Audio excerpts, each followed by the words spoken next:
Part 2. We lived in a clean city, whose center was new. After the war, a few business leaders and Democratic Mayor David L. Lawrence had begun cleaning it up. Beneath the new city, and tucked up its hilly alleys, lay the old Pittsburgh, and the old foothill land beneath it. It was all old if you dug far enough. Our Pittsburgh was like Rome or Jericho, a palimpsest, a sliding pile of cities built ever nearer the sky, and rising even higher over the rivers. If you dug, you found things. Oma's chauffeur, Henry Watson, dug a hole in our yard on Edgerton Avenue to plant a maple tree when I was born, and dug again when Amy was born 3 years later. When he dug the hole for Amy's maple, he found an arrowhead, smaller than a dime and sharp. Our mother continually remodeled each of the houses we lived in. The workmen knocked out the walls and found brick walls under the plaster and oak planks under the brick. City workers continually paved the streets. They poured asphalt over the streetcar tracks their fathers had wormed between the old, river-worn cobblestones laid smack into the notorious 19th century mud. Long stretches of that mud were the same pioneer roads that General John Forbes' troops had hacked over the mountains from Carlisle, or General Braddock's troops had hacked from the Chesapeake and the Susquehanna, widening with their axes the woodland paths the Indians had worn on deer trails. Many old stone houses had slate shingle roofs. I used to find blown shingles cracked open on the sidewalk. Some of them bore inside, where no one had been able to look until now, fine fossil prints of flat leaves. I heard there were dinosaur bones under buildings. The largest coal-bearing rock sequence in the world ran under Pittsburgh and popped out at Coal Hill, just across the Monongahela. Then it ducked far underground and ran up into Nova Scotia, dove again into the water and crossed under the Atlantic, and rolled up again thick with coal in Wales. There were layers of natural gas beneath Pittsburgh and pools of petroleum the pioneers called Seneca oil, because only Indians would fool with it. We children lived and breathed our history, our Pittsburgh history, so crucial to the country's story, and so typical of it as well, without knowing or believing any of it. For how can anyone know or believe stories she dreamed in her sleep, information for which and to which she feels herself to be in no way responsible? A child is asleep. Her private life unwinds inside her skin and skull. Only as she sheds childhood, first one decade and then another, can she locate the actual historical stream, see the setting of her dreaming private life, the nation, the city, the neighborhood, the house where the family lives, as an actual project underway, a project living people willed and made well or failed, and are still making herself among them. I breathed the air of history, all unaware, and walked oblivious through its littered layers. Outside in the neighborhood, learning our way around the streets, we played among the enormous stone monuments of the millionaires, both those tireless Pittsburgh founders of the heavy industries from which the nation's wealth derived, they told us at school, and the industrialists couldn't lose bankers and backers, all of whom began as canny boys, the stories of whose rises to riches adults still considered inspirational to children. We were unthinkingly familiar with the moguls' immense rough works, as so much of weird scenery on long drives. We saw the long, low stripes of steel factories by the rivers. We saw pyramidal heaps of yellow sand at glassworks by the shining railroad tracks. We saw rusty slag heaps on the outlying hilltops, and coal barges tied up at docks. We recognized on infrequent trips downtown the industry's smooth corporate headquarters, each to its own soaring building: Gulf Oil, Alcoa, U.S. Steel, Koppers Company, Pittsburgh Plate Glass, Mellon Bank. Our classmates' fathers worked in these buildings, or at nearby corporate headquarters for Westinghouse, Electric, Jones, and Laughlin Steel, Rockwell Manufacturing, American Standard, Allegheny Ludlam, Westinghouse, Airbrake, and H.J. Heinz. The 19th century industrialist institutions, galleries, universities, hospitals, churches, Carnegie libraries, the Carnegie Museum, Frick Park, Mellon Park, were, many of them, my stomping grounds. These absolute artifacts of philanthropy littered the neighborhoods with marble. Millionaires encrusted mansions, now obsolete, and turned into parks or art centers, weighed on every block. They lent their expansive, hushed moods to the Point Breeze neighborhoods, where we children lived, and where these fabulous men had lived also, or rather had visited at night in order to sleep. Everywhere I looked, it was the Valley of the Kings, their dynasty just ended and their monuments intact, but already out of fashion. All of these immensities wholly dominated the life of the city. So did their several peculiar social legacies, their powerful Calvinist mix of piety and acquisitiveness, which characterized the old and new Scotch-Irish families and the nation they helped found. The walled-up hush of what was, by my day, old money, amazing how fast it ages if you let it alone, and the clang and roar of making that money, the owners' Presbyterian churches, their anti-Catholicism, anti-Semitism, republicanism, and the love of continuous work, their dogmatic practicality, their easy friendliness, their Pittsburgh-centered innocence, and paradoxically, their egalitarianism. For all the insularity of the old guard, Pittsburgh was always an open and democratic town. Best-natured people I ever went among, a Boston visitor noted 2 centuries earlier. In colonial days, everybody went to balls, regardless of rank. No one had any truck with aristocratic pretensions. Hadn't they hated the British lords in Ulster? People who cared to rave about their bloodlines, Mother told us, had stayed in Europe, which deserved them. We were vaguely proud of living in a city so full of distinctive immigrant groups, among which we never thought to number ourselves.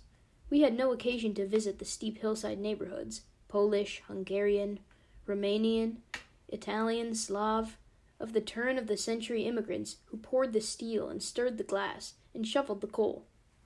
We children played around the moguls' enormous pale stone houses, restful as tombs, houses set back, just so on their shaded grounds. Henry Clay Frick's daughter, unthinkably old, lived alone in her proud, sinking mansion. She had lived alone all her life. No one saw her.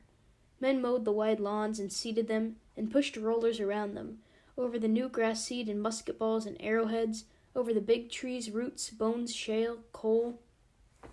We knew bits of this story, and we knew none of it. Odd facts stuck in the mind.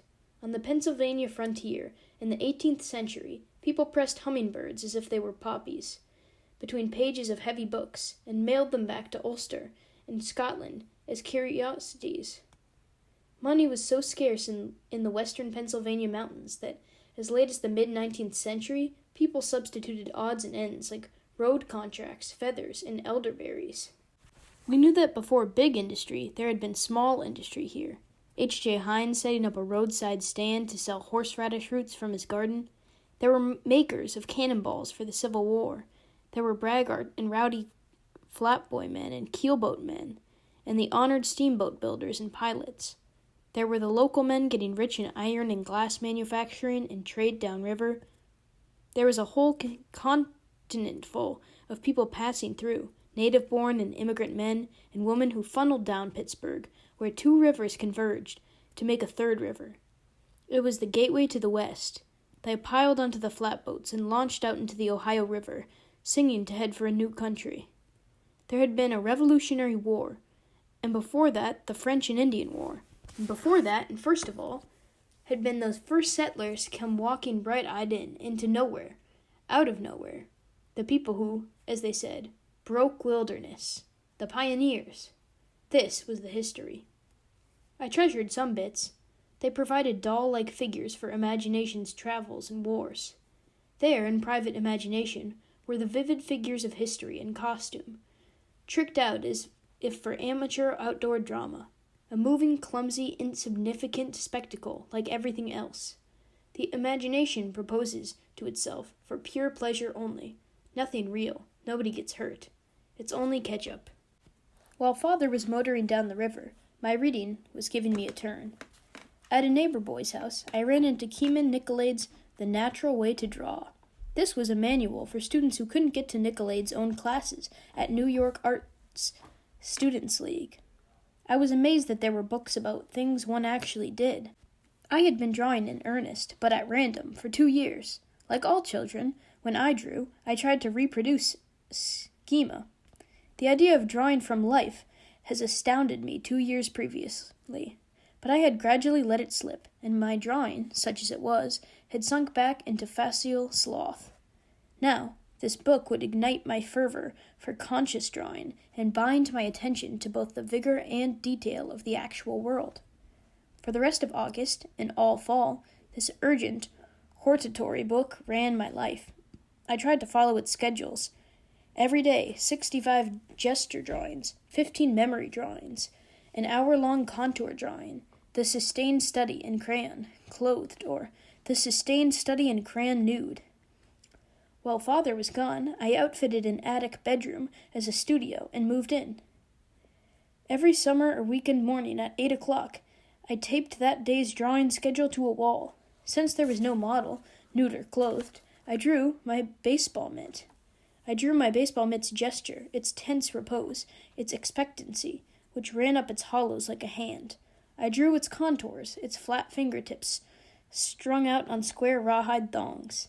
I drew its billion grades of light and dark in detail, so the glove weighed vivid and complex on the page, and the trapezoids, small as dust motes in the leather fingers, cast shadows, and the pale palm leather was smooth as a belly and thick. "Draw anything," said the book. "Learning to draw is really a matter of learning to see," said the book. "Imagine that your pencil point is touching the model instead of the paper. All the student need concern himself with is reality." With my pencil point, I crawled over the mitt's topology. I slithered over each dip and rise. I checked my bearings, admired the enormous view, and recorded it like Meriwether Lewis mapping the Rockies. One thing struck me as odd and interesting. A gesture drawing took 45 seconds. A sustained study took all morning. From any still life arrangement or model's pose, the artist could produce either a short study or a long one. Evidently, a given object took no particular amount of time to draw. Instead, the artist took the time, or didn't take it, at pleasure. And, similarly, things themselves possessed no fixed and intrinsic amount of interest. Instead, things were interesting as long as you had attention to give them. How long does it take to draw a baseball mitt? As much time as you care to give it. Not an infinite amount of time, but more time than you first imagined. For many days, so long as you want to keep drawing that mitt and studying that mitt, there will always be a new and finer layer of distinctions to draw out and lay in. Your attention seems thereby to produce, an array of interesting features in any object, like a lamp. By noon, all this drawing would have gone to my head. I slipped into the mitt, quit the attic, quit the house, and headed up the street, looking for a ball game. My friend had sought permission from his father for me to borrow The Natural Way to Draw. It was his book. Grown men and growing children rarely mingled then. I had lived 2 doors away from this family for several years, and had never clapped eyes on my good friend's father. Still, I now regarded him as a man after my own heart. Had he another book about drawing? He had. He owned a book about pencil drawing. This book began well enough with the drawing of trees. Then it devoted a chapter to the schematic representation of shrubbery. At last it dwindled into its true subject, the drawing of buildings. My friend's father was an architect. All his other books were about buildings. He had been a boy who liked to draw, according to my friend, so he became an architect. Children who drew, I learned, became architects. I had thought they became painters. My friend explained that it was not proper to become a painter. It couldn't be done. I resigned myself to architecture school and a long life of drawing buildings. It was a pity, for I disliked buildings, considering them only a stiffer and more ample form of clothing, and no more important. I began reading books to delirium. I began by vanishing from the known world into the passive abyss of reading, but soon found myself engaged with surprising vigor because the things in the books, or even the things surrounding the books, roused me from my stupor. From the nearest library I learned every sort of surprising thing. Some of it, though not much of it, from the books themselves. The Homewood branch of Pittsburgh's Carnegie Library system was in a Negro section of town. Homewood. This branch was our nearest library. Mother drove me to it every 2 weeks for many years, until I could drive myself. I only very rarely saw other white people there. I understood that our maid, Margaret Butler, had friends in Homewood. I never saw her there, but I did see Henry Watson. I was getting out of my mother's car in front of the library when Henry appeared on the sidewalk. He was walking with some other old men. I had never seen him at large. It must have been his day off. He had gold-rimmed glasses, a gold front tooth, and a frank, open expression. It would embarrass him, I thought, if I said hello to him in front of all of his friends. I was wrong. He spied me, picked me up, books and all, swung me as he always did, and introduced Mother and me to his friends. Later, as we were climbing the long stone steps to the library door, Mother said, "That's what I mean by good manners." The Homewood Library had graven across its enormous stone facade, "Free to the people." In the evenings, neighborhood people, the men and women of Homewood, browsed in the library and brought their children. By day, the 2 vaulted rooms, the adults and children's sections, were almost empty. The kind Homewood librarians, after a trial period, had given me a card to the adult section. This was an enormous silent room with marble floors. Nonfiction was on the left. Besides the farthest wall, and under leaded windows, set 10 feet from the floor, that no human being could ever see anything from them. Next to the wall, at the farthest remove, from the idle librarians at their curved wooden counter, and from the oak bench where my mother waited in her camel's hair coat, chatting with the librarians, or reading, stood the last and darkest and most obscure of the tall nonfiction stacks. Negro history and natural history. It was in natural history, in the cool darkness of a bottom shelf, that I found the Field Book of Ponds and Streams. The Field Book of Ponds and Streams was a small blue-bound book printed in fine type on thin paper, like the Book of Common Prayer. Its 3rd chapter explained how to make sweep nets, plankton nets, glass-bottomed buckets, and killing jars. It specified how to mount slides, how to label insects on their pins, and how to set up a freshwater aquarium. One was to go into the field wearing hip boots and perhaps a head net for mosquitoes. One carried in a rucksack, 6 corked test tubes, a smattering of screw-top baby food jars, a white enamel tray, assorted pipettes and eye drops, an artillery of cheesecloth nets, a notebook, a hand lens, perhaps a map, and the Field Book of Ponds and Streams. This field, unlike the fields I had seen, such as the field where Walter Mulligan played football, was evidently very well watered. For there, one could find and distinguish among Daphne, planaria, water pennies, stonefly, larvae, dragonfly nymphs, salamander larvae, tadpoles, snakes, and turtles, all of which one could carry home. That anyone had lived the fine life described in Chapter 3 astonished me, although the title page indicated quite plainly that one Anne Haven Morgan had written the Field Book of Pond and Streams. I nevertheless imagined, perhaps from the authority and freedom of it, that its author was a man.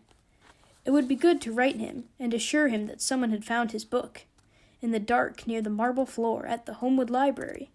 I would, in the same letter, or in a subsequent one, ask him a question outside the scope of his book, which was, where I personally might find a pond or a stream, but I did not know how to address such a letter, of course, or how to learn if he was still alive.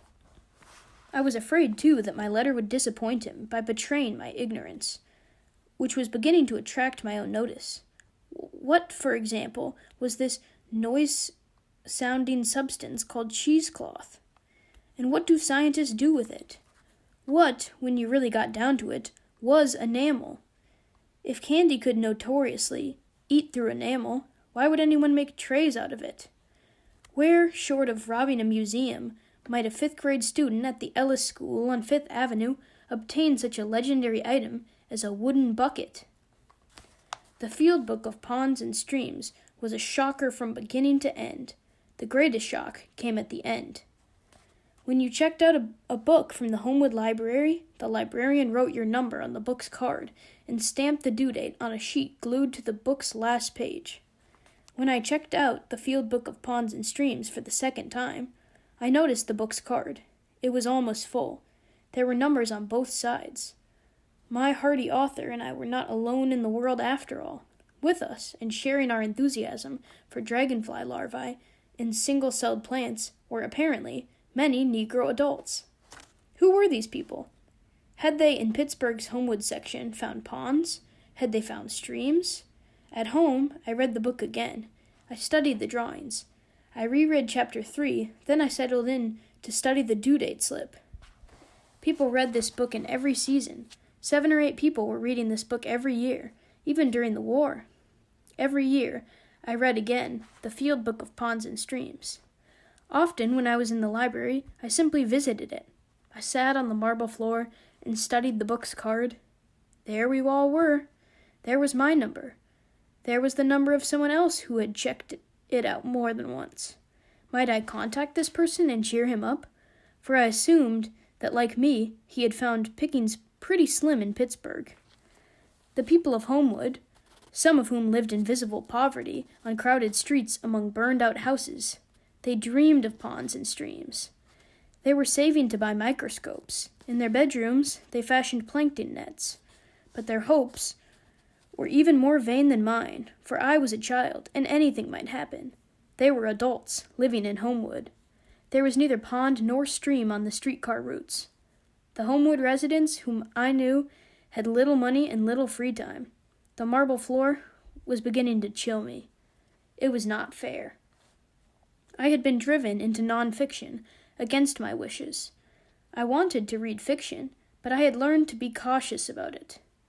When you open a book, the sentimental library posters said, anything can happen. This was so. A book of fiction was a bomb. It was a landmine you wanted to go off. You wanted it to blow your whole day.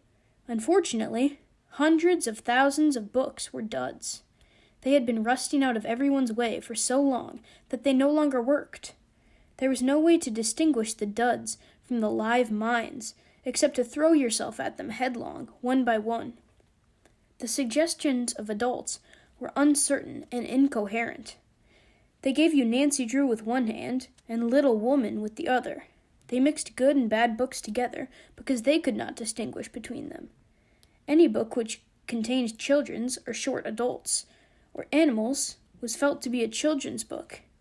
So also was any book about the sea, as though danger, or even fresh air, were a child's prerogative, or any book by Charles Dickens or Mark Twain. Virtually all British books, actually, were children's books. No one understood children like the British. Suited to female children were love stories set in any century, but this one.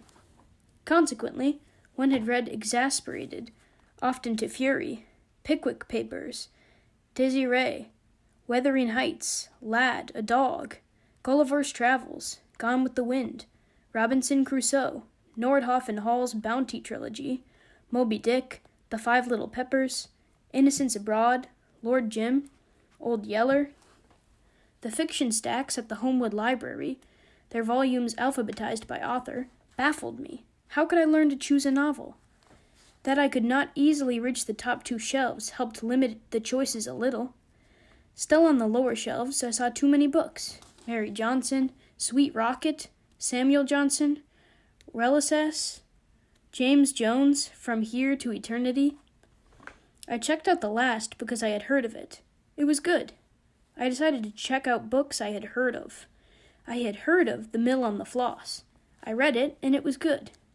On its binding was printed a figure, a man dancing or running. I had noticed this figure before. Like so many children before and after me, I learned to seek out this logo, the Modern Library Colophon. The going was always rocky. I couldn't count on Modern Library the way I could count on, say, Mad Magazine, which never failed to slay me. Native Son was good. Walden was pretty good. The Interpretation of Dreams was okay. And The Education of Henry Adams was awful. Ulysses, a very famous book, was also awful. Confessions by Augustine, whose title promised so much, was a bust.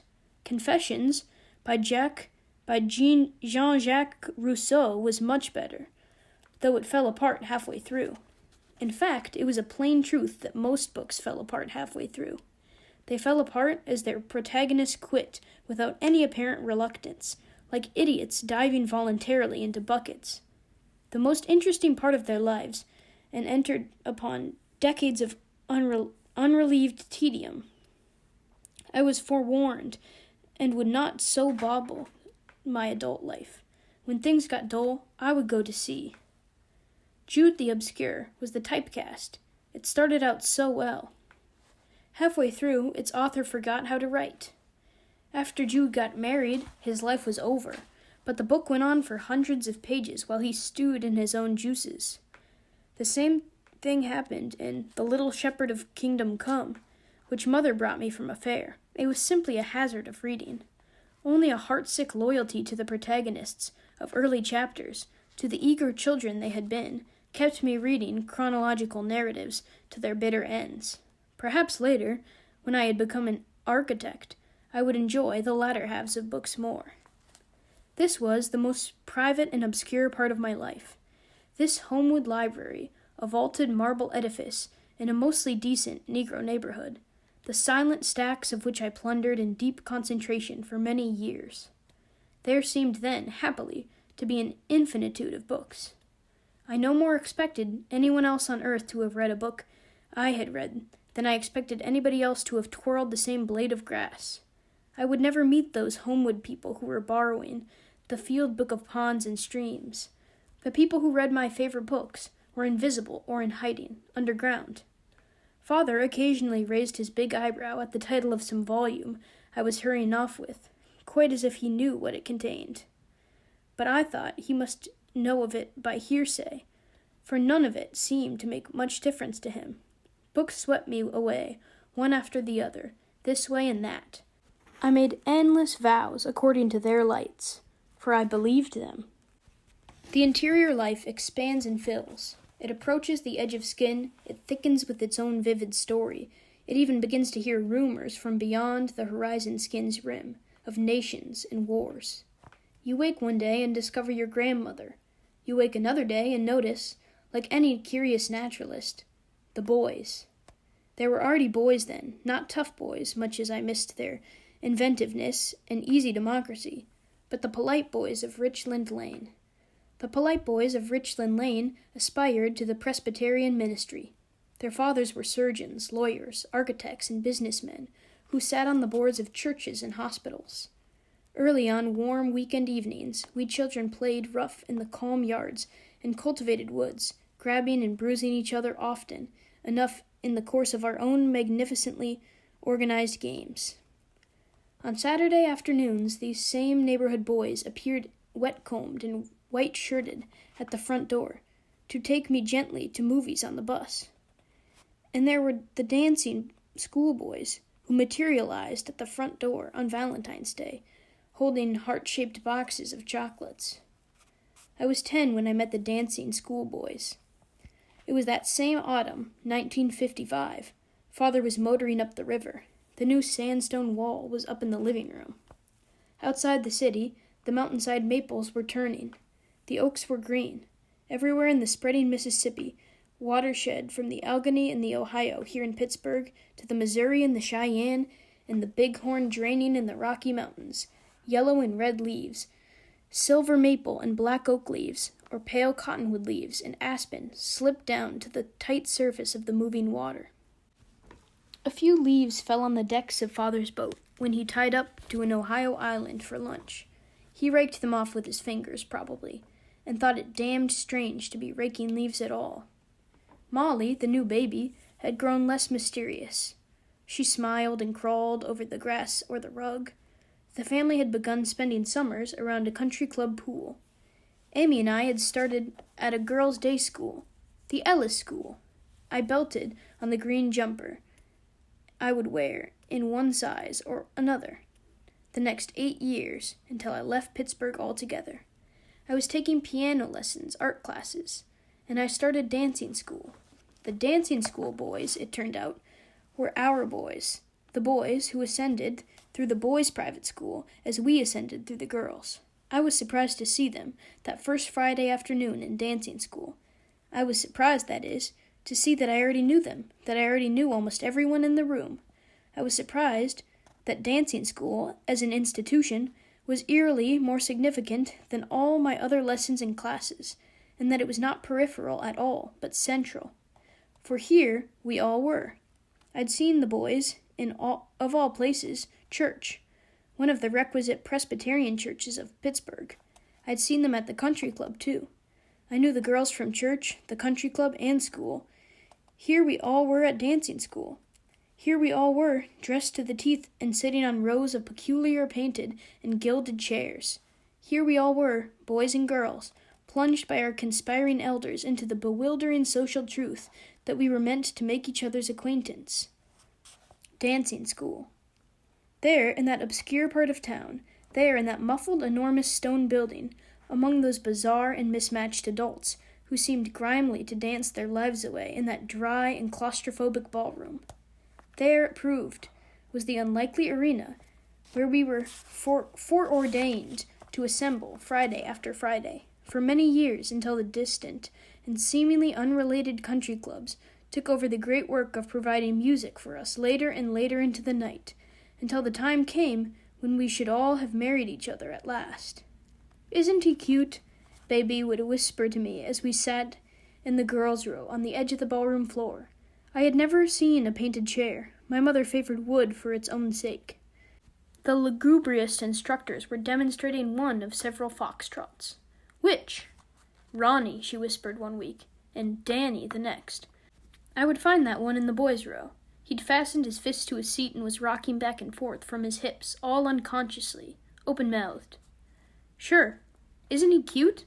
Memsie would ask at school, and I would think of this Ricky or Dick, recall some stray bit of bubbling laughter in which he had been caught helpless, pawing at his bangs, with his bent wrist, his saliva whitening his braces, rubber bands, and occasionally forming a glassy pain at the corner of his mouth.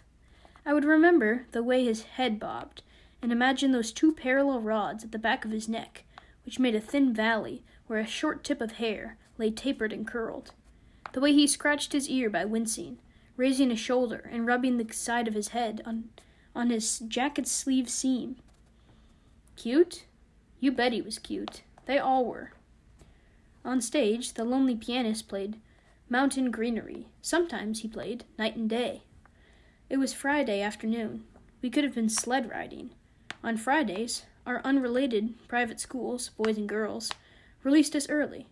On Fridays, dancing school met an hour later each year, until at last we met in the dark, disrupting our families' dinners. And at last certain boys began to hold our hands, carefully looking away, after a given dance, to secure us for the next one. We all wore white cotton gloves. Only with the greatest of effort could I sometimes feel, or fancy I felt, the warmth of a boy's hand. Through his glove, and my glove, on my right palm. My gloved left hand lay lightly, always lightly, on his jacket shoulder. His gloved right hand lay forgotten by both of us, across the clumsy back of my dress, across its lumpy velvet bow, or its long, cold zipper, concealed by brocade. Between dances, when we held hands, we commonly interleaved our fingers, as if for the sheer challenge of it, for our thick cotton gloves permitted almost no movement, and we quickly cut off circulation in each other's fingers. If for some reason we had released each other's hands quickly, without thinking, our gloves would have come off and dropped to the ballroom floor together, entwined, while our numbed bare fingers slowly regained sensation and warmth. We were all on some list. We were to be on that list for life, it turned out, unless we left. I had no inkling of this crucial fact, although the others, I believe, did. It was mystified to see that whoever devised the list misunderstood things so. The best-liked girl in our class, my friend, Ellen Ha, was conspicuously excluded because she was precisely 50% Jewish. She had to go to Jewish dancing school. The boys courted her anyway, one after the other, and only made do with the rest of us at dancing school. From other grades at our school, all sorts of plain, unintelligent, lifeless girls were included. These were quiet or silly girls who seemed at school to recognize their rather low places, but who were unreasonably exuberant at dancing school, and who were gradually revealed to have known all along that in the larger arena they occupied very high places indeed. And these same lumpish, plain, very rich girls wound up marrying, to my unending stupefaction, the very liveliest and handsomest of the boys. The boys, there were essentially a dozen or so of them, and a dozen or so of us. So it was theoretically possible, as it were, to run through all of them by the time you finished school. We saw our dancing school boys everywhere we went, yet they were by no means less extraordinary for being so familiar. They were familiar only visually. Their eyebrows we could study in quick glimpses as we danced, eyebrows that met like spliced ropes over their noses. The winsome whorls of their hair we could stare at openly in church, hair that radiated spirally from the backs of their quite individual skulls. The smooth skin on their pliant torsos at the country club pool, all so fascinating, each so different, in their weird little graceful bathing suits. The boys, Richard, Rich, Richie, Ricky, Ronnie, Donnie, Dan. They called each other witty names like Jag-Off. They could dribble. They walked clumsily but assured through the world, kicking things for the hell of it. By the way of conversation, they slugged each other on their interesting shoulders. They moved in violent jerks, from which we hung back, impressed and appalled, as if from horses slamming the slats of their stalls. This, and, as we have put it, their messy eyelashes. In our heartless, condescending, ignorant way, we loved their eyelashes. The fascinating and dreadful way the black hairs curled and tangled. That's the kind of vitality they had, the boys. That's the kind of novelty and attraction. Their very eyelashes came out amuck, unthinkably original. That we loved, that in their clodishness, their broad, vaudevillian reactions. They were always doing slow takes. Their breathtaking lack of subtlety in every particular, we thought, and then sometimes a gleam of consciousness in their eyes, as surprising as if you'd caught a complicit wink from a brick. Ah, the boys. How little I understood them. How little I even glimpsed who they were. How little any of us did. If I may extrapolate. How completely I condescended to them when we were 10. And they were in many ways my betters. And when we were 15, how little I understood them still, or again. I still thought they were all alike, for all practical purposes, no longer comical beasts, but now walking gods, who conferred divine power with their least glances. In fact, they were neither beasts nor gods, as I should have guessed. If they were alike, it was in this, that all boys had been in the process of becoming responsible members of an actual and moral world we small-minded and fast-talking girls had never heard of. They had been learning self-control. We had failed to develop any selves worth controlling. We were enforcers of a code we never questioned. We were vigilantes of the trivial. They had become accumulating information about the world outside our private schools and clubs. We had failed to notice that there was such a thing. The life of Pittsburgh, say, or the United States, or assorted foreign continents, concerned us no more than Jupiter did, or its moons. The boys must have shared our view that we were, as girls, in the long run, negligible.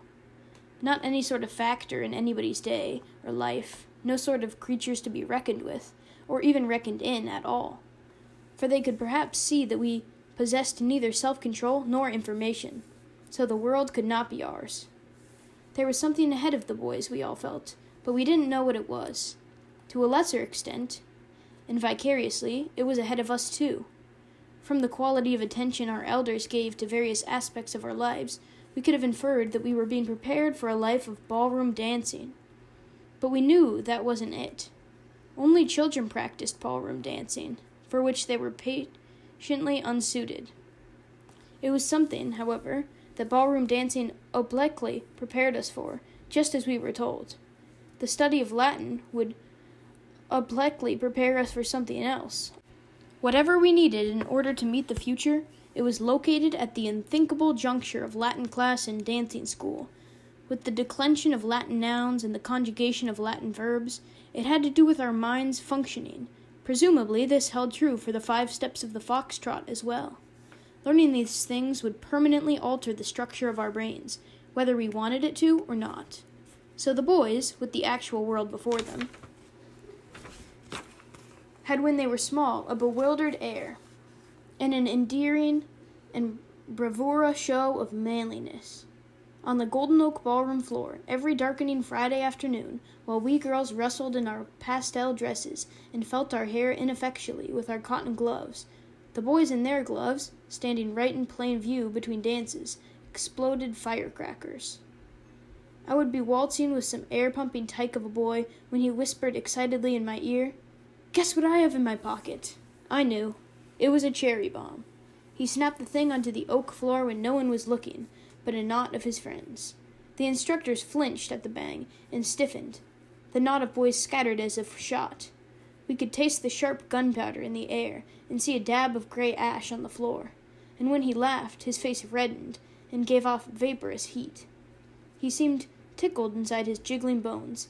He flapped his arms and slapped himself, and tears fell on his tie. They must have known, those little boys, that they would not inherit corporate Pittsburgh, as indeed they have. They must have known that it was theirs by rights as boys, a real world, about which they had best start becoming informed.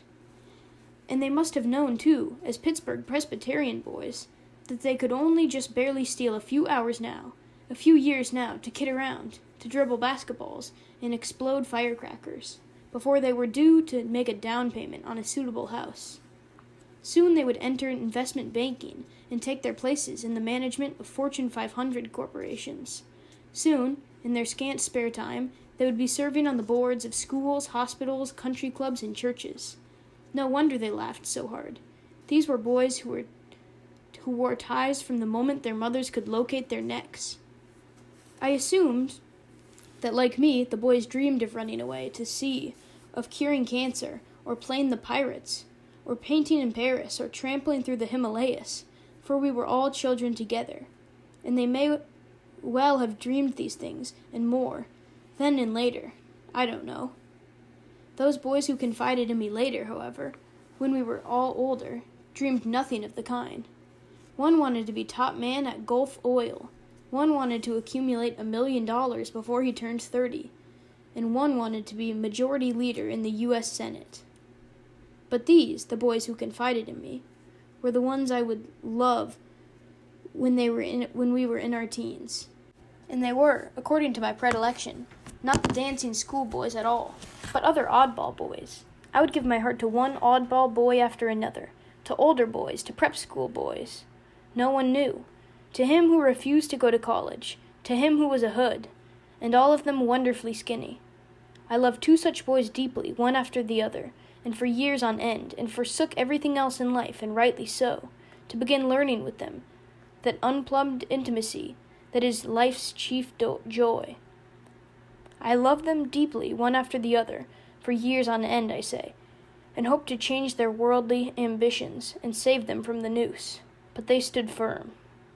And it could be, I think, that only those oddball boys, none of whom had inherited Pittsburgh at all, longed to star in the world of money and urban power. And could it be that the Central boys, our boys, who are now running Pittsburgh responsibly, longed to escape? I don't know. I never knew them well enough to tell. Amy was a looker. I privately thought she must be the most beautiful child on earth. She inherited our father's thick, wavy hair. Her eyes were big, and so were her lashes. Her nose was delicate and fluted, her skin translucent. Her mouth curved quaintly, her lips fitted appealingly, as a cutter's bow dents and curls the water underway. Plus, she was quiet, and little and tidy and calm, and more or less obedient. She had an endearing way, it attracted even me, of standing with her legs tight together and peering up and around with wild, stifled hilarity and parodied curiosity, as if to see, by chance, if anybody has noticed small her and found her amusing. At the top of Richland Lane lived Amy's friend Tibby, a prematurely sophisticated blonde tot, best remembered for having drawled conversationally to Mother when she, Tibby, was only 6 and still missing her front teeth. "I love your hair, Mrs. Doak." When Tibby and Amy were 8, Amy brought home yet another straight-A report card. Shortly afterward, Mother overheard Tibby say exasperated to Amy, How can you be so smart in school and so dumb after school? In fact, as the years passed, after school became Amy's bailiwick, and she was pretty smart at it. When Amy wasn't playing with Tibby, she played with her dolls. They were a hostile crew.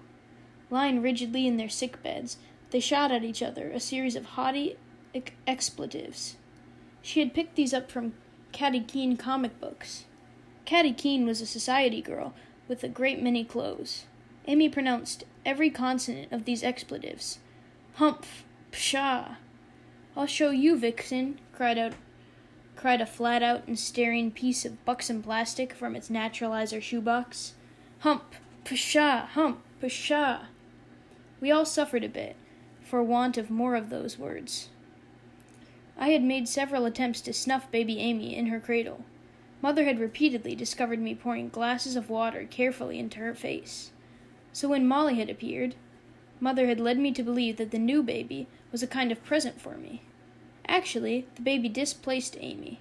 I liked everything about her, the strong purity of her cheeriness, bewilderment, outrage, her big, dumb baldness, pointy fingers, little teeth, the works. Molly possessed a dingy blanket, which she trailed behind her like a traverse on her crawls. During this period, she held the belief that when she herself could not see, she was invisible. Consequently, in order to hide, she draped her head in this blanket.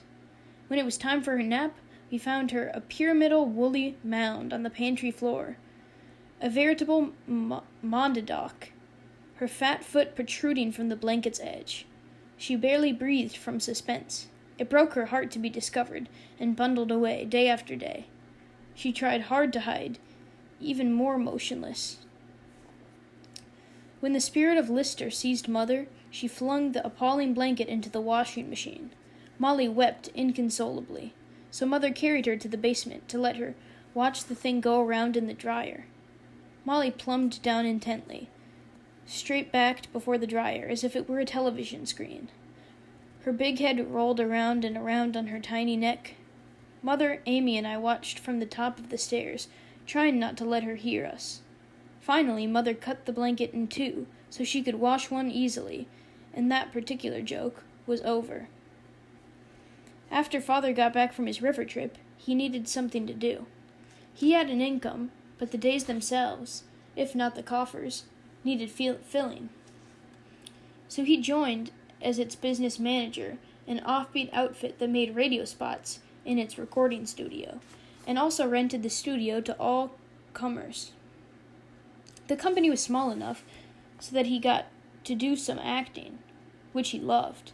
He practiced around the house, saying in rotund tones for my amusement, "Hello, Horatio." The line came from a story I liked about one of his friends' acting lessons at the American Academy in New York. The budding actors stood in the opened window over 56th Street and intoned over and over again, "Hello, Horatio." The idea was to say, "Hello, Horatio," not loudly, but deeply, in a voice so resonant that passer-by far below would look up. That was the test. The window was high above the street. Did anyone look up? Then the actor had boomed his speech well. Once I was playing Mumbledy-Peg with my friend Pimford on the side lawn under the buckeye trees when I heard it from my parents' upstairs window. "Hello, Horatio." I looked right up. Pittsburgh was a great town for radio.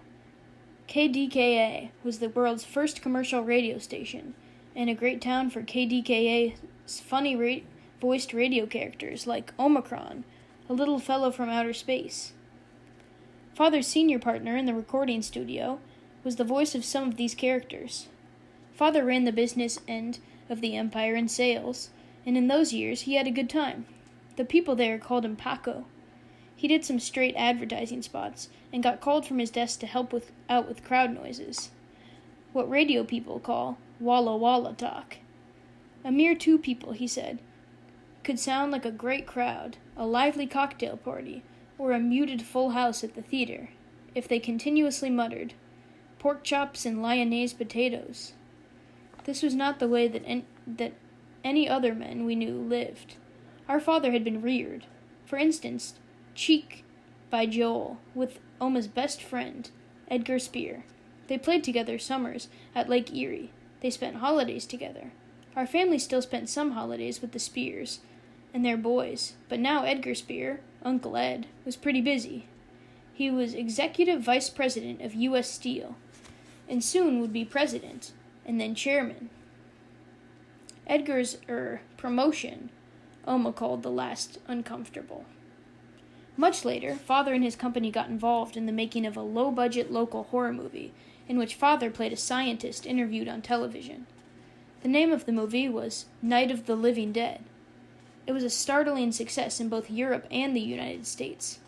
First, Mother was angry that he was involved in a horror movie, and then she was angry that he hadn't gotten a percentage of it.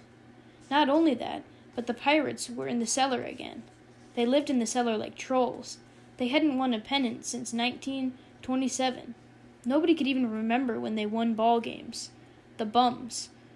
They had some hitters, but no pitchers. On the yellow back wall of our Richard Lane garage, I drew a target in red crayon. The target was a batter's strike zone. The old garage was dark inside. I turned on the bare bulb. Then I walked that famously lonely walk out to the mound, our gravel driveway, and pitched.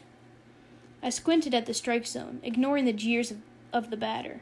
Oddly, Ralph Kiner. I received no impressions save inside the long aerial corridor that led to the target. I threw a red and blue rubber ball, one of those with a central yellow band. I wound up, I drew back. The target held my eyes. The target set me spinning as the sun from a distant winds the helpless fears. Entranced and drawn, I swung through the moves and woke up with the ball gone. It felt as if I'd gathered my own body, pointed it carefully, and thrown it down a tunnel bored by my eyes. I pitched in a blind fever of concentration. I pitched, as I did most things, in order to concentrate. Why do elephants drink? To forget. I loved living at my own edge, as an explorer on a ship presses to the ocean's rim. Mind and skin were one joined force, curved out and alert, prow and telescope. I pitched, as I did most things, in a rapture. Now here's the pitch. I followed the ball as if it had been my own head, and I watched it hit the painted plastered wall. High and outside, ball one. While I stood agog, unbreathing, mystical and unaware, here came the daggone rubber ball again, bouncing out of the garage. I had to hustle up some snappy fielding or lose the ball in a downhill thicket next door. The red, blue, and yellow ball came spinning out to the driveway and sprang awry on the gravel. If I nabbed it, it was apt to bounce out of my mitt. Sometimes I threw the fielded grounder to the first sidearm back to the crayon target, which had become the first baseman.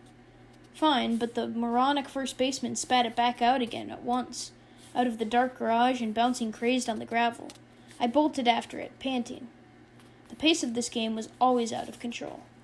So I held the ball now, and waited, and breathed, and fixed on the target till it mesmerized me into motion.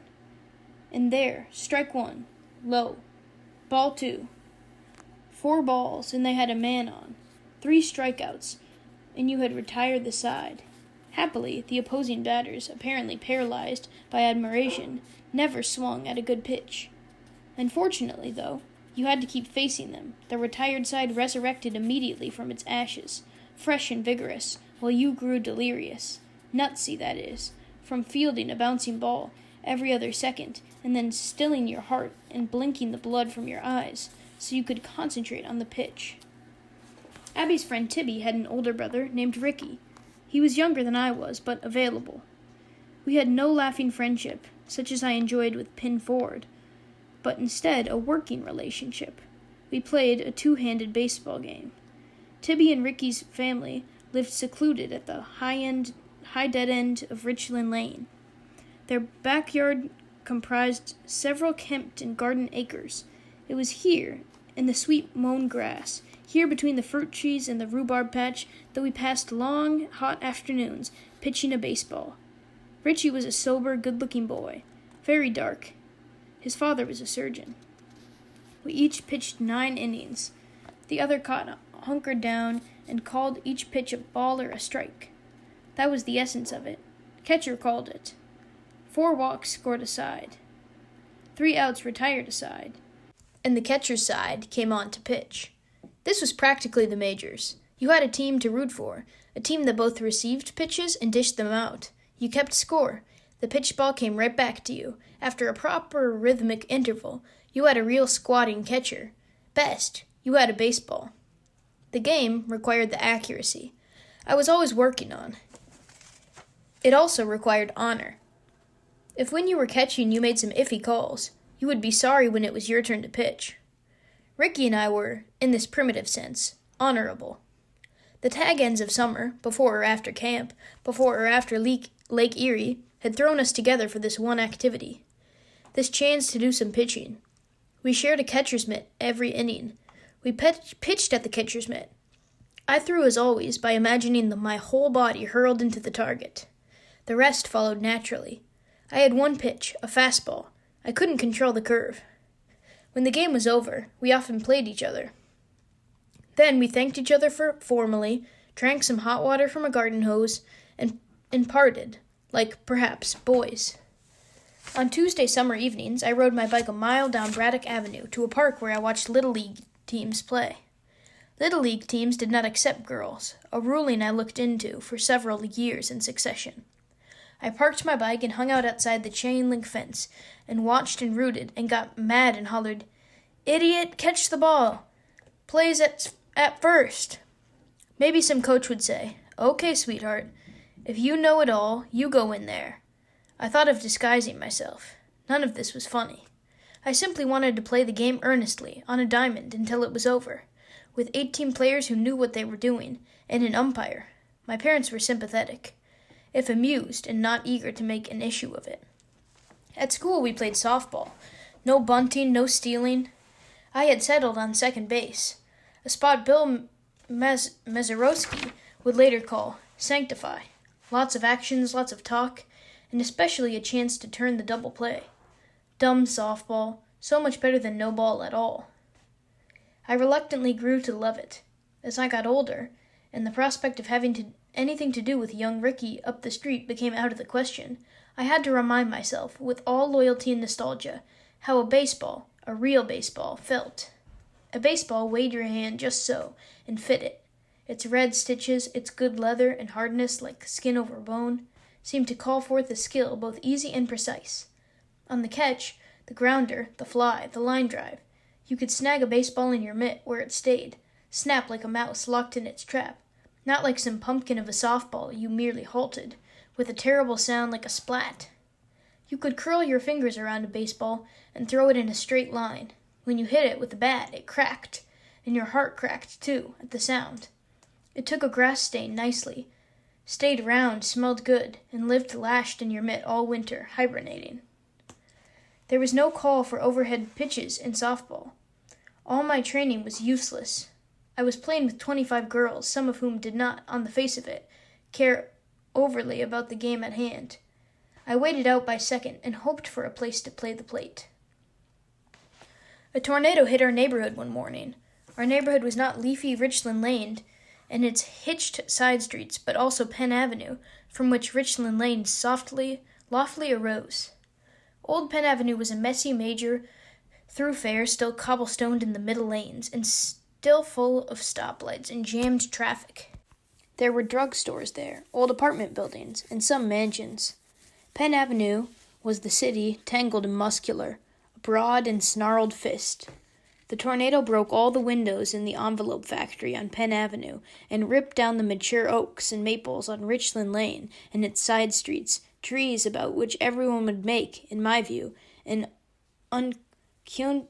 unconscionable fuss, not least perhaps because they would lie across the street for a week. After the tornado passed, I roamed around and found a broken power line. It banged violently by the Penn Avenue curb. It was shooting sparks into the street. I couldn't bring myself to leave the spot. The power line was losing a fireball of sparks that melted the asphalt. It was a thick, twisted steel cable, usually strung overhead along Penn Avenue. It carried power, 4,500 kilovolts of it, from Wilkinsburg, city of churches, to major sections of Pittsburgh, to Homewood and Brushton, Shadyside, and Squirrel Hill. It was melting a pit for itself in the street. The live wire's 100 twisted ends spat a thick sheath of useless yellow sparks that hissed. The sparks were cooking the asphalt gummy. They were burning a hole. I watched the cable relax and sink into its own pit. I watched the yellow sparks pool and crackle around the cable's torn end and splash out of the pit and over the asphalt in a stream towards the curb and my shoes. My bare shins could feel the heat. I smelled terry-melted asphalt and steel so hot it smoked. "If you touch that," my father said needlessly, "you're a goner." I had gone back to the house to get him so that he could see this violent sight, this cable all but thrashing like a cobra and shooting a torrent of sparks. While the tornado itself was on, while the buckeye trees in our yard were coming apart, Mother had gathered Amy and Molly and held them with her sensibly away from the windows. She urged my father and me to join them. Father had recently returned from his river trip and was ensconced, tamed in the household again. And here was a pleasant, once-in-a-lifetime tornado, the funnel of which touched down, in an almost delicate point, like a bolt of lightning, on our very street. He and I raced from window to window and watched. We saw the backyard sycamore smash the back porch roof. We saw the air roaring and blowing full of sideways flying objects, and saw the leafy buckeye branches out front blow white and upward like skirts. "With your taste for natural disaster," Mother said to me later, "you should try to arrange a marriage with the head of the International Red Cross." Now, the torn cable lay near the curb, away from traffic, its loose power dissipated in the air. A random destructiveness. If you touched it, you would turn into Ready Kilowatt. Your skin would wiggle up in waves like an electrified cat's in a cartoon. Your hair would rise stiff from your head. Anyone who touched you by mistake would stick to you, wavy-skinned and paralyzed. You would be dead, but still standing, the power surging through your body in an electrical imitation of life. Passer-by would have to knock you away from the current with planks. Father placed a ring of empty Coke bottles around the hissing power line and went back home to call Dunisk Light. I stayed transfixed. Other neighborhood children showed up, looked at the cable shooting sparks, and wandered away to see the great killed trees. I stood and watched the thick billion bolts swarm in the street. The cable was as full as a waterfall, never depleted. It dug itself a pit in which the yellow sparks spilled like water. I stayed at the busy Penn Avenue curb all day, staring, until late in the afternoon, someone, somewhere, turned off the juice. Streetcars ran on Penn Avenue. Streetcars were orange, clangy, beloved things, loud, jerky, and old. They were powerless beasts compelled to travel stupidly with their wheels stuck in the tracks below them. Each streetcar had one central headlight, which looked fixedly down at its tracks, and nowhere else. The single light advertised to drivers at night that something was coming that couldn't move over. When a streetcar's tracks and wires rounded a corner, the witless streetcar had to follow. Its heavy orange body bulged out and blocked 2 lanes. Any car trapped beside it had to cringe stopped against the curb until it passed. Sometimes a car parked at the curb blocked a streetcar's route. Then the great beast sounded its mournful bell. It emitted a long-suffering, monotonous bong, bong, bong, and men and women on the sidewalk shook their heads sympathetically at the motorman inside. The motorman, more inferred than had seen through the windshield's bright reflections. Penn Avenue smelled of gasoline, exhaust fumes, trees' sweetness in the spring, and year-round burnt grit. On the blocks from Lang to Richland Lane were buildings in wild assortment.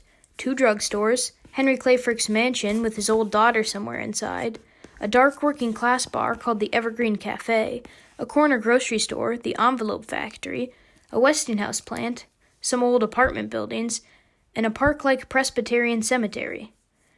You walked on sidewalks whose topography was as intricate as Pittsburgh's, and as hilly. Frost-heaved peaks of cement arose, broke, and over years subsided again, like the Appalachians, beside deep pits in which clean grass grew from what looked like black grease. Every long once in a while, someone repaired the sidewalk, to the tune of 4 or 5 squares worth. The sidewalks were greater than Pittsburgh in this, 2 cut into many parts, so many legal divisions that no one was responsible for all of it, and it all crumbled. It was your whole body that knew those sidewalks and streets. Your bones ached with them. You tasted their hot dust in your bleeding lip. Their gravel worked into your palms and knees and stayed, blue under the new skin that grew over it.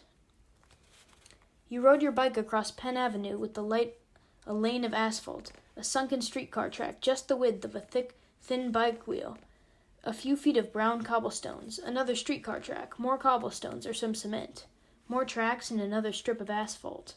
The old cobblestones were pale, humpy ovals like loaves. When you rode your bike over them, you vibrated all over. A particularly long, humpy cobblestone could knock you down into a twinkling if it caught your bike's front wheel. So could the streetcar's tracks, and they often did. Your handlebars twisted in your hands and threw you like a wrestler. So you had to pay attention, alas, and could not simply coast along over the cobblestones, blissfully vibrating all over.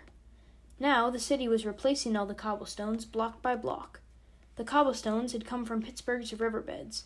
In the 19th century, children had earned pennies by dragging them up from the water and selling them to paving contractors. They had been a great and late improvement on mud. The streetcar's overhead networks of wires made Penn Avenue a loose-roofed tunnel.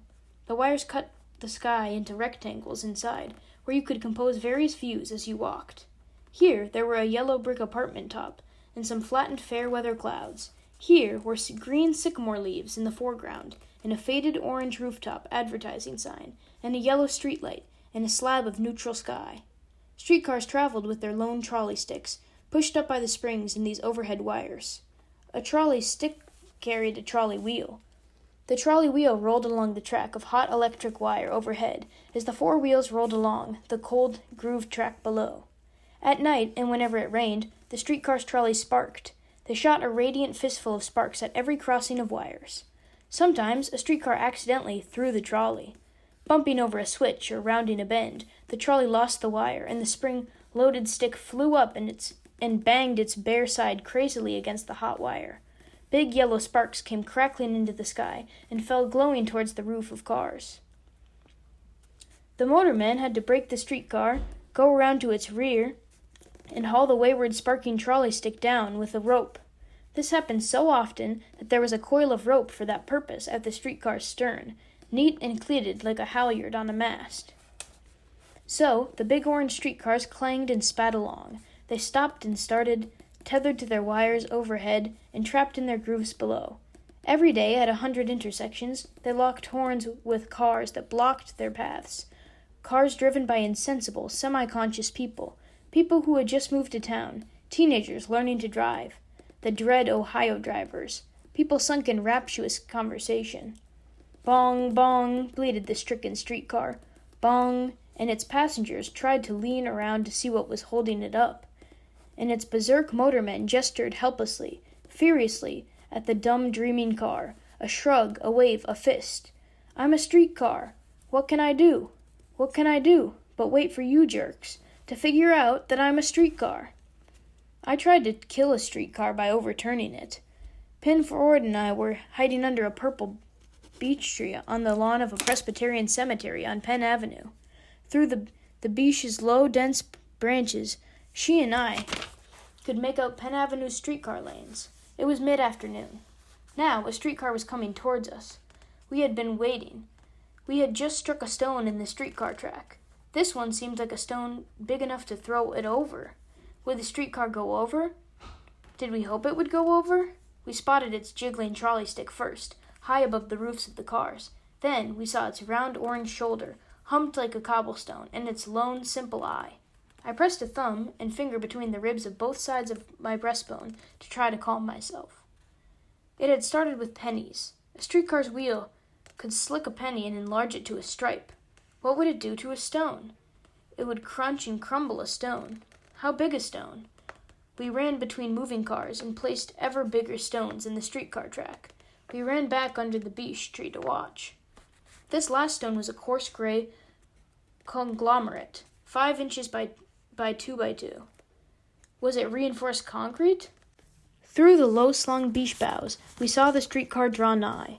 We covered our lower faces with our hands. The streetcar hit the stone audibly and rose like a beached whale. Its big orange body faltered in the air, heaved towards the lane of cars beside it, trembled, and finally fell down on its track and broke the stone, and went on, bumping again only slightly when the rear wheel went over it. Pinford and I lay low. In that instant, while the streetcar stopped, upraised over its track like an animal bewildered, while it swayed over the car's lanes and hung on its side, and its trolley stick dangled askew, I saw it continue its roll. I saw precisely which cars it would fall on, and which dim people silhouetted inside the cars and the streetcar would be most surprised. I saw, too, in that clear instant, that if the streetcar did derail, I would have to come forward and give myself up to the police, and do time, and all that, for the alternative was living all the rest of my life on the lam. What can we make of this inexpressible joy of children? It is a kind of gratitude, I think. The gratitude of the 10-year-old who wakes up to her own energy and the brisk challenge of the world. You thought you knew the place and all its routines, but you see you hadn't known. Whole stacks at the library held books devoted to things you knew nothing about. The boundary of knowledge receded as you poked about in books, like Lake Erie's rim as you climbed its cliffs, and each area of knowledge disclosed another and another. Knowledge wasn't a body or a tree, but instead air or space, or being, whatever pervaded, whatever never ended, and fitted into the smallest cracks and the widest space between stars. Any way you cut it, colors and shadows flickered from multiple surfaces. Just enough work had already been done on everything, moths, say, or meteorites, to get you started and interested, but not so much that there was nothing left to do. Often I wondered, was it being born just now in this century, in this country? And I thought, no, any time could have been like this. If you had the time and weren't sick, you could, especially if you were a boy, learn and do. There was joy in concentration, and the world afforded an inexhaustible wealth of projects to concentrate on. There was joy in effort, and the world resisted effort to just the right degree, and yielded to it at last. People cut Mount Rushmore into faces. They chipped here and there for years. People slowed the spread of yellow fever. They sprayed the Isthmus of Panama puddle by puddle. Effort alone I loved. Some days I would have been happy to push a pole around a threshing floor like an ox for the pleasure of moving the heavy stone and watching my knees rise in turn. I was running down the Penn Avenue sidewalk, revving up for an act of faith. I was conscious and self-conscious. I knew well that people could not fly, as well as anyone knows it.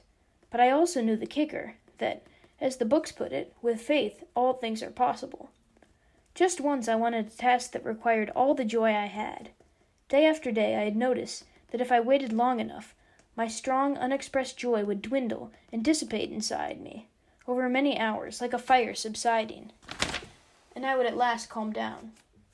Just this once I wanted to let it rip.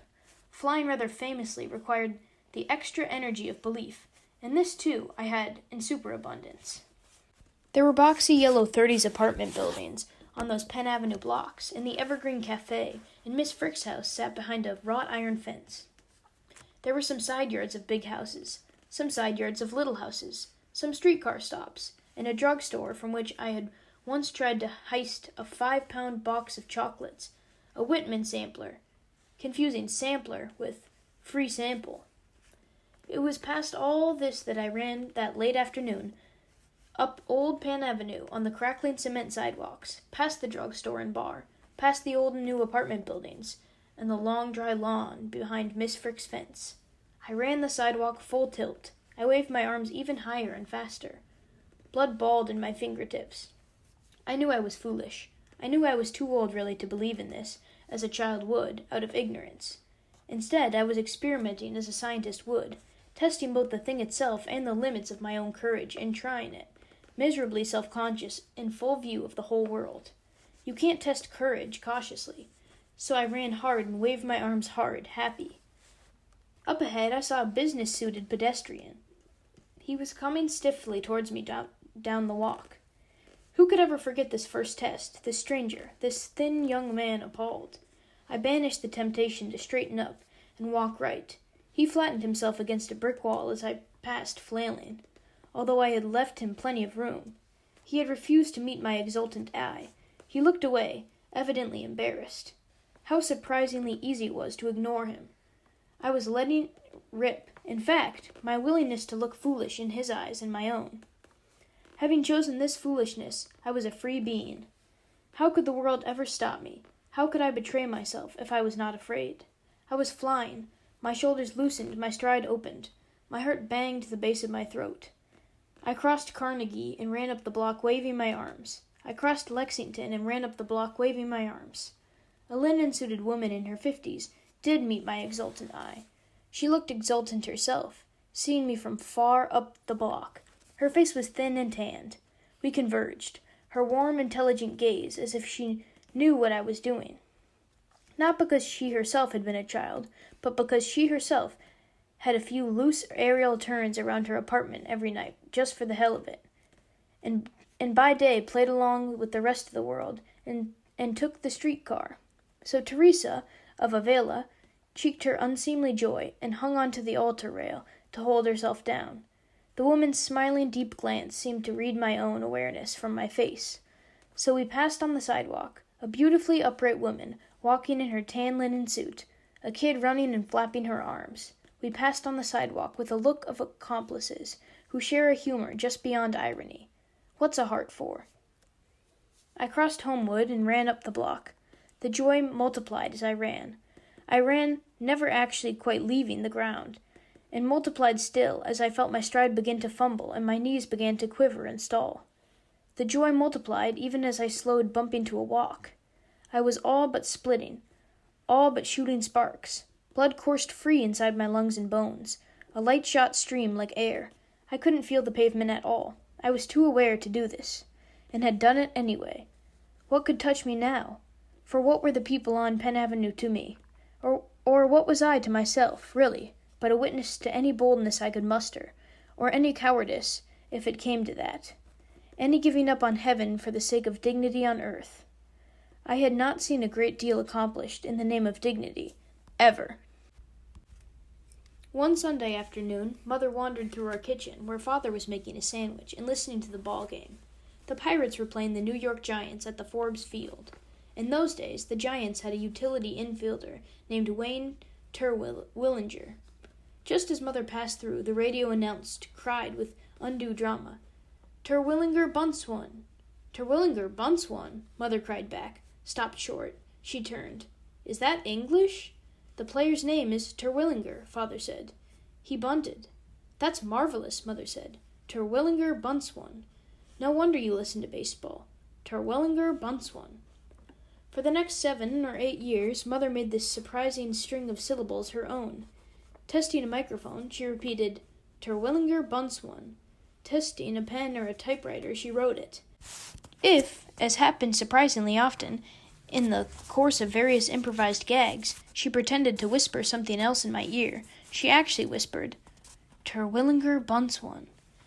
Whenever someone used a French phrase or a Latin one, she answered solemnly, "Terwilliger bunts one." If Mother had had, like Andrew Carnegie, the opportunity to cook up a motto for a coat of arms, hers would have read simply and tellingly, "Terwilliger bunts one." Carnegie's was, "Death to privilege." She served us with other words and phrases. On a Florida trip, she repeated tremulously, "That is a royal poinciana." I don't remember the tree. I remember the thrill in her voice. She pronounced it carefully and spelled it. She also liked to say, "Portulaca." The drama of the word, "to Miami Trail," stirred her. We learned the same Florida trip. People built Tampa on one coast, and they built Miami on the other. Then, the height of the visionary ambition and folly, they piled a slow, tremendous road through the terrible Everglades to connect them. To build the road, men stood sunk in muck to their armpits. They fought off cottonmouth moccasins and 6-foot alligators. They slept in boats, wet. They blasted muck with dynamite, cut jungle with machetes. They laid logs, dragged drilling machines, hauled dredges, heaped limestone. The road took 14 years to build up, by the shovelful, a Panama Canal in reverse, and cost hundreds of lives from tropical mosquito-carried diseases. Then, capping it all, some genius thought of the word, "to Miami." They called it the road from Tampa to Miami. This very road under our spinning wheels, the Miami Trail. Some call it Alligator Alley. Anyone could drive over this road without a thought. Hearing this, moved, I thought all the suffering of road building was worth it. It wasn't my suffering. Now that we had this new thing to hang these words onto, Alligator Alley, for those who liked things cute, and for connoisseurs like Mother, for lovers of the human drama in all its boldness and terror, the Miami Trail. Back home, Mother cuts clips from reels of talk, as it were, and played them back at leisure. She noticed that many Pittsburghers confused leave and let. One kind relative brightened our mornings by mentioning why she'd brought her son to visit. He wanted to come with me, so I left him. Mother filled in Amy and me on locations we missed. I can't do it on Friday, her pretty sister told a crowded dinner party, because Friday's the day I lay in the stores. All unconsciously, though, we ourselves used some pure Pittsburghisms. We said telepole, pronounced telepole, for that splintery sidewalk post I loved to climb. We said slippy, the sidewalks are slippy. We said, that's all the farther I could go. And we said, as Pittsburghers do, say, this glass needs washed, or the dog needs walked, a usage our father eschewed. He knew it was not standard English, or even comprehensible English, but he never let on. Spell poinsettia, Mother would throw out at me, smiling with pleasure. Smell sherbet. The idea was not to make us whizzes, but quite the contrary, to remind us, and I especially, needed reminding, that we didn't know it all just yet.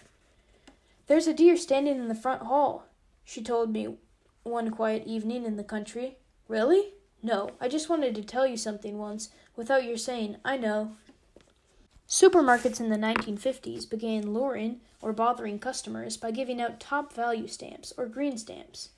When shopping with Mother, we got to the head of the checkout line. The checker, always a young man, asked, Save stamps?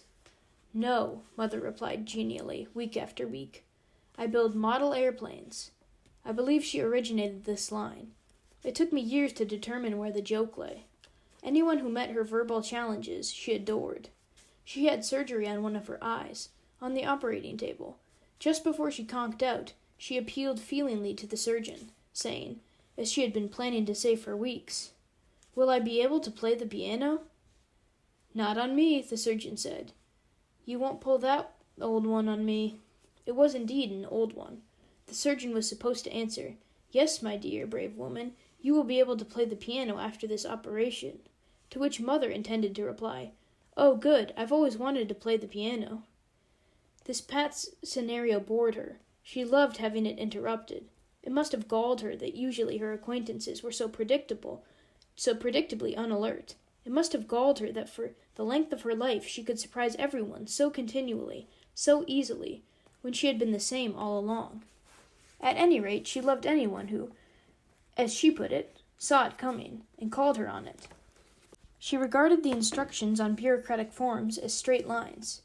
Do you advocate the overthrow of the United States government by force or violence? After some thought, she wrote, Force. She regarded children, even babies, as straight men. When Molly learned to crawl, Mother delighted in buying her gowns with drawstrings at the bottom, like sweet peas, because, as she explained energetically, you could easily step on the drawstring without the baby's noticing, so that she crawled and crawled and crawled and never got anywhere except into a small ball at the gown's top. When we children were young, she mothered us tenderly and dependably. As we got older, she resumed her career of anarchism. She collared us into her gags. If she answered the phone on a wrong number, she told the caller, Just a minute, and dragged the receiver to Amy or me, saying, Here, take this, your name is Cecile, or worse, just, It's for you. You had to think on your feet. But, did you want to perform as well as Cecile, or did you want to take pity on the wretched caller? During a family trip to the Highland Park Zoo, Mother and I were alone for a minute. She approached a young couple holding hands on a bench by the seals, and addressed the young man in dripping tones. Where have you been? Still, got those baby blue eyes. Always did slay me. And this, a swift nod at the dumbstruck young woman, who had removed her hand from the man's. Must be the one you were telling me about. She's not so bad, really, as you used to make out. But listen, you know how I miss you. You know where to reach me. Same old place. And there's Anne over there. See how she's grown? See the blue eyes? And off she sashayed, taking me firmly by the hand and leading us around briskly past the monkey house and away. She cocked an ear back, and both of us heard the desperate man begin in a high-pitched wail. I swear, I never saw her before in my life. On a long, sloping beach by the ocean, she lay stretched out sunning with father and friends until the conversation gradually grew tedious, when, without forethought, she gave a little push with her heel and rolled away. People were stunned. She rolled deadpan and apparently effortlessly, arms and legs extended and tidy, down the beach to the distant water's edge, where she lay at ease, just as she had been, but half in the surf, and well out of earshot. She dearly loved to fluster people by throwing out a game's rules, at whim. And when she was getting bored, losing in a dull sort of way, and when everybody else was taking too seriously, if you turned your back, she moved the checkers around on the board. When you got them all straightened out, she denied she'd touched them. The next time you turned your back, she'd line them up on the rug, or hid them under your chair. In a betting rummy game, called Michigan, she routinely played out of turn, or called out a card she didn't hold, or counted backwards simply to amuse herself by causing an uproar and watching the rest of us do double takes and have fits. Much later, when serious suitors came to call, Mother subjected them to this fast card game as a trial by ordeal. She used it as an intelligence test and a measure of spirit. If the poor man could stay around without breaking down or running out, he got to marry one of us, if he still wanted to. She excelled at bridge, playing fast and boldly. But when the stakes were too low and the hands dull, she bid slams for the devilment of it, or raised her opponent's suit to bug them, or showed her hand, or tossed her cards in a handful behind her chair in a characteristic swift motion accompanied by a vibrantly innocent look. It drove our stolid father crazy. The hand was over before it began, and the guests were appalled. How do you score it? Who deals now? What do you do with a crazy person who was having so much fun? Or, they were down 7, and the guests were appalled. Pam! Damn it, Pam! He groaned. What ails such people? What on earth possesses them? He rubbed his face. She was an unstoppable force. She never let go. When we moved across town, she persuaded the U.S. Post Office to let her keep her old address forever because she had her stationery printed. I don't know how she did it. Every new post office worker over decades needed to learn that although the Dokes mail is addressed to her here, it is delivered to her there. Mother's energy and intelligence suited her for a greater role in a larger arena, mayor of New York, say, than the one she had. She followed American politics closely. She had been known to vote for Democrats. She saw how things should be run. But she had nothing to run but our household. Even there, small minds bugged her. She was smarter than the people who designed the things she had to use all day for the length of her life. Look, she said, whoever designed this corkscrew never used one. Why would anyone sell it without trying it out? So she invented a better one. She showed me a drawing of it. The spirit of American enterprise never faded in Mother. If capitalizing and tooling up had been interesting in theorizing and thinking up, she would have fired up a new factory every week and shared several hundred corporations. It grieves me, she would say, it grieves my heart that the company that made one superior product packaged it poorly or took the wrong tack in its advertising. She knew, as she held the thing mournfully in her 2 hands, that she'd never find another. She was right. We children wholly sympathized, and so did Father. What could she do? What could anyone do about it? She was Samson in chains. She paced. She didn't like the taste of stamps, so she didn't lick stamps. She licked the corner of the envelope instead.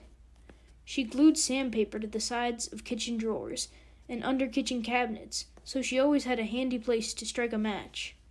She designed and hounded workmen to build against all norms, doubly wide kitchen counters and elevated bathroom sinks. To splint a finger, she stuck it in a lightweight cigar tube. Conversely, to protect a pack of cigarettes, She carried it in a Band-Aid box. She drew plans for an over-the-finger toothbrush for babies, an oven rack that slid up and down, and, the family favorite, Lend Alarm. Lend Alarm was a beeper you attached to books, or tools you loaned friends. After 10 days, the beeper sounded. Only the rightful owner could silence it. She repeatedly reminded us of P.T. Barnum's dictum.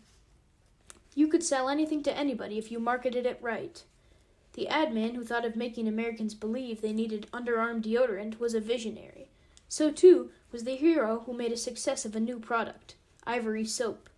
The executives were horrified, Mother told me, that a cake of this stuff floated. Soap wasn't supposed to float. Anyone would be able to tell it was mostly whipped-up air. Then some inspired admin made a leap. Advertise that it floats. Flaunt it. The rest is history. She respected the rare few who broke through to new ways. Look, she'd say, here's an intelligent apron.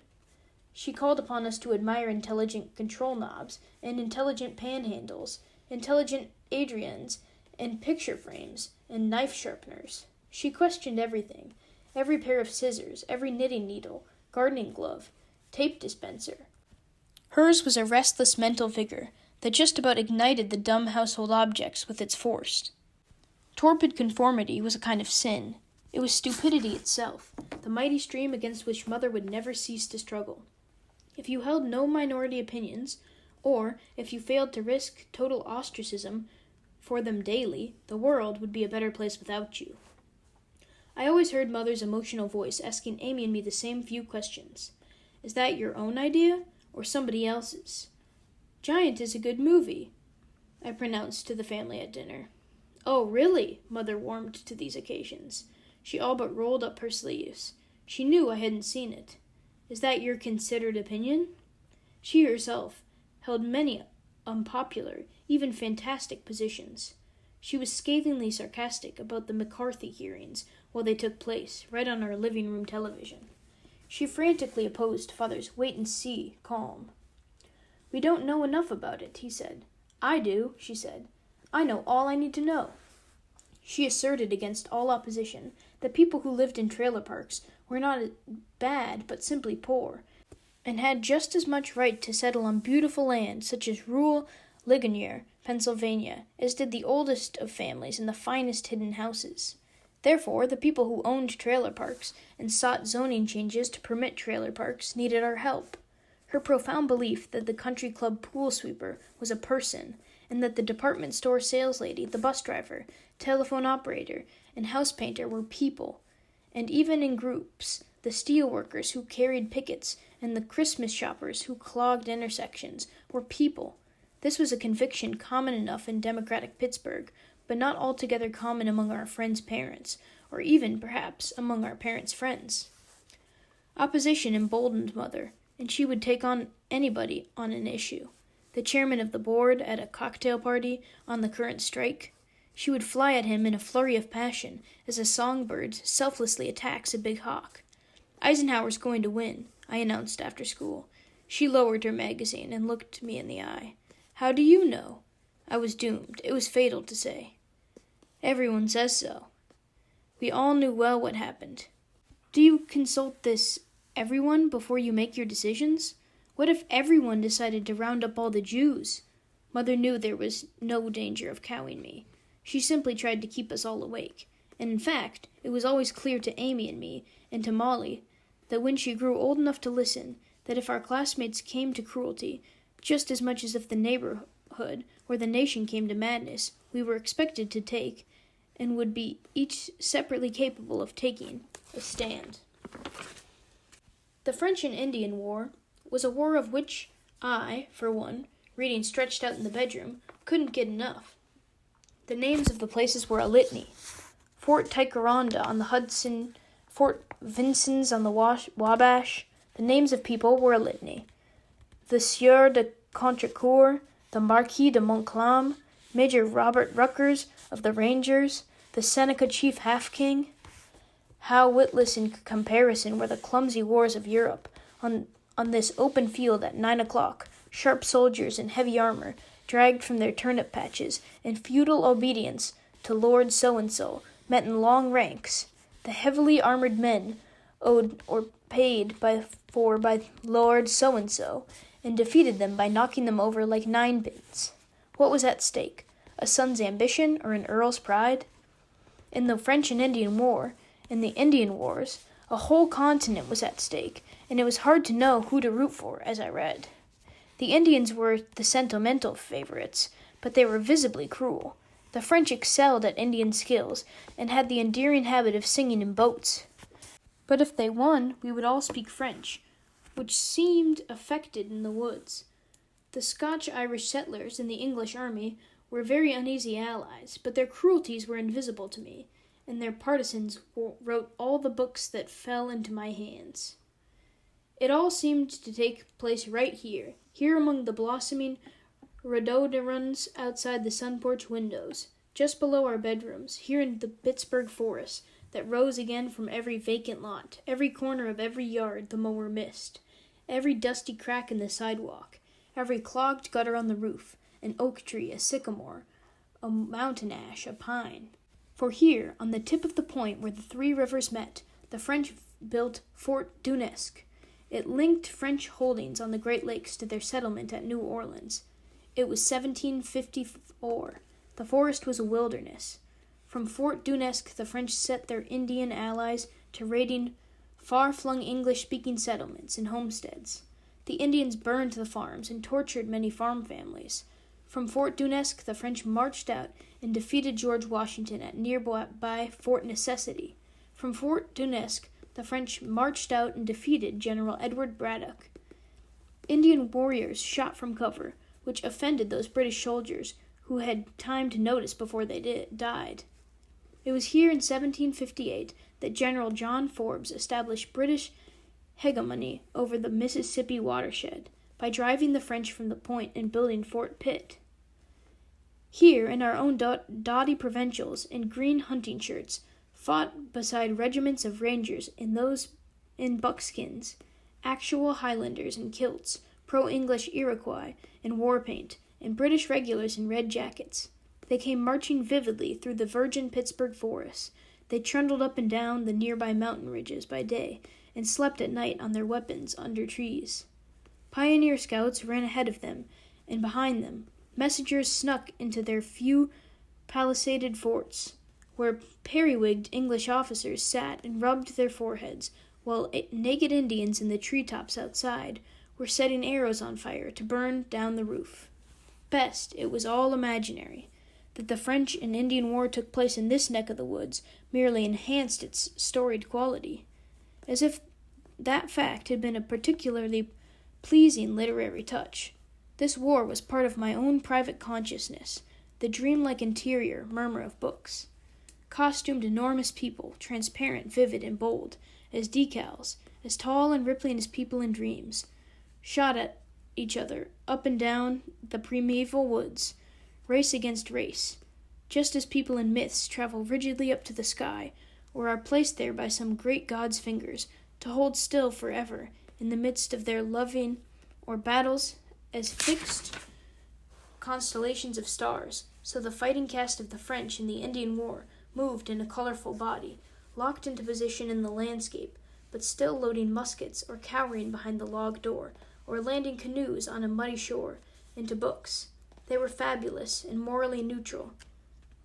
Like everything in history, like everything in books, they were imagination's playthings.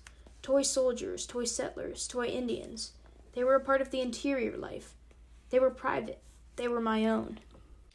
In books, these wars played themselves out ceaselessly.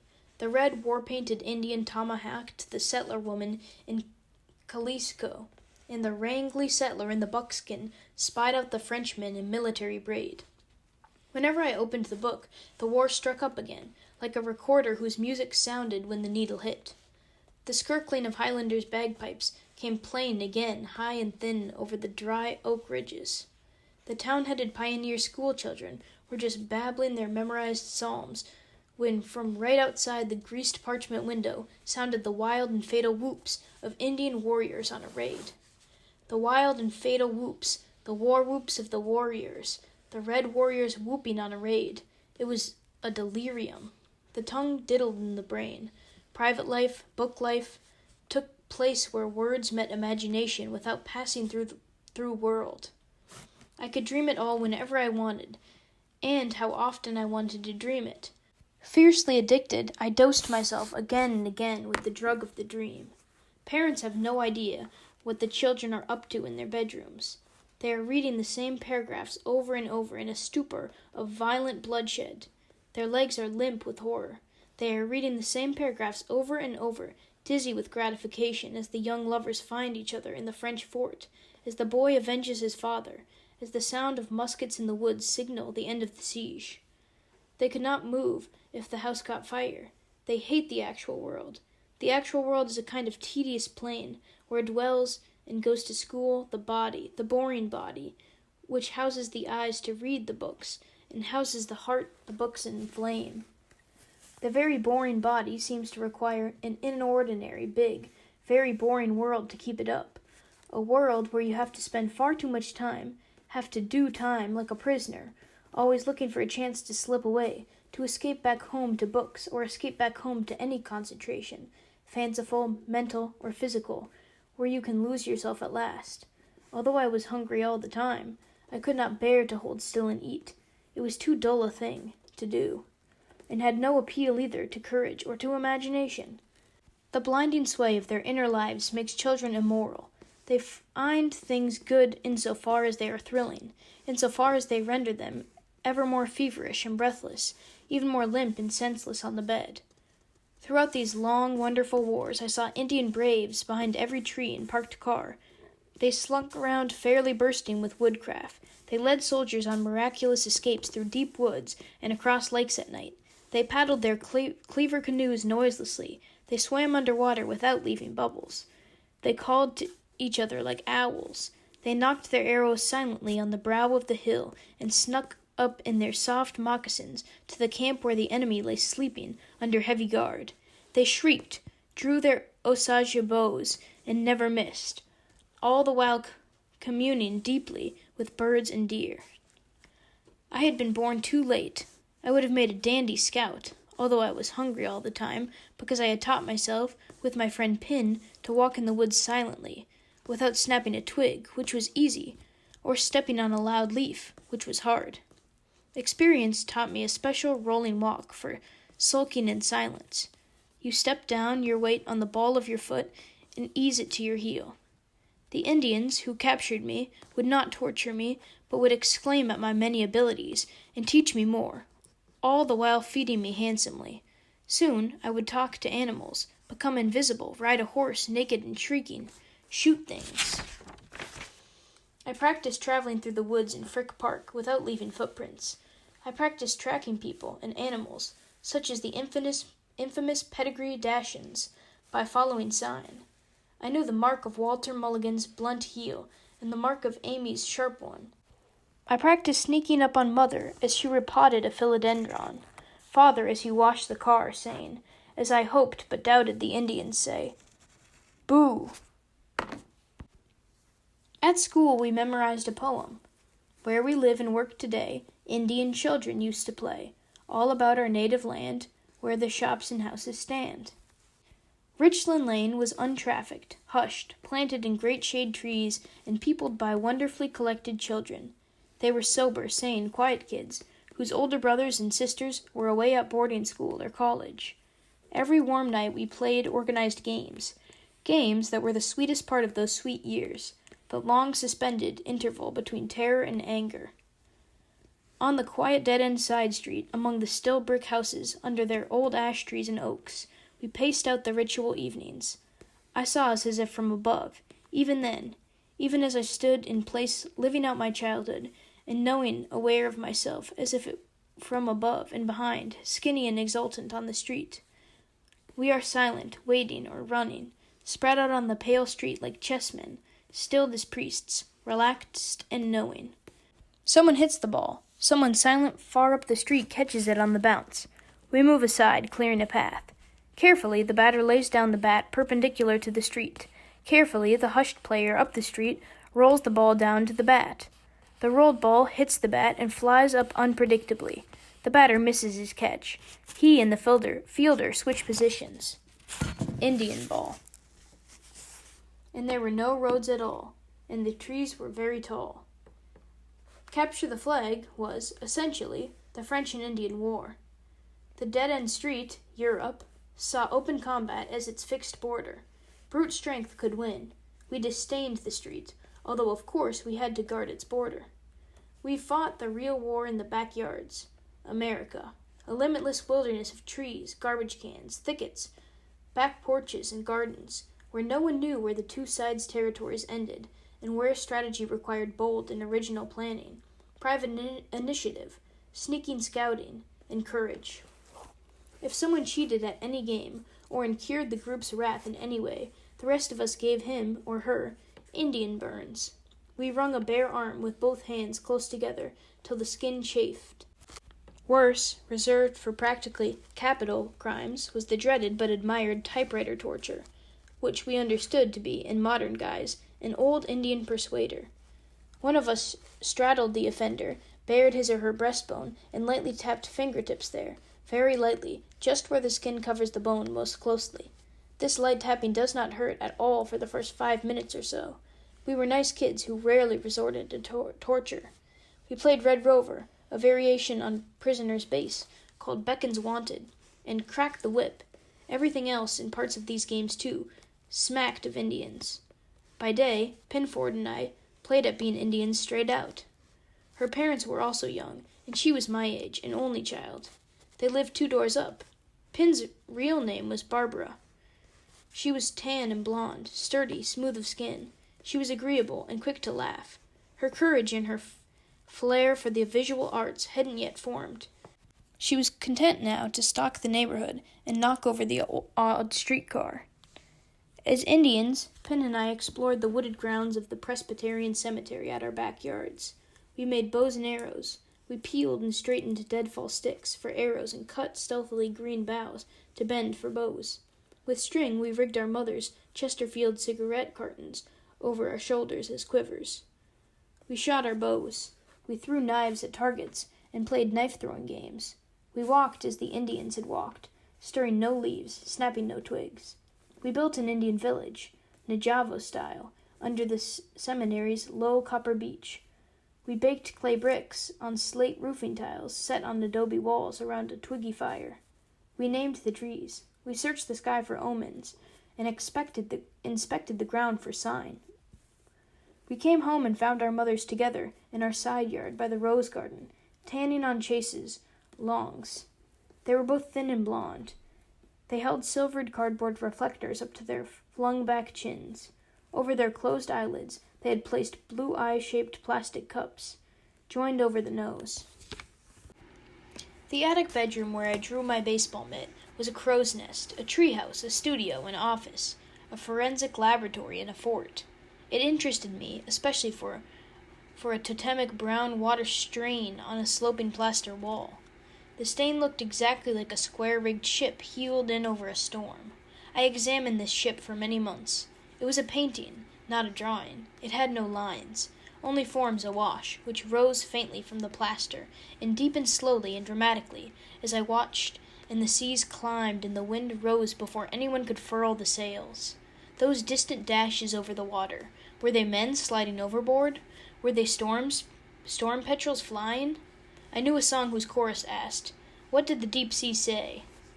My detective work centered around the attic, and sometimes included Pinford. We filed information on criminal suspects in a shoebox. We got the information by hanging around the Evergreen Cafe on Penn Avenue and noting suspicious activity. One dark, rainy afternoon when I was alone, I saw a case of beer inside the trunk of a man's car. If that wasn't suspicious, I didn't know what was. I was lurking just outside the drugstore, where I could see the Evergreen Cafe clientele without being seen. I memorized the car's license number, of course, as anyone would. But my real virtue as a detective was that I could memorize the whole man, inch by inch, by means of sentences, and later reproduce the man in a drawing. When I came home from the dark rain that afternoon, I walked through floor after floor of the lightened house, wetting the golden rugs and mustering until I got to the attic stairs and the attic itself. There, I repaired to a card table under the square-rigged ship. I wrote down the suspect's car and license plate number. I wrote down my stabs at his height and age and a description of his clothes. Then I turned on the radio, opened a cheap drawing tablet, and relaxed to the business of drawing the man who had stepped out of the Evergreen Cafe and revealed a case of beer in the trunk of his car. By accident, I drew a slopey oval that looked like his head. I copied a page of these. Paying attention, I marked off some rough ratios. The crucial intervals between eye sockets, head top, and chin. Unconsciously again, I let my hand scribble lines for features. I sat up to play back in my head certain memorized sentences. He had a wide mouth. His mouth corners fall directly beneath his eyes, outer corners. Forehead is round. Ears are high, triangular. My dumb hand molded the curved facial masses and shaded the eye sockets for its own pleasure with slanting parallel lines. I sat enchanted and unwitting in a trance. "What will the weather be? Tell us, Mr. Weatherman." The radio woman enunciated her slow, terrible song. She sounded her notes delicately, as did the idiot xylophone that preceded her. A wind was rising outside. Across the attic room, the blackened windows rattled. I saw their glossy reflections on the pale walls wag. The rain battered the roof over my head, over the waterlogged ship. I heard the bare buckeye boughs hitting the house. I was drawing the head. I shut my eyes. I could not see the man's face edically. That is, I could not reproduce it interiorly, study it, and discover new things, as some few people can look up at a page, print it, as it were, in their memories, and read it off later. I could produce staple images only, rarely. But like anyone, I could recall and almost see fleet-torn fragments of a scene. A raincoat's sleeve wrinkling, a blonde's head bending, red-lighted rain falling on asphalt, a pesteringly interesting pattern in a Cordovon shoe, which rises and floats across that face I want to see. I perceived these sights as scraps that floated like blowing tissue across some hollow interior space, some space at the arching roof of the ribcage, perhaps. I swerved to study them before they slid away. I hoped that the sentences would nail the blowing straps down. I hoped that the sentences would store scenes like rolls of film I could simply reel off and watch. But of course, the sentences did not work that way. The sentences suggested scenes to the imagination, which were no sooner repeated than envisioned, and envisioned just as poorly and just as vividly as actual memories. Here was Raggedy Ann, say, in actual memory, with her red and white striped stockings and blunt black feet. And here, say, was a barefoot boy asleep in his car, his cheeks covered thinly with blood. Which was real? The barefoot boy was just as vivid. It was easier to remember a sentence than a sight, and the sentence suggested sights new or skewed. These were dim regions, these submerged caves where waters mingled. On my cheap tablet I was drawing round lips, suns, fish in school.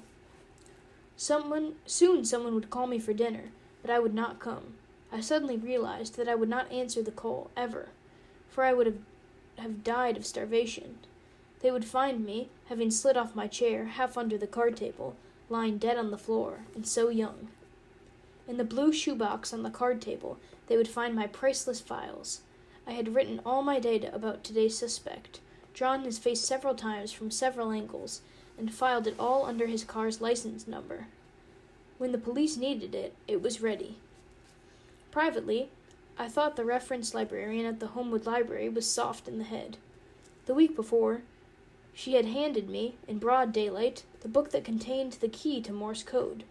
Without a word, she watched me copy it, pocket the paper, and leave. I knew how to keep a code secret if she didn't. At home, I memorized Morse code promptly and burned the paper. I had read the library's collection of popular forensic medicine, its books about Scotland Yard and the FBI, a dull biography of J. Edgar Hoover, and its Sherlock Holmes. I knew I was not alone in knowing Morse code. The FBI knew it, Scotland Yard knew it, and every Sparks in the Navy knew it. I read everything I could get about ham radios. All I needed was a receiver. I could listen in on troop maneuvers, intelligence reports, and disasters at sea, and I could rescue other hams from calamity, to which, as a class, they seemed remarkably prone. I knew that police arrests made composite drawings of criminal suspects. Witness to crimes selected from a varied assortment, a stripe of brown hair, a stripe or two of forehead, a stripe of eyes, and so forth. Police artists, of whose ranks I was an oblate, made a drawing that combined these elements. Newspapers published the drawings.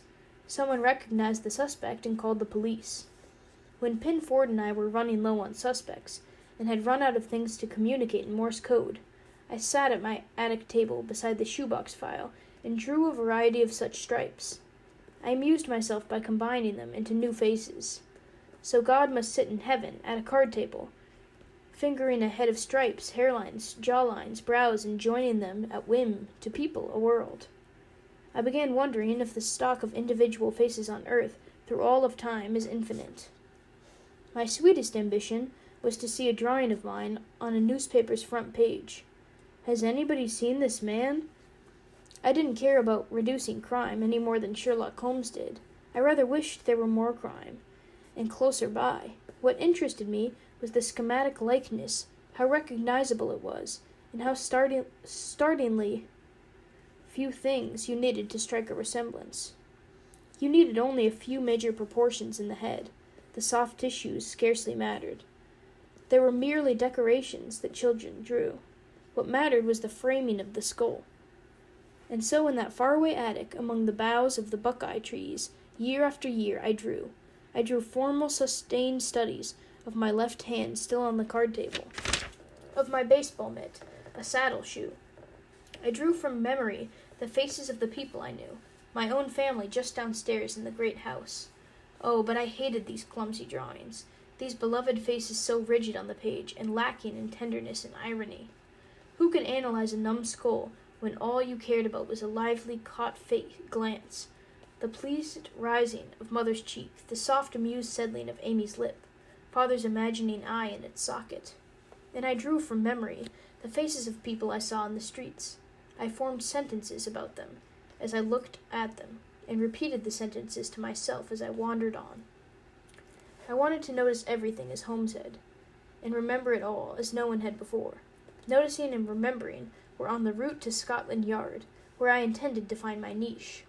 They were also, more urgently, the route to the corner yard on Edgerton Avenue, to life in the house we had left and lost. Hadn't I already forgotten the floor plan of that house where I had lived for 7 years? I could see a terrifying oblong of light bend across a room's corner. I could see my mother talking on the phone in the dark stairwell, and Joanne Sheehy skating at night on the ice street, and the broom closet door opening to reveal the broom. But who could stitch these ripped remnants together? I could no longer conjure up the face of Walter Milligan, the red-haired Irish boy I had chased up and down a football field. Could no longer remember his face because I had neglected to memorize it. Noticing and remembering everything would trap bright scenes to light and fill the blank and darkening past, which was already piling up behind me. The growing size of that blank and ever-darkening past frightened me. It loomed beside me like a hole in the air, and battened on scraps of my life I failed to claim. If one day I forgot to notice my life, and be damned grateful for it, the blank cave would suck me up entire. From now on I would beat the days into my brain.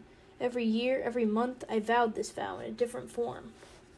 But the new scenes I tried to memorize with the aid of sentences were as elusive and random as the scenes I remembered without effort.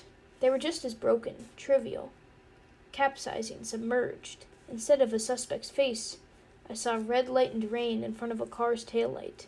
Instead of the schoolyard recess scene I loved, the dodgeball game I tried to memorize at one moment, and then another, my friends and I excited and whooping, I saw a coarse cement corner, and the cyclone fence behind it, and only a flash of dark green school uniforms below. Instead of my sister Molly just starting to walk, I saw the smocking on her blue dress, and her stained palm. These were torn and out-of-focus scenes, plain on wind-blown scraps. They dissolved when I tried to inspect them, or dimmed, or slid dizzyingly away, like a ship's stern yawing down the dark lee slope of a wave. But he said unto Jesus, And who is my neighbor? And Jesus answering said, a certain man went down from Jerusalem to Jericho, and fell among thieves. And he said unto him, Who is my neighbor? But a certain Samaritan came where he was, and went to him, and bound up in his wounds, and brought him to an inn, and took care of him. And he said unto him, Which now thinkest thou was neighbor unto him that fell among the thieves? And he said unto him, Who is my neighbor? And Jesus answering said, A certain man went down from Jerusalem to Jericho, and fell among thieves. Who is my neighbor? Then Jesus said unto him, Go, and do thou likewise. This was my Terwilliger Bunce one. This and similar fragments of biblical language played in my head, like a record on which the needle has stuck, played at the back of my mind, and moved at the root of my tongue, and sounded deep in my ears without surcease. Who is my neighbor? Every July for 4 years, Amy and I trotted off to some Presbyterian church camp. It was cheap, wholesome, and nearby. There we were happy, loose with the other children, in cabins under pines. If our parents had known how pious and low church this camp was, they would have yanked us. We memorized Bible chapters, sang rockingly hymns around the clock, held nightly devotions, including extemporaneous prayers, and filed out of the woods to chapel twice on Sundays, dressed in white shorts. The faith-filled theology there was only half a step out of a tent. You could still smell the sawdust. We met all sorts of girls at camp. There were a dozen girls from an orphanage who had never been adopted. Among these, I admired an older girl named Liz, a large-framed, bony girl with dry blonde curls and high red cheekbones, who wore a wool lumberjack shirt. Every Sunday night, gathered in our bare old rec hall of a chapel, we children could request a favorite hymn if we could recite a Bible verse. Year after year, Big Liz returned unadopted to camp, and Sunday after Sunday requested, No one ever cared for me like Jesus. I had a head for religious ideas. They were the first ideas I ever encountered. They made other ideas seem mean. And what shall it profit a man if he shall gain the whole world and lose his own soul, and lose his own soul, and lose his own soul? Know ye that the Lord, he is God? It is he that hath made us, and not we ourselves. We are his people, and the sheep of his pasture. Arise and take up thy bed, and walk. And he said unto him, Who is my neighbor? Who shall ascend into the hill of the Lord, or who shall stand in his holy place? He that hath clean hands and a pure heart, who hath not lifted up his soul into vanity, nor sworn deceitfully. The earth is the Lord's, and the fullness thereof, the world, and they that dwell therein. The heavens declare thy glory of God, and thy firmament sheweth his handiwork. Verily I say unto you, that one of you shall betray me. Every summer we memorized these things at camp. Every Sunday in Pittsburgh we heard these things in Sunday school. Every Thursday we studied these things, and memorized them too. Strictly as literature, they said, at school. I had miles of Bible in memory, some perforce, but most by hap, like the words to songs. There was no corner of my brain where you couldn't find, among the files of clothing labels and heaps of rocks, among the swarms of protozoans and shelves of novels, whole tapes and snarls and reels of Bible. Later, before I left Pittsburgh for college, I would write several poems in deliberate imitation of its sounds, those repeated feminine endings followed by thumps, or those long hard beats followed by softness, Selah.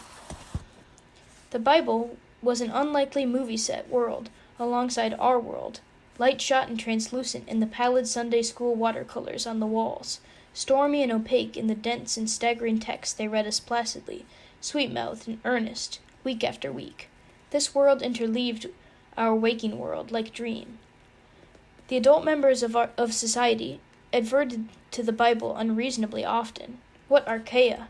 What did they spread this scandalous document before our eyes? If they had read it, I thought, they would have hid it. They didn't recognize the vivid danger that we would, through repeated exposure, catch a case of its wild opposition to their world. Instead, they bade us study great chunks of it, and think about those chunks, and commit them to memory, and ignore them.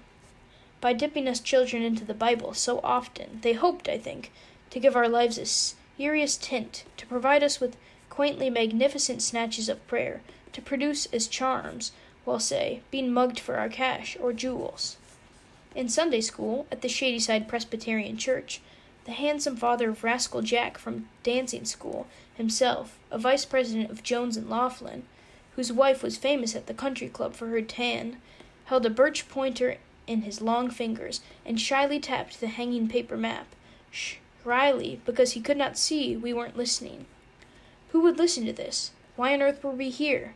There in blue and yellow and green were Galilee, Samaria itself, and Judea, he said, and I pretended to pay attention as a courtesy. The Sea of Galilee, the River Jordan, and the Dead Sea.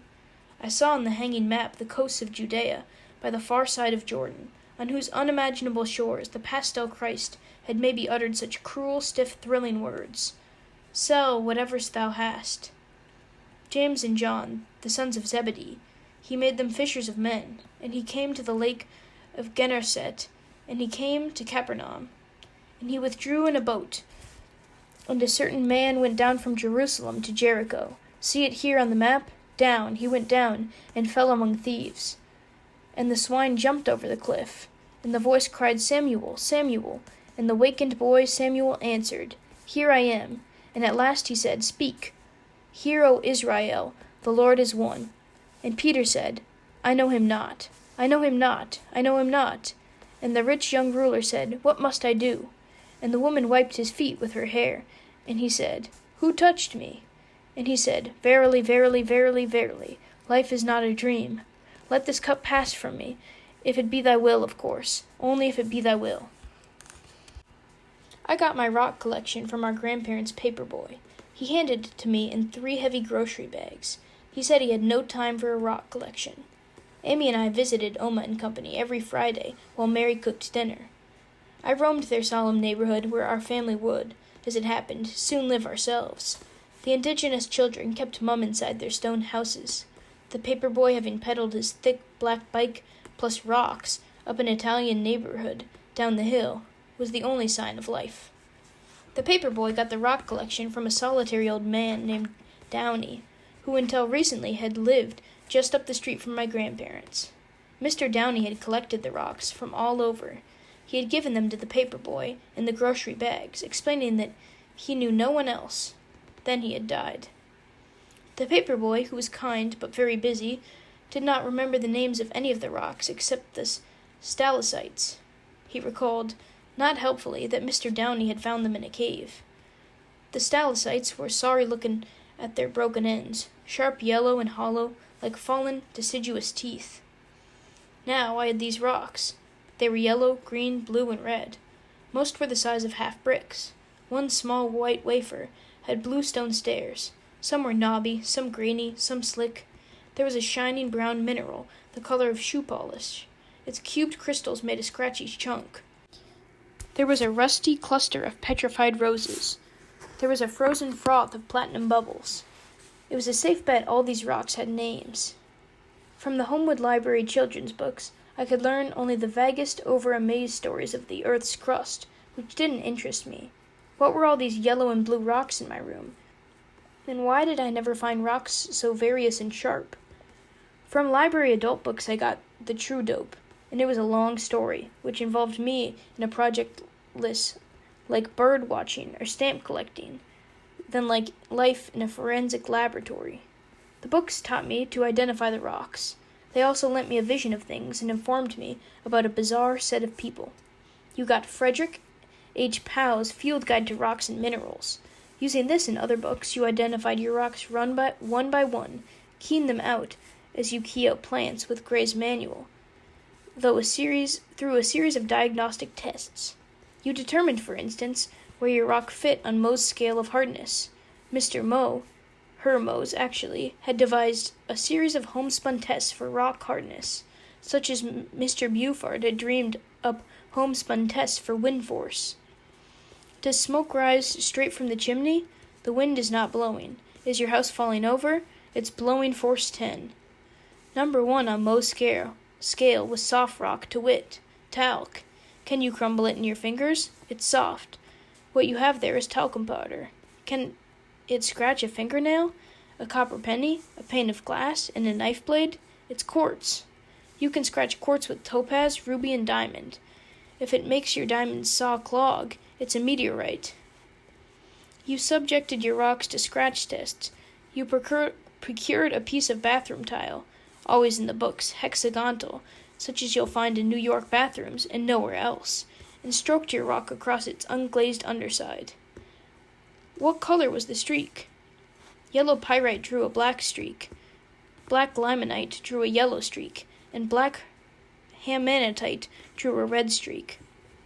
Some minerals, Pow explained, to my mystification, are not truly black, but only look so. The streaks were brilliant pigments rather than crayon strokes, deeper than pastel strokes. They were powdery, pure pigments, bright as grease paint. It was a wonder the earth wasn't streaked like a Van Gogh landscape, and all the people streaked like Warpath Indians. You performed other testing marvels on your rocks, at least the people in the books did. They dripped acid on them, they shone ultraviolet lights on them. They split them, sawed them, set them on fire. Diamond burns easily. They smelled and tasted them. Cracked arsenic smells like garlic. Epsonite is bitter. Halotrichite tastes like ink. Soda tastes cooling. Those ardent meteorologists who licked their Christocola specimens found that their tongues got stuck. During these tests, the rocks behaved with scarcely less vigor than the scientist. Borax swells into great worms as it melts, and finally shrinks into almost nothing. Other minerals may send up little horns. Some change color when you heat them, or glow, or melt, burn, dissolve, or turn magnetic. Some fly apart, deprecate. If you should happen to place a hunk of gumite on film, it will take its own picture. At the end of all these tests, especially if you knew where you found your rocks, you could learn what you had in the paper bags. Or you could learn as I did, read the text's minerals descriptions 1,000 times until you hit on something that sounded plausible. You could also go directly to the answers by studying the labeled rocks for sale at the Carnegie's museum shop. Eventually, I identified the rocks. The petrified roses were barite, probably from Oklahoma. The scratchy brown mineral was bauxite, aluminum ore. The black glass was obsidian. The bucket of transparent sheets was mica. The goldeny iridescent handful of soft crystals was chalcopyrite, an ore of copper, whose annoying name I love to repeat, charcopyrite. I had shiny green hornblende, rose quartz, starry moss agate, and dorn hornfuls, which was a mere rock. A mineral is a pure inorganic compound. You can express its constituents in a chemical formula. A rock is just a mixture of minerals. Worthlessly, weedy rock is ganj rock. I had glassy drops of perlite called Apache tears, bubbly pyrite, fool's gold, and a favorite, brick red cinnabar. I had speckly gneiss rock, a chip of crystal tourmaline, like a stick of Annie's candy, and a green malachite in a silky chunk. I had milky turquoise, a pecalized wood, 2 sorry stalactites, banded jasper, and a lump of coal. From the book I learned that there were fine stuff hidden in the earth. In the rock underfoot, in the mountain's roadside rock, were sealed pockets lined with crystals. You could break a brown rock and find a vug, a pocket, sharp with amethyst. In Maine, someone with a hammer had discovered a single feldspar crystal, 20 feet across. Other New England outcrops have yielded sparkling blue beryl crystals, 18 to 27 feet long. Copper miners find peacock ore, a bronze mineral locked in rock, which tarnishes at once to an astonishing royal purple when it hits the light. The rock I'd seen in my life looked dull, because in all ignorance I'd never thought to knock it open.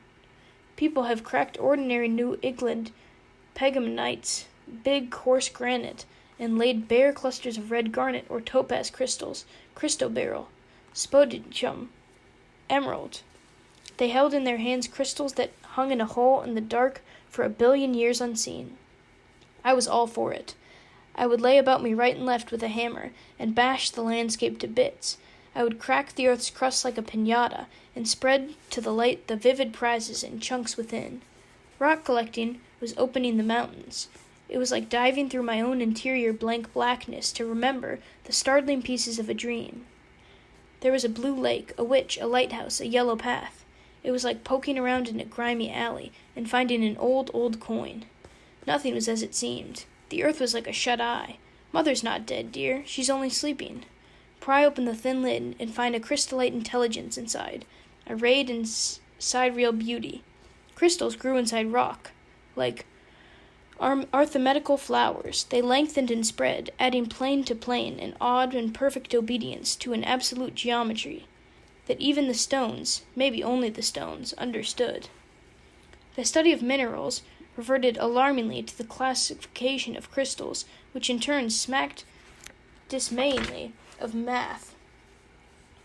I was in this, as it were, for my health. Nothing compelled me to finish reading the sentence that began, "The macrodomes become, for obvious reasons, clindodomes," or, "Remember this, B pinacoid equals the branchiopinacoid." Yet even the mumbo-jumbo had its charms. It sounded like Sid Caesar's. Powell's Field Guide to the Rocks and Minerals included a diagram of what looked like an angular inner tube or a corduroy hassock. The caption explained the diagram, "Rudile Sixline."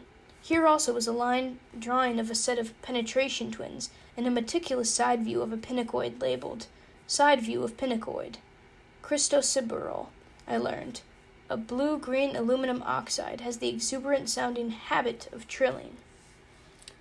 The awesome story of Earth's crust buckling and shifting unfortunately failed to move me in the slightest.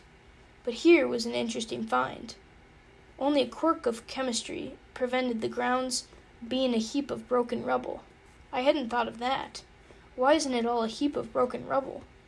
For the bedrock fractures and cleaves notoriously. It uplifts, crumbles, splits, shears, and folds. All this action naturally shatters the crust. But it happens that the abundant element silicon is water soluble at high temperatures. This element heals the scars.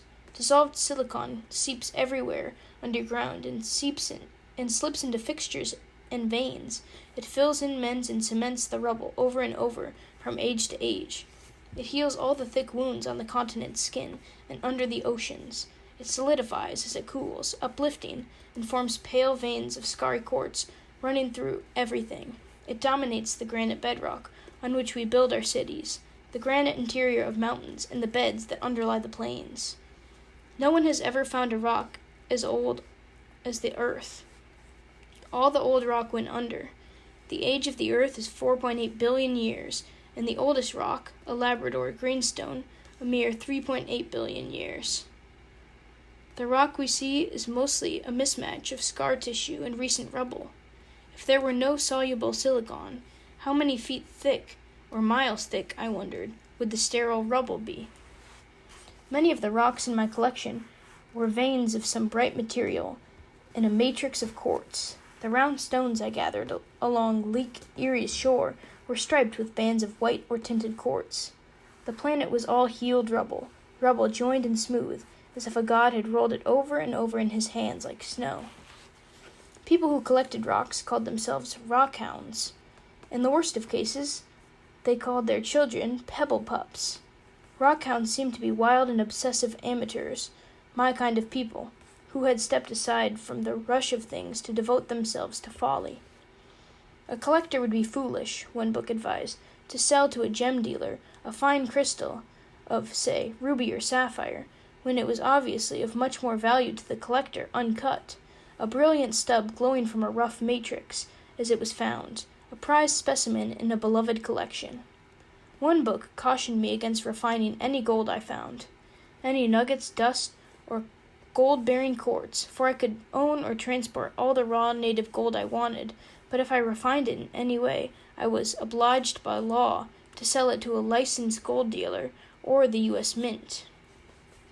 These, then, were the books which advised in detail how to avoid making money right here in America, right here in Pittsburgh, where people who dug up the nation's mineral wealth, played with it, stored it behind glass, looked at it, fed and a flat-out sprint from anyone who threatened to buy it for dollars, and ultimately gave it to the paper boy. I applauded this with the uncanny, exultant, spreading sensation you have when you realize that your name is really Legion. But I wasn't so pernickety that I was inspired by a 1953 story of two Western collectors. These men found two petrified logs that made their Geiger counters click. Uranium-bearing silicates had replaced the logs' wood. The men sold the petrified logs to the Atomic Energy Commission for $35,000. Some rockhounds had recently taken up scuba diving. These people dove down into brawling mountain streams with tanks on their backs to look for crystals underwater, or to pan for gold. The gold panning was especially good under boulders and rapids. One book included a photograph of a mild-looking hobbyist in his basement workshop. He sawed chunks of Utah wonderstone into wavy landscape-looking slabs suitable for wall hangings. Here was a photograph of rockhounds in the field. Two men on a steep desert hillside delightedly smash a flat rock to bits with two hammers. Far below stands a woman in a dress and sensible shoes, doing nothing. Here is their campsite, a sagging black pyramidal tent pitched on the desert floor. A Studebaker fender nudges the foreground. The very hazards of field collecting tempted me. Trampling for miles over rough country, facing cold heat, rain cactus, rough lava insects, rattlesnakes, scorpions, and glaring alkali flats. Collectors fell over boulders and damaged crystals. Their ballpoint pens ran out of ink. They carried sledgehammers, chains, snakebite kits, Geiger counters, canteens, tarps, maps, 3-ton hydraulic jackets, mattocks, gold pans, dynamite. See The Blaster's Handbook, published by DuPont. Cufflink, boxes, gads, sacks, ultraviolet lamps, pry bars, folding chairs, and the inevitable bathroom tiles. Getting back home alive only aggravated their problems. If you bring home 500 pounds of rocks from an average collecting trip, what do you do with them? Splay them attractively about the garden, one book suggested, lamely. Give them away? Hold yard sales? One collector left 5 tons of rocks in his yard when he moved. The books stopped just short of advising collectors how to deal with their wives. The problems of storage and display were surprising. A room full of rocks was evidently as volatile as a room full of baby raccoons. Once you commit yourself to your charges, you scarcely dare take your eyes off them. If you have some sky blue calcenthite on a shelf, or gypsum or borax or trona, it will crumble of its own accord to powder. Your crystals of realgar, and orange and red ore of arsenic will disintegrate into a dust of orpiment, which in turn will decompose. Your hanksite and soda knitter will absorb water from the air and dissolve into little pools. Your proustite and silver ores will tarnish and then decompose. Your orange beryl will fade to pink. Your brown topaz will lose all of its color. Your polished opals will craze. Finally, your brass yellow marsickite will release sulfuric acid.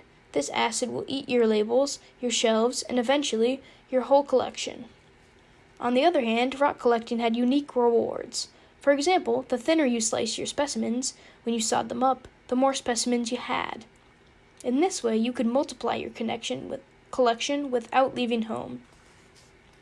When you pry open the landscape, you find wonders, gems made of corpses, even, and excrement.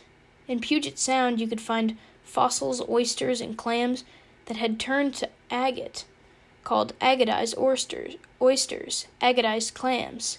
In Colorado, you could find fossil shrimps turned to scarlet, and precious carnelian. People have found dinosaur bones turned to jasper.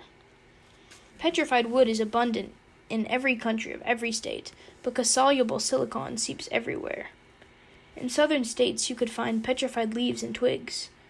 There are often worm borings in petrified wood, and inside the opalized tunnels, you might find gemmy piles of petrified worm excrement. Dinosaur excrement fossilizes too.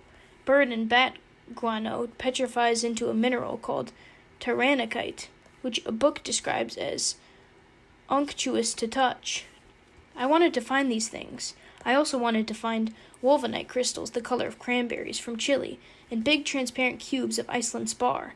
In Durango, Mexico, I might find rosy adamite, tabular orange sulfonite crystals, menomatite and yellow mammillary crusts, or light green pyramids of scroadite.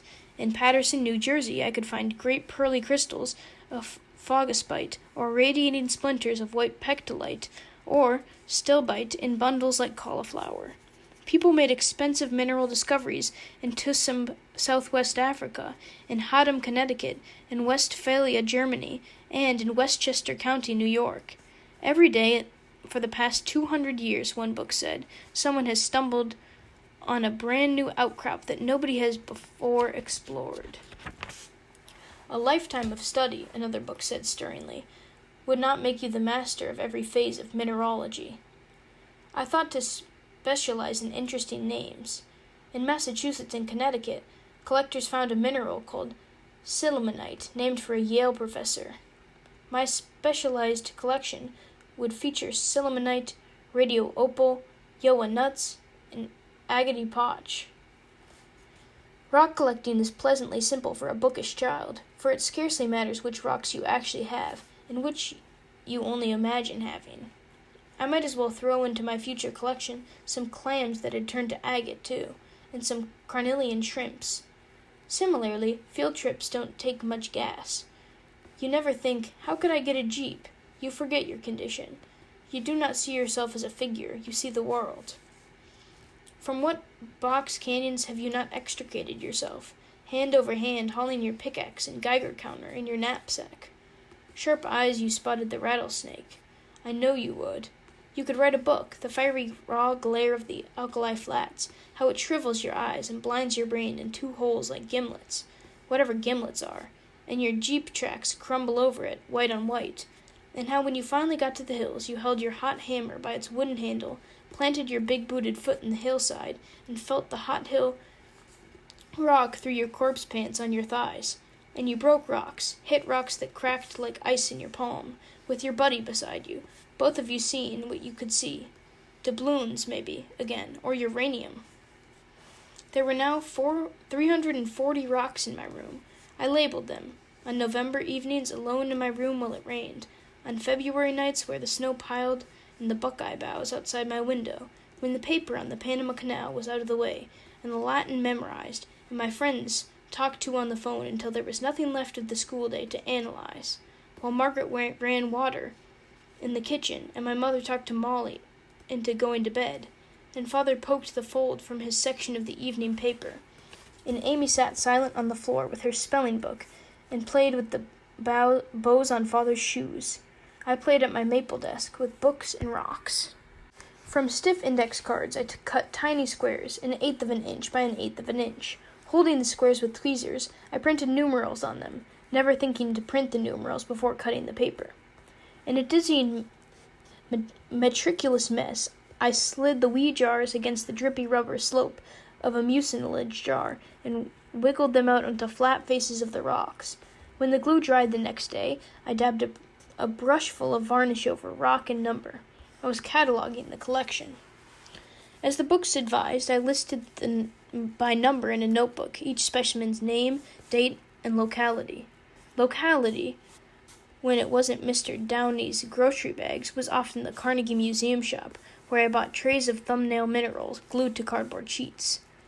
I soaked the glue from these and labeled them with my own compulsive little numbers.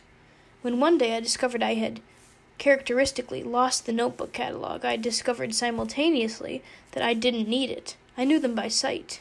That favorite dry red cinnabar, those Lake Erie ruby granites and flintstones, Mr. Downey's big chunks of pale oolite, dark wavy serpentite, hornblende, gneiss, tourmaline, Apache tears, all of them. Often I imagined the solitary Mr. Downey, that invisible man from my grandparents' rarefied street of executives and lawyers. Every few years he had unearthed from the cellar his loose khaki pants and his tight hiking boots. He clambered into a pickup truck, concealed in his ivy-grown garage, and took off for Oklahoma, where he scouted the lonesome hills with a hammer. He filled his stout sack with moss agate, chalcopyrite, and petrified roses. For reasons unimaginable, he drove back to hushed old Pittsburgh, pulled into his secret driveway, changed his clothes, and sat for years on end at his library desk to study his rocks.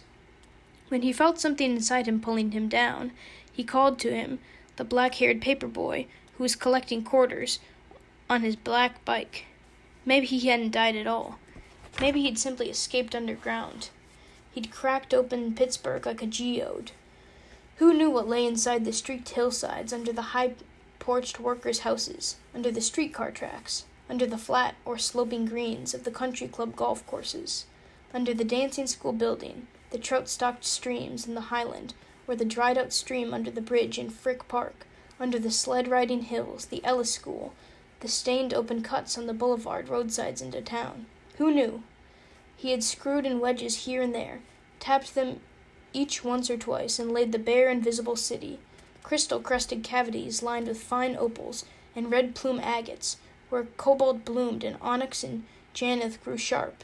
He visited the underground corridors, where spinal crystals twined underfoot, and blue cubes of ganilla cut his hands, and carnelian nodules hung wet overhead among pale octahedrons of fluorite, among frost agates and moonstones, red jasper, blue lazulite, stubs of garnet, black chert. Of course he hadn't come back. Who would? After I read The Field Book of Ponds and Streams several times, I longed for a microscope. Everybody needed a microscope.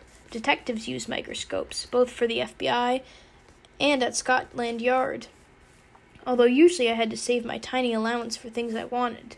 That year for Christmas, my parents gave me a microscope kit. In a dark basement corner, on a white enamel table, I set up the microscope kit. I supplied a chair, a lamp, a batch of jars, a candle, and a pile of library books. The microscope kit supplied a blunt, black, 3-speed microscope, a booklet, a scalpel, a dropper, an ingenious device for cutting thin segments of fragile tissue, a pile of clean slides, and cover slips, and a dandy array of corked test tubes. One of the test tubes contained hay infusion. Hay infusion was a wee brown chip of grass blade. You added water to it, and after a week it became a jungle in a drop, full of one-celled animals. This did not work for me. All I saw in the microscope after a week was a wet chip of dried glass, much enlarged. Another test tube contained diatomaceous earth. This was, I believed, an actual pinch of the white cliffs of Dover. On my palm it was an airy, friable chalk. The booklet said it was composed of the siliceous bodies of diatoms, one-celled creatures that lived in, as it were, small glass jewelry boxes with fitted lids. Diatoms, I read, come in a variety of transparent geometrical shapes, broken and dead, and dug out of geological deposits. They made chalk, and a fine abrasive used in silver polish and toothpaste. What I saw in the microscope must have been the fine abrasive grit enlarged. It was years before I saw a recognizable whole diatom. The kit's diatomous earth was a bust. All that winter I played with the microscope. I prepared slides from things at hand, as the book suggested. I looked at the transparent membrane inside an onion's skin and saw the cells. I looked at a section of cork and saw the cells, and at scrapings from the inside of my cheek. Ditto. I looked at my blood and saw not much. I looked at my urine and saw long iridescent crystals, for the drop had dried. All this was very well, but I wanted to see the wildlife I had read about. I wanted especially to see the famous amoeba who had eluded me. He was supposed to live in the hay infusion, but I hadn't found him there. He lived outside in warm ponds and streams too, but I lived in Pittsburgh, and it had been a cold winter. Finally, late that spring I saw an amoeba. The week before I had gathered puddle water from Frick Park. It had been festering in a jar in the basement. This June night, after dinner, I figured I'd waited long enough. In the basement, at my microscope table, I spread a scummy drop of Frick Park puddle water on a slide, peeked in, and lo, there was the famous amoeba. He was as blobby and grainy as his picture. I would have known him anywhere. Before I had watched him at all, I ran upstairs. My parents were still at table, drinking coffee. They too could see the famous amoeba. I told them, bursting, that he was all set up, that they should hurry before his water dried. It was the chance of a lifetime. Father had stretched out his long legs and was tilting back in his chair. Mother sat with her knees crossed, in blue slacks, smoking a Chesterfield. The dessert dishes were still on the table. My sisters were nowhere in evidence. It was a warm evening. The big dining room windows gave onto blooming rhododendrons. Mother regarded me warmly. She gave me to understand that she was glad I had found what I had been looking for, but that she and Father were happy to sit with their coffee and would not be coming down. She did not say, but I understood at once, that they had their pursuits, coffee, and I had mine. She did not say, but I began to understand then, that you do what you do out of your private passion for the thing itself. I had essentially been handed my own life. In subsequent years, my parents would praise my drawings and poems, and supply me with books, art supplies, and sports equipment, and listen to my troubles and enthusiasms, and supervise my hours and discuss and inform, but they would not get involved with my detective work, nor hear about my reading, nor inquire about my homework or term papers or exams, nor visit the salamanders I caught, nor listen to me play the piano, nor attend my field hockey games, nor fuss over my insect collection with me, or my poetry collection, or stamp collection, or rock collection. My days and nights were my own to plan and fill. When I left the dining room that evening and started down the dark basement stairs, I had a life.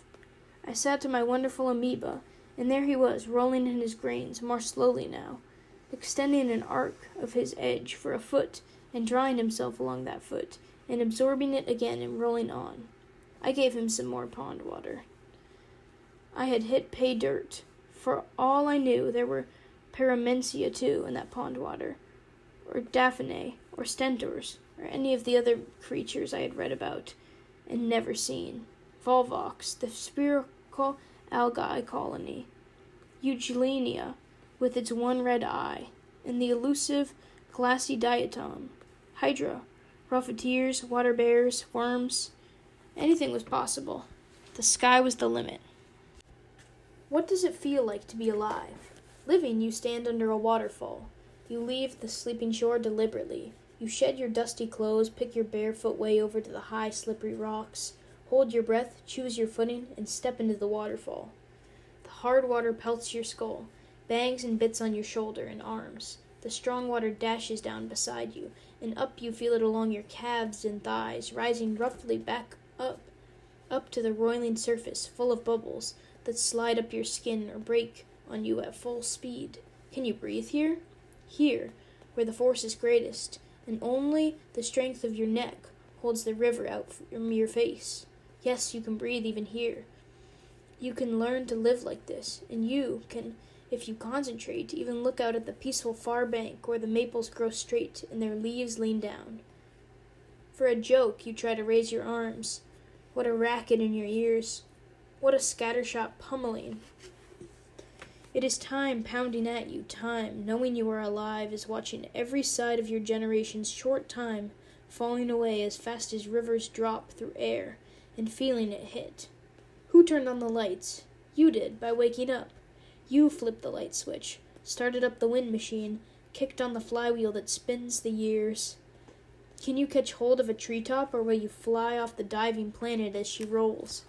Can you ride out the big blow on a coconut's palm trunk until you fall asleep again and the winds let up? You fall asleep again, and you slide in a dream to the palm tree's base. The winds die off, the lights dim, the years slip away. As you idle there till you die in your sleep, till death sets you cruising down the Tamayame Trail. Knowing you are alive is feeling the planet buck under you, rear, kick, and try to throw you. You hang on to the ring. It is riding the planet in a log downstream, whooping, or conversely you step aside from the dreaming fast, loud routine and feel time as a stillness about you, and hear the silent air asking in so thin a voice, have you noticed yet that you will die? Do you remember? Then you feel your life is a weekend you cannot extend, a weekend in the country. Oh, Audubon Verwell. My friend Judy Scheuer was a thin, messy, shy girl, whose thick blonde curls lapped over her glasses.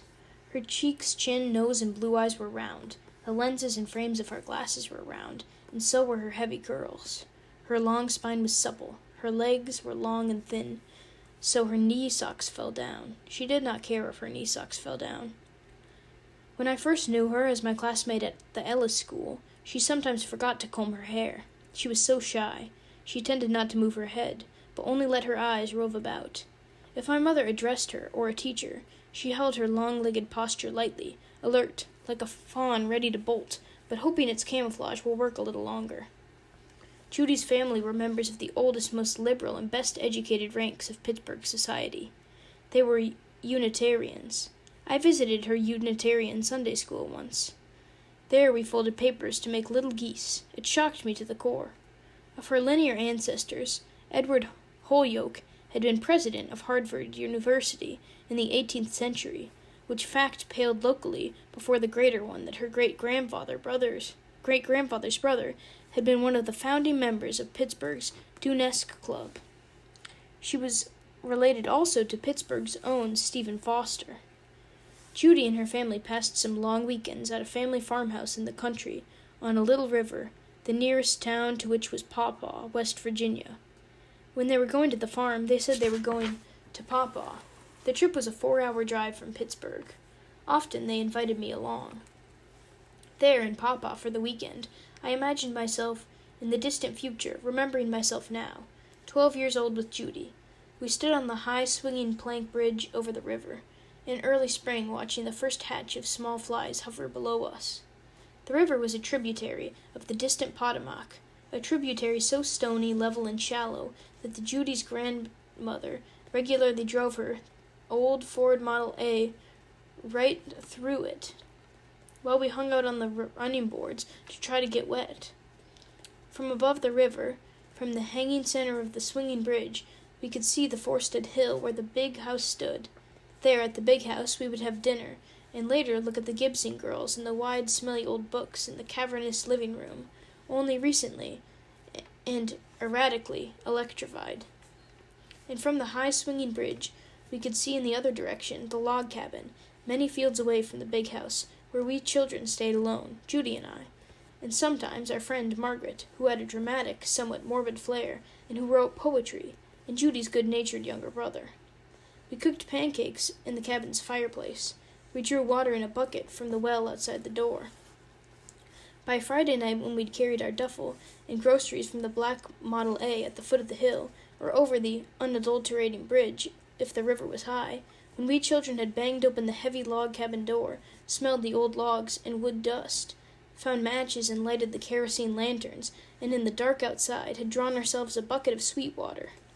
Feeling the rope go slack and hearing the bucket hit, then feeling the rope pull as the bucket tipped and filled, and hunted up wood for a fire, smelled the loamy nighttime forest again, and heard the whippoorwill by that time on Friday night. I was already grieving and mourning, only just unpacking my nightgown, because here it was, practically Sunday afternoon, and time to go. "What you kids need," Miss Scheuer used to say, "is more exercise."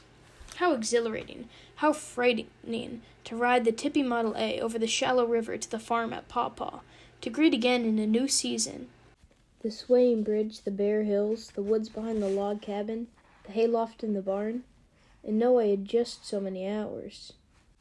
From the minute I set foot on that land across the river, I started ticking like a timer, fizzing like a fuse.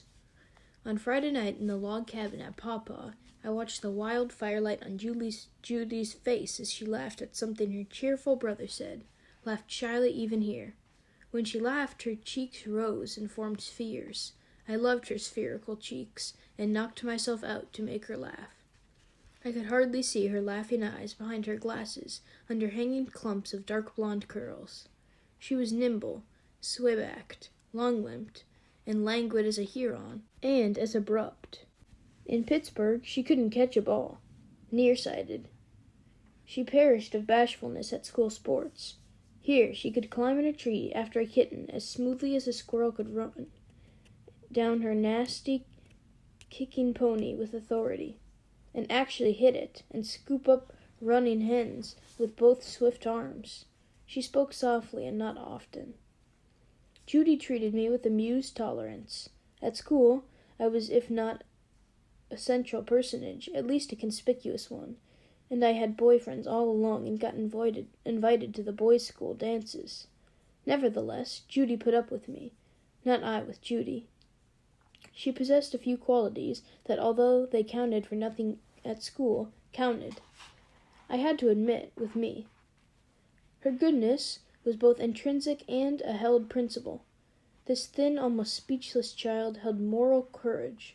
She intended her own life, starting when she was about 10, to be not only harmless, but good. I considered Judy's goodness, like Judy's farm, a nice place to visit. She put up with my fast-talking avoidance of anything that smacked of manual labor. That she was indulging me altogether became gradually clear to both of us, though I pretended I didn't know, and Judy played along. On Saturday mornings in Pawpaw, we set out through dewy fields. I could barely lay one foot before the other along the cow-path through the pasture. I was so nostalgic for this scene already. This day had just begun, when Judy and I were 12. With Margaret we boiled and ate blue river mussels. We wrote and staged a spidery melodrama. We tried to ride the wretched untrained pony, which scraped us off under trees. We chopped down a sassafras tree and made a dirty tea. We started to clean a run-over snake in order to make an Indian necklace from its delicate spine, but it smelled so bad we quit. After Saturday night dinner in the big house dining room, its windows gave out the cliffside treetops. Miss Scheuer told us in his calm, ironic voice Victor Hugo's story of a French sailor who commended for having heroically captured a cannon loose on the warship's deck, and then hanged for having loosed the cannon in the first place. There were usually a dozen or more of us around the table, rapt. When the household needed our help, Miss Scheuer made mild, wry suggestions, almost definitively. I would have liked going to prison with the Scheuers. My own family I loved with all my heart. The Scheuers fascinated me. They were not sharply witty, but steadily wry. In Pittsburgh, they invited foreigners to dinner. They went to art galleries. They heard the Pittsburgh Symphony. They weren't tan. Mr. Scheuer, who was a corporation lawyer, had majored in classical history and literature at Harvard. Like my father, he had studied something that had no direct bearing on clatter of coins. He was always the bemused scholar, mild and democratic, posing as children friendly questions as if Pittsburgh or Pawpaw were Athens. And he fully expected to drag from our infant brains the Pythagorean theorem. What do you make of our new president? Your position on capital punishment? Or conversationally, after I had been branded a lover of literature. You recall that speech of Pericles, don't you? Or, will you join me in the reading A Shropshire Lad, or Ballad of the East and West? At Pawpaw, the Scheuers did every wholesome thing but sing. None of them could carry a tune. If there was no moon that night, we children took a flashlight down the steep dirt driveway from the big house and across the silvery pastures to the edge of the woods where the log cabin stood. The log cabin stayed empty behind an old vine-hung gate, except when we came. In front of the cabin we drew water from the round stone well. Under the cabin we put milk and butter in the cold cellar, which only a space dug in the damp black dirt against which the butter's wrap looked too thin. That was the farm at Pawpaw, West Virginia. The farm lay far from the nearest highway, off 3 miles of dirt road, when at the end of the long, darkening journey from Pittsburgh, we turned down the dirt road at last. The Scheuer's golden retriever, not unreasonably, began to cry, and so unreasonably, invisibly, I did. Some years, when the Scheuers asked me to join them, I declined miserably, refused to swivet, because I couldn't tolerate it. I loved the place so. I knew what I was doing at Pawpaw. I was beginning the lifelong task of tuning my own gauges. I was there to brace myself for leaving. I was having my childhood. But I was haunting it as well, practically reading it and preventing it. How much noticing could I permit myself without driving myself round the bend? Too much noticing, and I was too self-conscious to live. I trapped and paralyzed myself, and dragged my friends down with me, so we couldn't meet each other's eyes, my own loud awareness damning us both. Too little noticing, though. I would risk much to avoid this, and I would miss the whole show. I would wake on my deathbed and say, "What was that?" Young children have no sense of wonder. They bewilder well, but few things surprise them. All of it is new to young children after all, and equally gratuitous. Their parents pause at the unnecessary beauty of an ice storm coating the trees. The children look for something to throw. The children who tape colorful fall leaves to the schoolroom windows and the halls are humoring the teacher. The busy teacher halts on her walk to school and stops to pick up fine bright leaves to show the children. But it is she, now, in her 60s, who is increasingly stunned by the leaves. The brightness all so much trash that litters the gutter. This year, at the Ellis School, my sister Amy was in the 5th grade with Miss McVicker. I remember Miss McVicker fondly. Every year, she reiterated the familiar, and without a description of their mechanisms, the sentimental mysteries that school children hear so often and so indifferently, that each snowflake is different, that some birds fly long distances, that acorns grow into oaks, caterpillars turn into butterflies. The stars are large and very far away. She struck herself like a gong with these same mallets every year, a sweet old school-teacher whom we in our time had loved and tolerated for her innocence. Now that I was an aging veteran of 13 or so, I was becoming case-softened myself. Imperceptibly, I had shed my indifference. I was getting positively old. The hatching of wet robins in the spring moved me. I saw them from school library window, as if on an educational film. A robin sprawled on a nest in the oak, and 4 miserable hatchlings appeared. They peeped. I knew this whole story. Who didn't?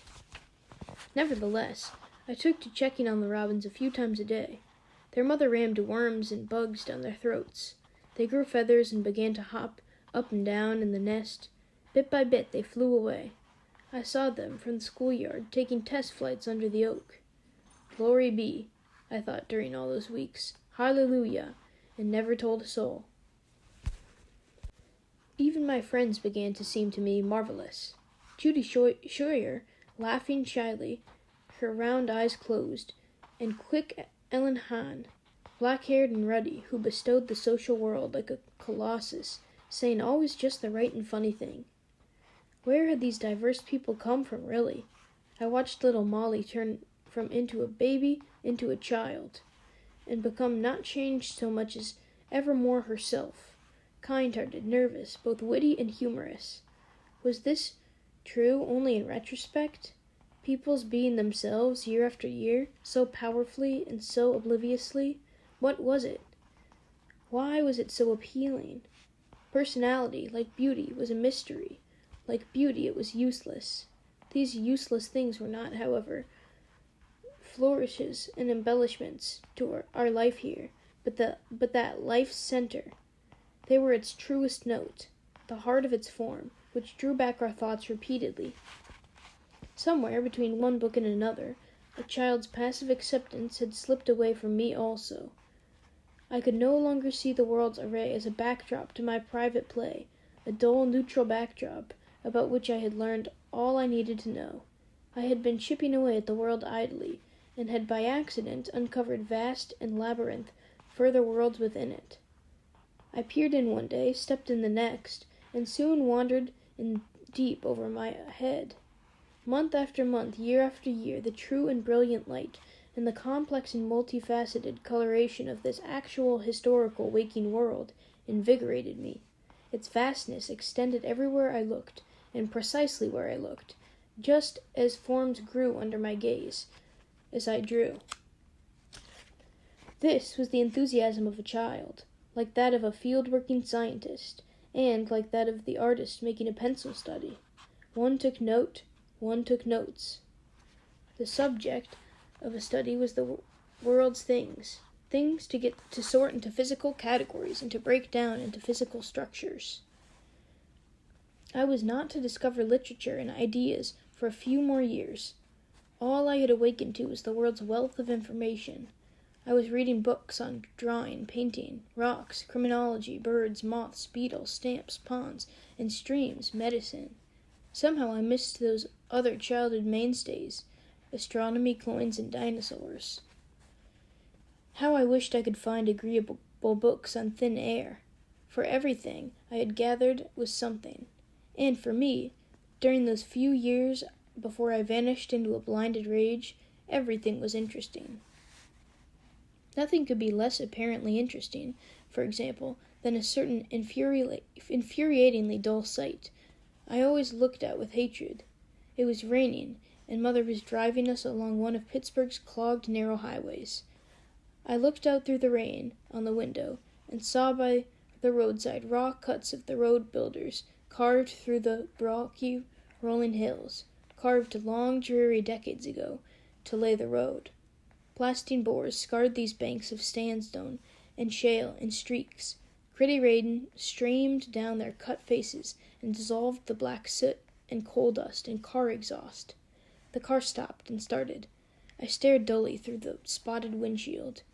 Gray rivulets poured down the rock, mile after highway mile, and puddled at the berm, where the rocks met the winter-killed grass and mud. This sight slew me in my seat. It was so dull, it unstrung me so I could barely breathe. How could I flee it? The very landscape, the dull rock, the bleak miles, the dark rain. I slumped under the weight of my own passive helplessness. Sometimes I memorized billboards. I tried traveling with my eyes closed, but that was even worse. But now I knew that even rock was interesting, at least in theory. Mr. Powell and Herr Mose could stand here mightily in the rain, singing songs and swinging picks into the rock cuts by the side of the road. Even I could tap some shale just right, rain or shine, and open the rock to bones of fossil fish. There might be trilobites on the hilltops, star sapphires, right along these wretched rainy roads. Mose and Powell could have, as the saying went, a field day. If even rock was interesting, if even this ugliness was worth whole shelves at the library, required sophisticated tools to study, and inspired grown men to crack mountains and saw crystals, then what wasn't? Everything in the world, every baby, city, tennis shot, tennis ball, and pebble was an outcome of some vast and hitherto concealed vein of knowledge. Apparently, that had compelled people's emotions and engaged their minds in the minutest detail without anyone's having done with it. There must be bands of enthusiasts for everything on earth, fanatics who shared a vocabulary, a batch of technical skills and equipment, and perhaps a vision of some single slice of the beauty and mystery of things, of their complexity, fascination, and unexpectedness. There was no one here but us fanatics, bird-watchers, infielders, detectives, poets, rock collectors, and I inferred, specialists in things. I had not looked into violin makers, fishermen, Islamic scholars, opera composers, people who studied Bali, vials of air, bats. It seemed to take all these people working full-time to extract the interest from everything and articulate it for the rest of us. Every least thing I picked up was proving to be the hanging end of a very long rope. For the sentimental Miss McVicker, I had written on an assignment a paper on William Gorgas, the doctor in charge of workers' health during the digging of the Panama Canal. Liking that, I wrote another on Walter Reed. The struggle against yellow fever fired me, and I retained an interest in medicine, especially epidemiology. So now, a few years later, on the couch on the sun porch, I was reading Paul de Kruif's overwrought Microbe Hunters. Old Anton Lewihunk looked through his lenses at a drop of rainwater and shouted to his daughter, "Come here, hurry, there are little animals in this rainwater." They swim, they play around. His microscope showed little things to him with a fantastic, clear enormousness. My microscope was similar. Since I had found the amoeba, I regularly found little animals. I found them in rainwater. I let a bowl of rainwater sit by the basement furnace for a week. When I examined a drop at low power, sure enough, little animals swam and played around with fantastic clear enormousness. Not only was the roadside rock interesting, even the rainwater that streamed down its cut face was interesting. Mineral crystals made the rock, lively animals made the rain. Now, when I traveled the grim highways and saw the dull rock receive the dull rain, I realized there would be nothing else to look at until we got where we were going. And Mother and I were all talked out. Now, I felt the familiar restless hatred begin to rise at the stupidity and ugliness of this sight. I bade myself look directly at some streaky rock cut and said to myself, thundered to myself, think. Everywhere things snagged me. The visible world turned me curious to books. The books propelled me, reeling back to the world. At school I saw a searing sight. It turned me to books. It turned me to jelly. It turned me much later, I suppose, into an early version of a runaway, a scapegrace. It was only a freshly hatched Polyphemus moth, crippled because its mason jar was too small. The mason jar sat on the teacher's desk. The big moth emerged inside it. The moth had clawed a hole in its hot cocoon and crawled out, as if agonizingly, over the course of an hour, one leg at a time. We children watched around the desk, transfixed. After it emerged, the wet, mashed thing turned around walking on the green jar's bottom, then painstakingly climbed the twig with which the jar was furnished. There, at the twig's top, the moth shook its sodden clump of wings. When it spread those wings, those beautiful wings, blood would fill their veins, and the birth fluids on the wings' frail sheets would harden to make them tough as sails. But the moth could not spread its wide wings at all. The jar was too small. The wings would not fill. So they hardened while they were still crumpled from the cocoon. A smaller moth could have spread its wings to their utmost in that mason jar. But the Polyphemus moth was big. Its gold-furred body was almost as big as a mouse. Its brown, yellow, pink, and blue wings would have extended 6 inches from tip to tip if there had been no mason jar. It would have been big as a wren. The teacher let the deformed creature go. We all left the classroom and paraded outside behind the teacher with pomp and circumstance. She bounced the moth from its jar and set it out on the school's asphalt driveway. The moth set out walking. It could only heave the golden, wrinkly clumps where its wings should have been. It could only crawl down the school driveway on its 6 frail legs. The moth crawled down the driveway towards the rest of Shadyside, an area of fine houses, expensive apartments, and fashionable shops. It crawled down the driveway because its shriveled wings were glued shut. It crawled down the driveway towards Shadyside, one of the several sections of town where people like me were expected to settle after college, renting an apartment until they married one of the boys and bought a house. I watched it go. I knew that this particular moth, the big walking moth, could not travel more than a few yards before a bird or cat began to eat it, or a car ran it over. Nevertheless, it was crawling with what seemed wonderful vigor, as if, I thought at the time, it was still excited from being born. I watched it go till the bell rang, and I had to go in. I have told this story before, and may tell it again, to lay the moth's ghost, for I still see it crawl down the broad black driveway, and I still see its golden wing clumps heave. I had not suspected, among other things, that moths came so big. From a school library book, I learned there were several such enormous American moths, all wild silk moths, which spun cocoons, and all common. Gene Stratton's Porter's Old Moths of the Limberlost caught my eye. For some years after I read it, it was my favorite book. From one of its queer painted photographs, I learned what the Polyphemus moth would have looked like, whole. It was an unexpected sort of beauty, brown and wild. It had pink stripes, lavender crescents, yellow ovals, all sorts of odd colors no one would think to combine. Enormous blue eye spots stared eerily from its hind wings. Coincidentally, it was the Polyphemus chapter that the book explained how a hatched moth must spread its wings quickly and fill them with blood slowly before it can fly. Gene Stratton Porter had been a vigorous, loving kid who grew up long ago near a swampy wilderness of Indiana and had worked up a whole memorable childhood out of insects of all things, which I had never even noticed, and my childhood was half over. When she was just a tot, she learned how etymologists carry living moths and butterflies without damaging them. She commonly carried a moth or butterfly home from her forest and swamp wanderings by lightly compressing its thorax between thumb and index finger. The insect stops moving but is not hurt. When you let go, it flies away. One day, after years of searching, she found a yellow swallowtail. This is not the common tiger swallowtail, butterfly, but Papiloturnus, the largest, most beautiful butterfly I had ever seen.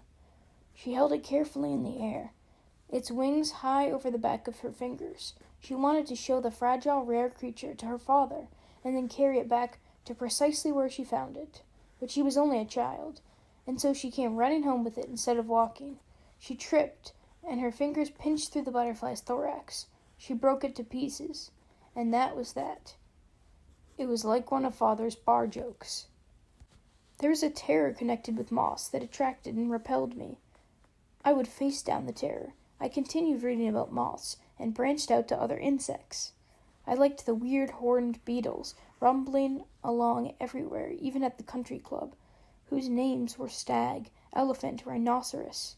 They were so big I could hear them walk. Their sharp legs scraped along the poolside concrete.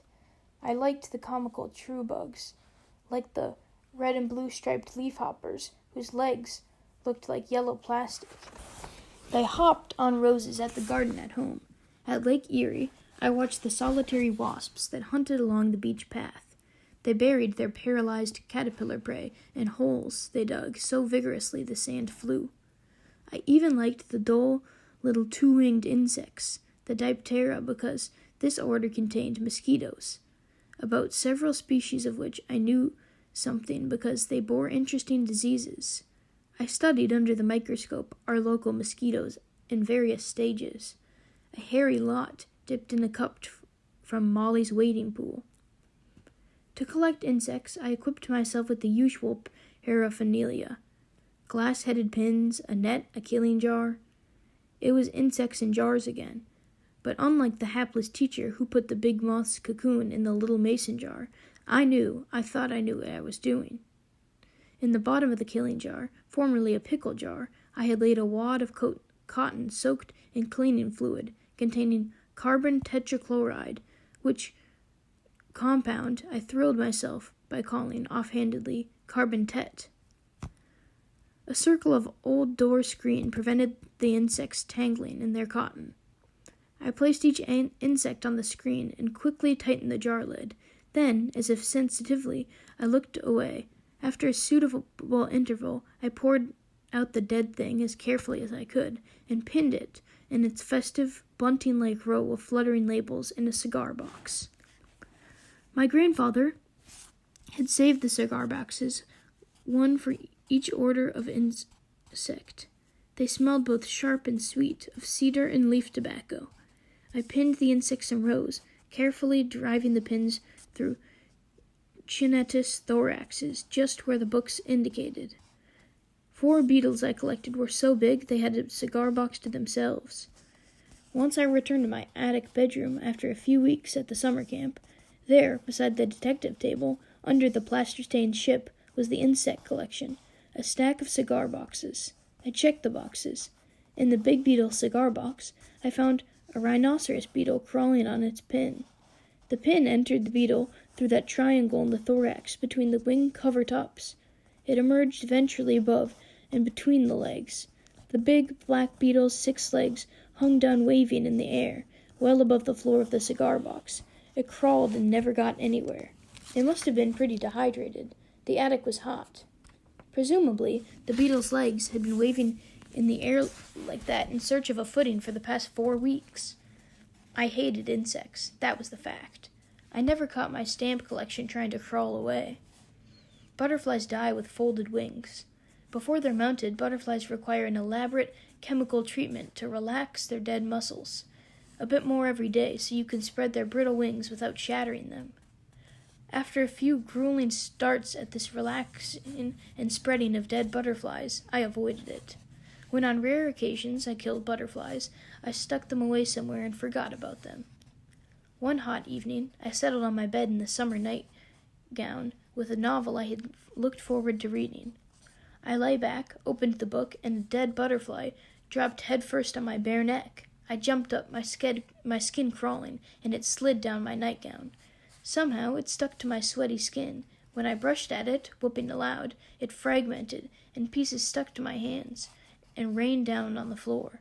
Most of the dead butterfly, which still looked as if it were demurely praying while falling apart, with folded yellow wings in shreds and a blasted black body, fell out on my foot. I brushed broken antennae and snapped legs from my neck.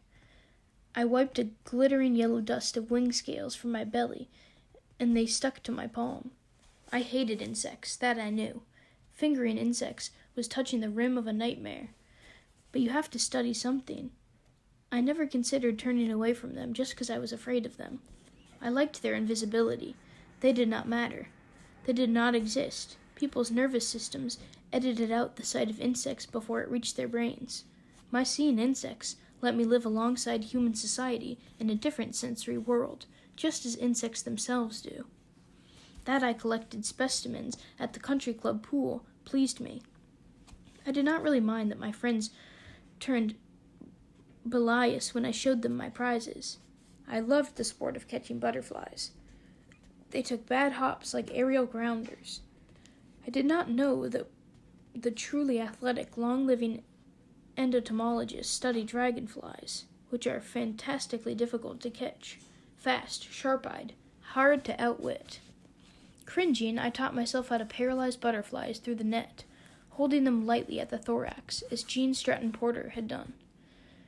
I brought them out of the net and let them fly away, lest they fall dead on me later. How confidently had I overlooked all this? Rocks, bugs, rain. What else was I missing?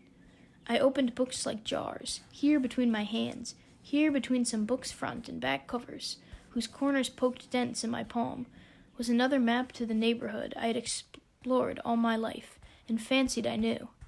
A map depicting hitherto visible landmarks. After I learned to see these, I looked around for something else. I never knew where my next revelation was coming from, but I knew it was coming.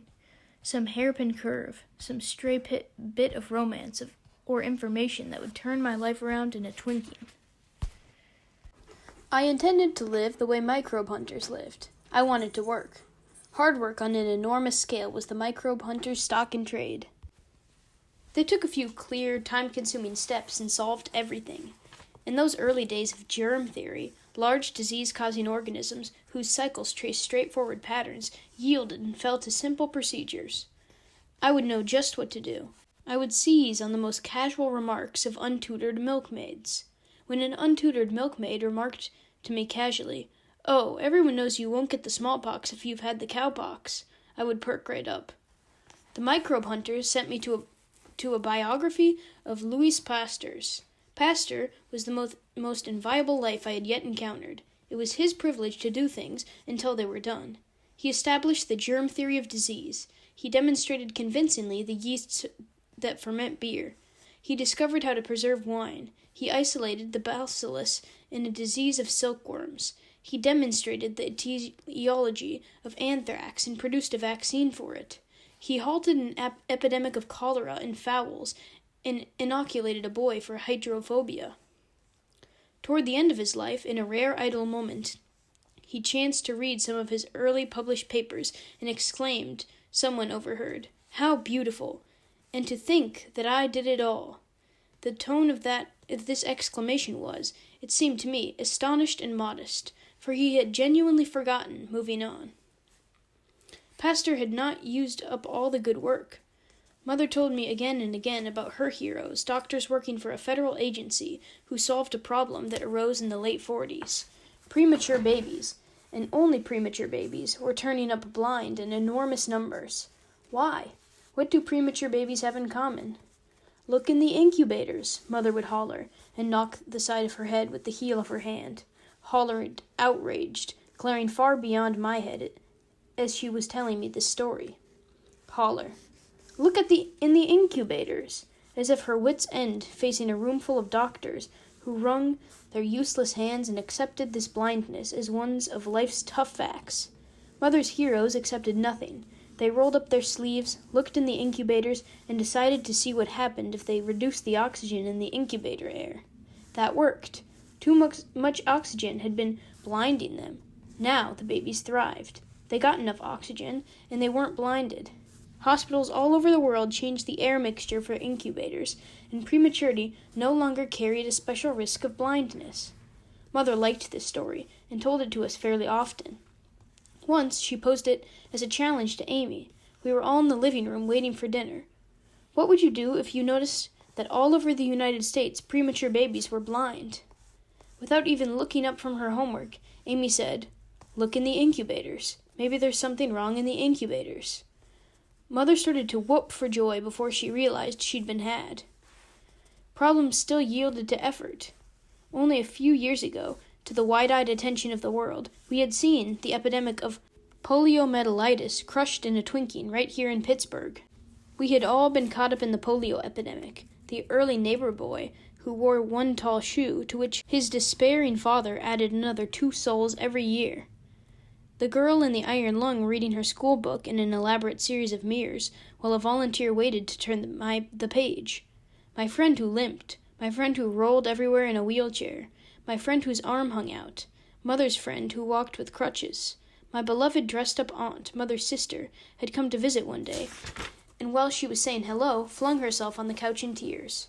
Her son had it. Just a touch, they said, but who could believe it? When Amy and I had asked, "Why do we have to go to bed so early? Why do we have to wash our hands again?" we knew Mother would kneel to look us in the eyes and answer in a low, urgent voice, "So you do not get polio." We heard polio discussed once or twice a day for several years, and we had been all caught up in its prevention in the wild ferment of the early days of the Salk vaccine, the vaccine about which Pittsburgh talked so much and so joyously you could probably have heard the crowd noise on the moon. In 1953, Jonas Salk's Virus Research Laboratory at the University of Pittsburgh had produced a controversial vaccine for polio. The small stories in the Pittsburgh Press and the Post-Gazette were coming out in Life and Time. It was too quick, said medical colleagues nationwide. Salk had gone public without first publishing everything in the journals. He rushed out a killed virus serum without waiting for a safe live virus one, which would probably be better. Doctors walked out of professional meetings. Some quit the foundation that funded the testing. Salk was after personal glory, they said. Salk was after money, they said. Salk was after big prizes. Salk tested the serum on 5,000 Pittsburgh school children, of whom I was 3, because I kept changing elementary schools. Our parents, like 95% of all Pittsburgh parents, signed the consent forms. Did the other mothers then bend over the desk in relief and sob? I don't know, but I don't suppose any of them gave much of a damn what Salk had been after. When Pastor died, near a place wonderfully called St. Cloud, he murmured to the devoted assistants who surrounded his bed, "Il faut travailler." Il faut, indeed, travailler. No one who grew up in Pittsburgh could doubt it. And no one who grew up in Pittsburgh could doubt that great work was ongoing. We breathed in optimism, not coal dust, with every breath. What couldn't be done with good, hard travail? The air in Pittsburgh had been dirty. Now we could see it was clean. An enormous pioneering urban renewal was underway. The newspapers pictured fantastic plans, airy artists' watercolors, which we soon saw laid out and built up in steel and glass downtown. The Republican Richard King Mellon had approached Pittsburgh Democratic Catholic Mayor David L. Lawrence, and together with a dozen business leaders, they were raising the old grim city and the building into a sparkling new one. They were washing the very air. The Russians had shot Sputnik into outer space. In Shippingport, just a few miles down the Ohio River, people were building a generating plant that used atomic energy, an idea that seemed completely dreamy, but there it was. A physicist from Bell Laboratories spoke to us at school about lasers. He was about as wrought up as a man as I had ever seen. You could not reasonably believe a word he said, but you could see that he believed it. We knew that Dr. Salk had spent many years and many dollars to produce the vaccine. He commonly worked 16-hour days, 6 days a week. Of course, in other laboratories around the world, other researchers were working just as hard as Salk and Pasteur. Hard work bore fruit. This is what we learned growing up in Pittsburgh, growing up in the United States. Salk had isolated 74 strains of poliovirus. It took him 3 years to verify the proportion that a workable vaccine would need samples of only 3 of these strains. He grew the virus in tissues cultured from monkey kidneys.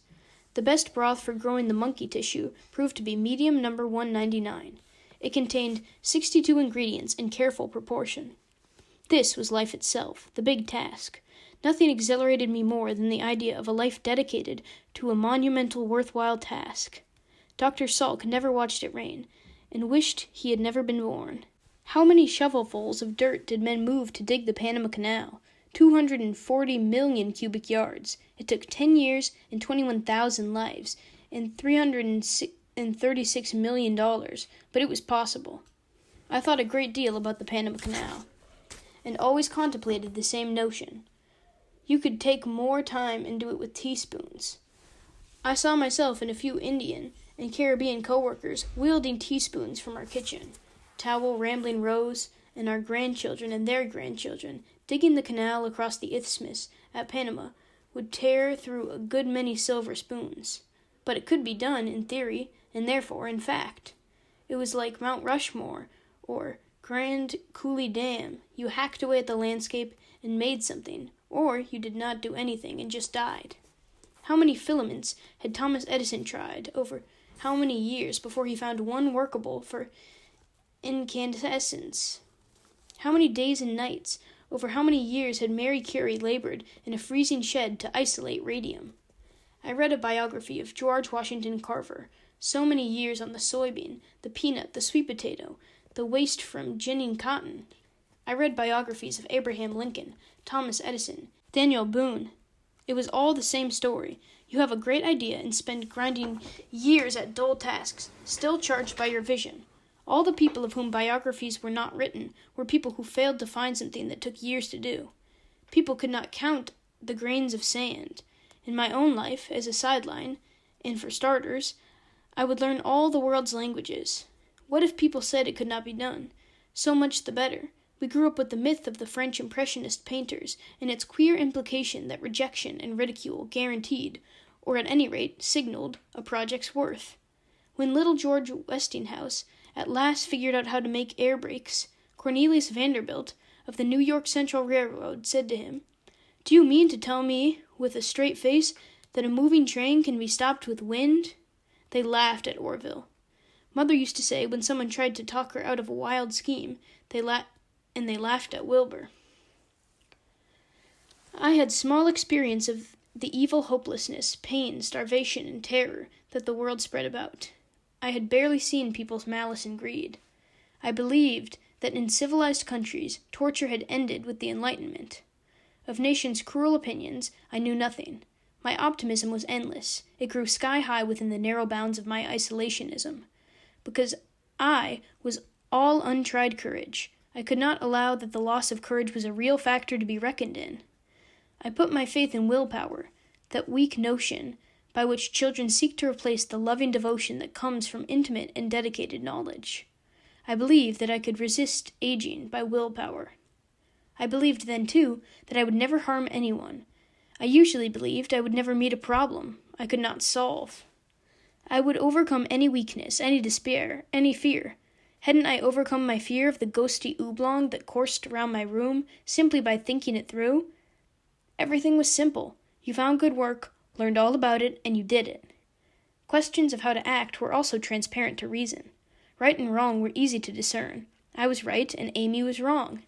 Many of my classmates stole things, but I did not. Sometimes in a very tight spot, when at last I noticed I had a moral question on my hands, I asked myself, what would Christ have done? I had picked up this method, very much on the sly. We were not supposed to really believe these things, from Presbyterian Sunday school, from summer camp, or from any of the innumerable righteous, orange-bound biographies I read. I had not known it to fail in the 2 times I had applied it. As for loss, as for parting, as for bidding farewell, so long, thanks, to love or to land or a time, what did I know of parting, of grieving, mourning, loss? Well, I knew one thing. I had known it all along. I knew it was the kicker. I knew life pulled you in two. You never healed. Mother's emotions ran high, and she suffered sometimes from a web of terrors, because, she said, her father died when she was 7. She still misses him. My parents played the Cole Porter song, It's All Right With Me, when Ella Fitzgerald sang, There's someone I'm trying so hard to forget. Don't you want to forget someone, too? These facile, breathy lyrics struck me as an unexpectedly true expression of how it felt to be alive. This was experience at its most private and inarticulate, longing and loss. It's the wrong time, it's the wrong place. Through your face it's charming, it's the wrong face. I was a 13-year-old child. I had no one to miss, had lost no one. Yet I suspect most children feel this way. Probably all children feel this way, as adults do. They mourn this absence or loss of someone, and sense that unnameable loss as a hole or hollow moving beside them in the air. Loss came around with the seasons, blew into the house when you opened the windows, piled at the bottom of the desk, in dresser drawers, accumulated in the back of closets, heaped in the basement starting by the furnace, and came creeping up the basement stairs. Loss grew as you did, without your consent. Your losses mounted beside you, like earthworm castings. No willpower could prevent someone's dying, and no willpower could restore someone's dead. Breathe life into that frame and set it going again in the room with you to meet your eyes. That was the fact of it. The strongest men and women who had ever lived had presumably tried to resist their own deaths, and now they were dead. It was on this fact that all the stirring biographies coincided, concurred, and culminated. Time itself bent you and cracked you on its wheel. We were getting ready to move again. I knew I could not forever keep riding my bike backwards into ever-older neighborhoods, to look at the ever-older houses in the face. I tried to memorize the layout of this Richland Lane house, but I couldn't force it into my mind while it was still in my bones. I saw already that I could not in good faith renew the increasingly desperate series of vows by which I had always tried to direct my life.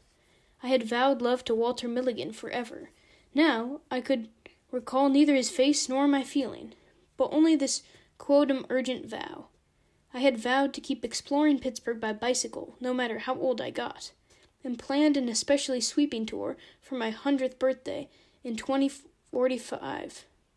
I had vowed to keep hating Amy in order to defy Mother, who kept prophesizing I would someday not hate Amy. In short, I always vowed, one way or another, not to change.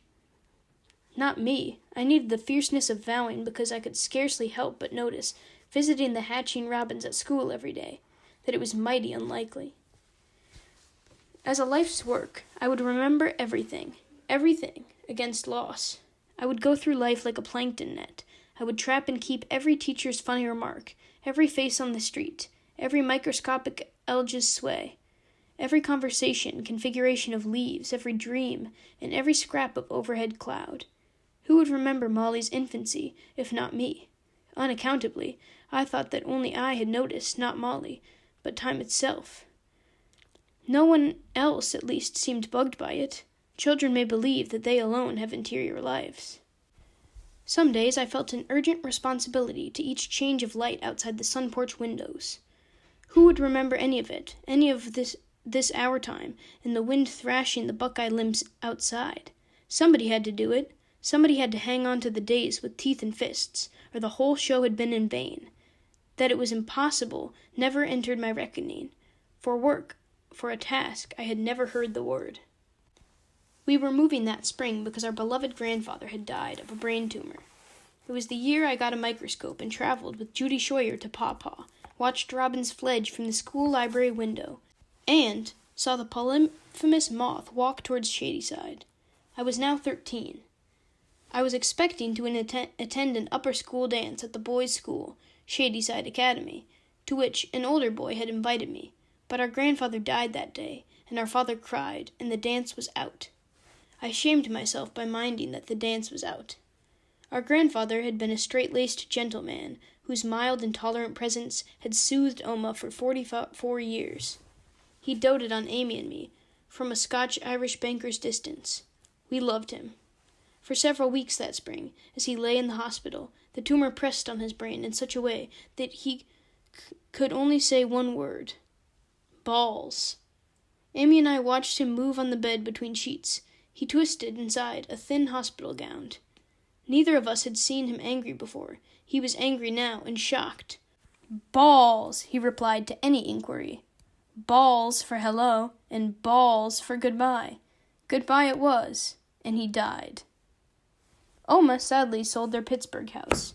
She and Mary Berinda moved into a pair of penthouse apartments in Shadyside. In the summer, Oma and Mary and Henry lived at Lake Erie. In the fall, they moved back to Pittsburgh, and Oma caught opening nights at the Nixon Theater. And, for the winter and spring, Oma and Mary moved to Pompano Beach, Florida, where they had an apartment on the water. Oma sold their house, and we bought it. A year later, we moved from Richland Lane, from the generous house with the glass sun porch under buckeye trees. We moved to Oma's old stone house, another corner house high on a hilly street, where all the houses were old stone, and all their roofs were old slate, and the few children played, if they played at all, inside. We lived now on a hushed hill, packed with little castles. There were only 3 dead-end streets. The longest street, winding silently into the very empty was Glen Arden Drive. The McCullows lived at one end of it, and the McCradys at the other. Houses rarely changed hands. From here, there was nowhere in town to move to. The next step was a seat at the right hand of God. In horizontal space, our family now lived near our first house on Edgerton Avenue, near St. Bede's Church. In vertical space, we were quite distant from it. Queerly, an inhumanly long and steep flight of outdoor stairs connected our newest apartment to our oldest one. These were the Glen Arden steps. From the top of Glen Arden Drive, between 2 houses, 30 concrete steps descended a scuffy, unbuildable cliff to Dallas Avenue below, across the street from St. Bede's. These steps made a dark old tunnel. They were like the stairway in the poem, the stairway to the sea where down the blind are driven. Their concrete was so rough it ruined your shoes. Children from below played there. Popsicle wrappers and wrecked plastic toys kept the cliff a mess. People's maids used the steps to connect with Dallas Avenue buses. The maids climbed wearily up the cruel steps in the morning and wearily down them at night. The steps landed between and behind 2 small ordinary Pittsburgh brick houses. A walkway sloped down onto the daylight of Dallas Avenue, where buses ran. If I stood on Dallas Avenue waiting the bus to art class and looked across the street at the corner, by squinting down across the rows of sycamores at St. Bede's, I could make out our first house. There it was, on the farthest visible corner, painted white again, and there were the Lombardy poplars behind it, next to the alley. Down that now leafy street, Joanne Sheehy had skated, and I had run from the nuns, and run from the man whose windshield we hit with a snowball. There were the maple trees Henry planted when Amy and I were born. Too old to play on the steps. Instead, I dreamed about them. How I dreamed about them. 100 steep steps, dark as a chute. Fuzzy staghorn sumac poked their cold pipe rails. I dreamed about the blackened soil and frozen candy wrappers on the dizzying cliff they spanned. I dreamed the steps let me down in the wrong place. I dreamed the steps swayed underfoot and rose and tilted me over the ocean. I dreamed I couldn't find the steps. That first spring our family walked out together, as we had done for many years, to see the Memorial Day parade pass down Dallas Avenue. Our neighbors did too. Once a year, the Pale families emerged from their stone houses and climbed stiffly down the Glen Arden steps to watch the Memorial Day parade. Now our family was seeing the once familiar parade from the other side of the street. A dozen bands passed, and the brass horns wagged from side to side in time. The kids from the big all-black high school came bopping and tossing batons. I felt the low drum beats in my breastbone. More marching bands passed, then shuffling ranks of men, then children in uniforms. Horses, of all things, walked by or skittered backing the crowd. Then, to everyone's boredom, open cars drove by, and it was over. Loose children on bikes, mad with excitement, rode squiggles and loops on the parade's rear, like tails on a kite.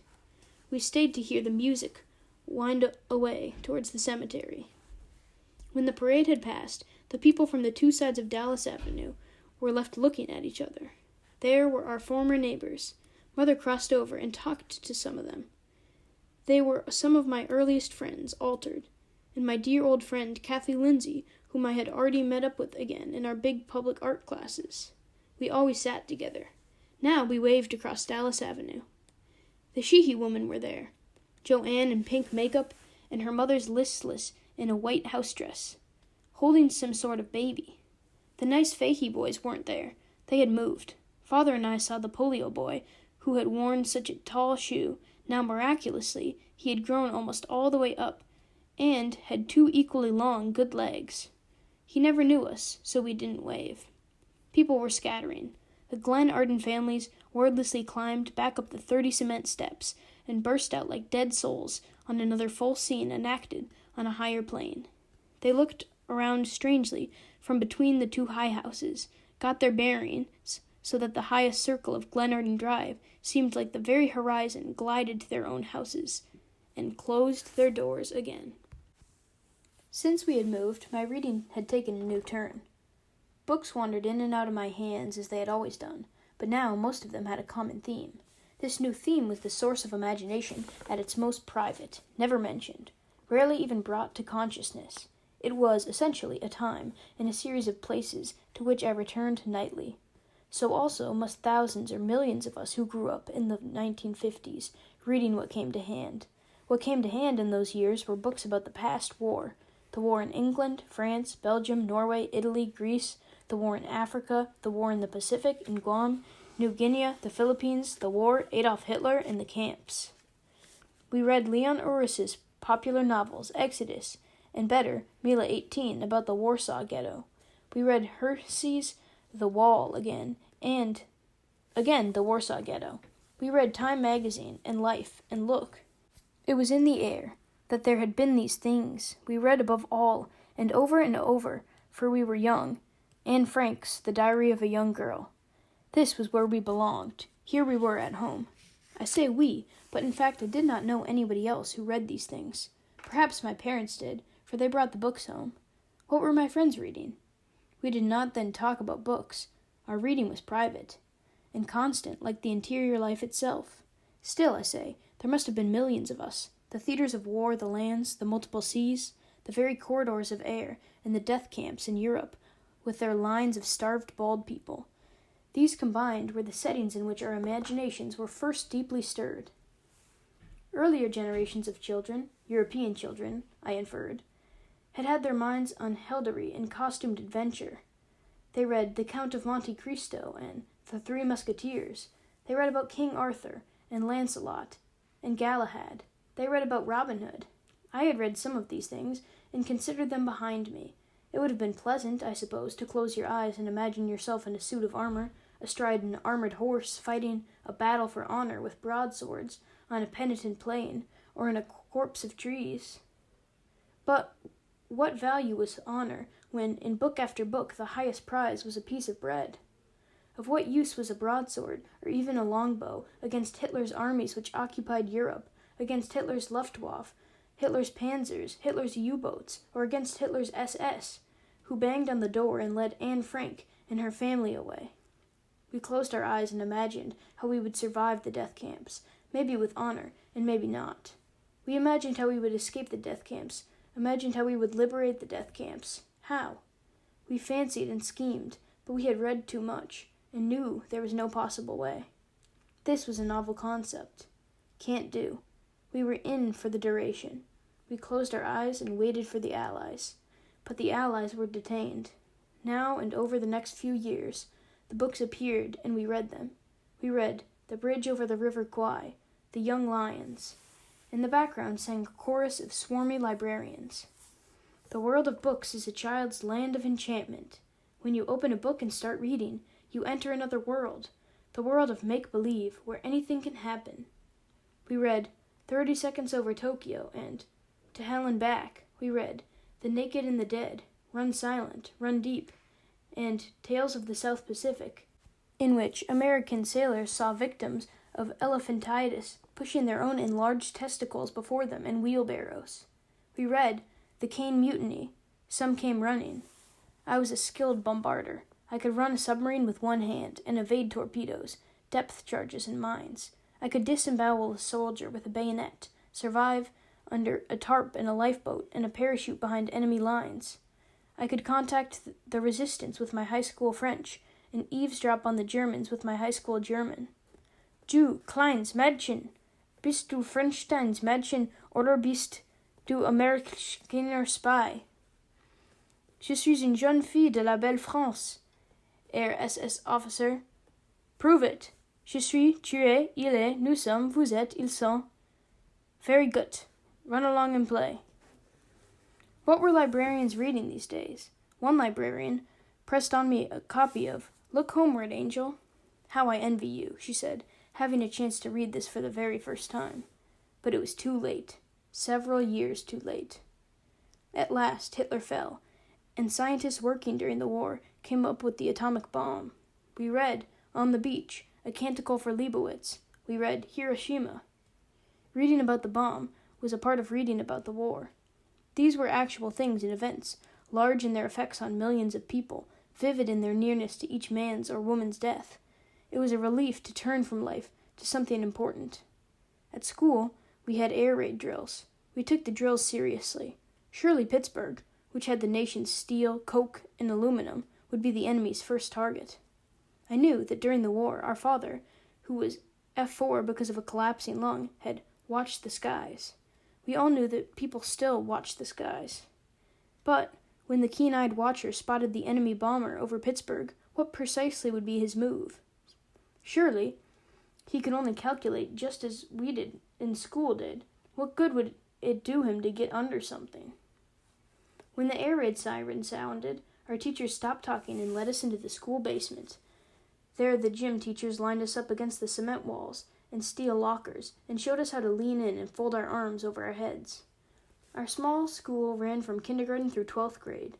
We had air raid drills in small batches, 4 or 5 grades together, because there was no room for us all against the walls.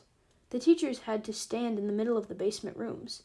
Those bright Pittsburgh women who taught Latin, science, and art, and those educated, beautiful-mannered European women who taught French, history, and German, who had landed in Pittsburgh at the end of their respective flights from Hitler, and who had baffled us by their common insistence on tidiness, above all, in our written work. The teachers stood in the middle of the room, not talking to each other. We tucked against the walls and lockers, dozens of clean girls wearing green jumpers, green knee socks, and pink-soled white bucks. We folded our skinny arms over our heads and raised to the enemy a clatter of gold scarab bracelets and gold bangle bracelets.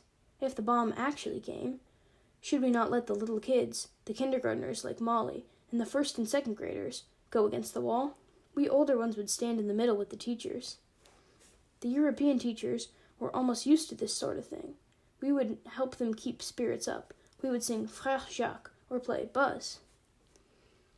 Our house was stone. In the basement was a room furnished with a long wooden bar, tables, chairs, a leather couch, a refrigerator, a sink, an ice maker, a fireplace, a piano, a record player, and a set of drums. After the bomb, we would live in the manner of Anne Frank and her family, in this basement. It had also a larger set of underground rooms, which held a washer and a dryer, a workbench, and, especially, food, shelves of canned fruits and vegetables, and a chest freezer. Our family could live in the basement for many years until the radiation outside blew away. Amy and Molly would grow up there. I would teach them all I knew and entertain them on the piano. Father would build a radiation barrier for the basement's sunken windows. He would teach me to play the drums. Mother would feed us and tend to us. We would grow close. I had spent the equivalent of years of my life, I thought, in concentration camps, in ghettos, in prison camps, and in lifeboats. I knew how to ration food and water. We would have 4 ounces of food a day and 8 ounces of water, or maybe only 4 ounces of water. I knew how to stretch my rations by hoarding food in my shirt, by chewing slowly, by sloshing water around in my mouth, and wetting my tongue well before I swallowed. If the water gave out in the taps, we could drink club soda or tonic. We could live on the juice and canned food. I figured the 5 of us could live many years on the food in the basement, but I was not sure. One day I asked Mother, how long could we last on the food in the basement? She did not know what I had been reading. How could she have known? Oh, the food in the basement? In the freezer and on the shelves? Oh, about a week and a half, 2 weeks. She knew, as I knew, that there were legs of lamb in the freezer, turkeys, chickens, pork roast, shrimp, and steaks. There were pounds of frozen vegetables, quarts of ice cream, dozens of popsicles. By her reckoning, that wasn't many family dinners. A leg of lamb one night, rice and vegetables, steak the next night, potatoes and vegetables. 2 weeks? We could live much longer than 2 weeks. There's really not that much food down there, about 2 weeks' worth. I let it go. What did I know about feeding a family? On the other hand, I considered that if it came down to it, I would have to take charge. It was clear that adults, including our parents, approved of children who read books, but it was not clear at all why this was so. Our reading was subversive, and we knew it. Did they think we read to improve our vocabularies? Did they want us to read and not pay the least bit of heed to what we read, as they wanted us to go to Sunday school and ignore what we heard? I was now believing books more than I believed what I saw and heard. I was reading books about the actual historical moral world, in which somehow I felt I was not living. The French and Indian War had been, for me, a purely literary event. Skilled men in books could survive it. Those who died, an arrow through the heart, thrilled me by their last words. This recent war's survivors, some still shaking, some still in mourning, taught in our classrooms. Where Warren Archtenbaumen, one dear old white-haired Polish lady, related in German class. Her family was bombed out, and we laughed, we smart girls, because this was our slang for drunk. Those who died in this war's books died whether they were skilled or not. Bombs fell on their cities or ships, or they starved in the camps, or they were gassed or shot, or they stepped on landmines and died surprised, trying to push their intestines back into their abdomens with their fingers and thumbs. What I sought in books was imagination. It was depth of thought and feeling, some sort of extreme of subject matter, some nearness to death, some call to courage. I myself was getting wild. I wanted wildness, originality, genius, rapture, hope. I wanted strength, not tea parties. What I sought in books was a world whose sacrifices, whose people and events and days lived, actually matched the exaltation of the interior life. There you could live. Those of us who read carried around with us like martyrs a secret knowledge, a secret joy, and a secret hope. There is a life worth living where history is still taking place. There are ideas worth dying for, and circumstances where courage is still prized. This life could be found and joined, like the resistance. I kept this exhilarating faith in myself, concealed under my uniform shirt, like an oblate's ribbon. I would not be parted from it.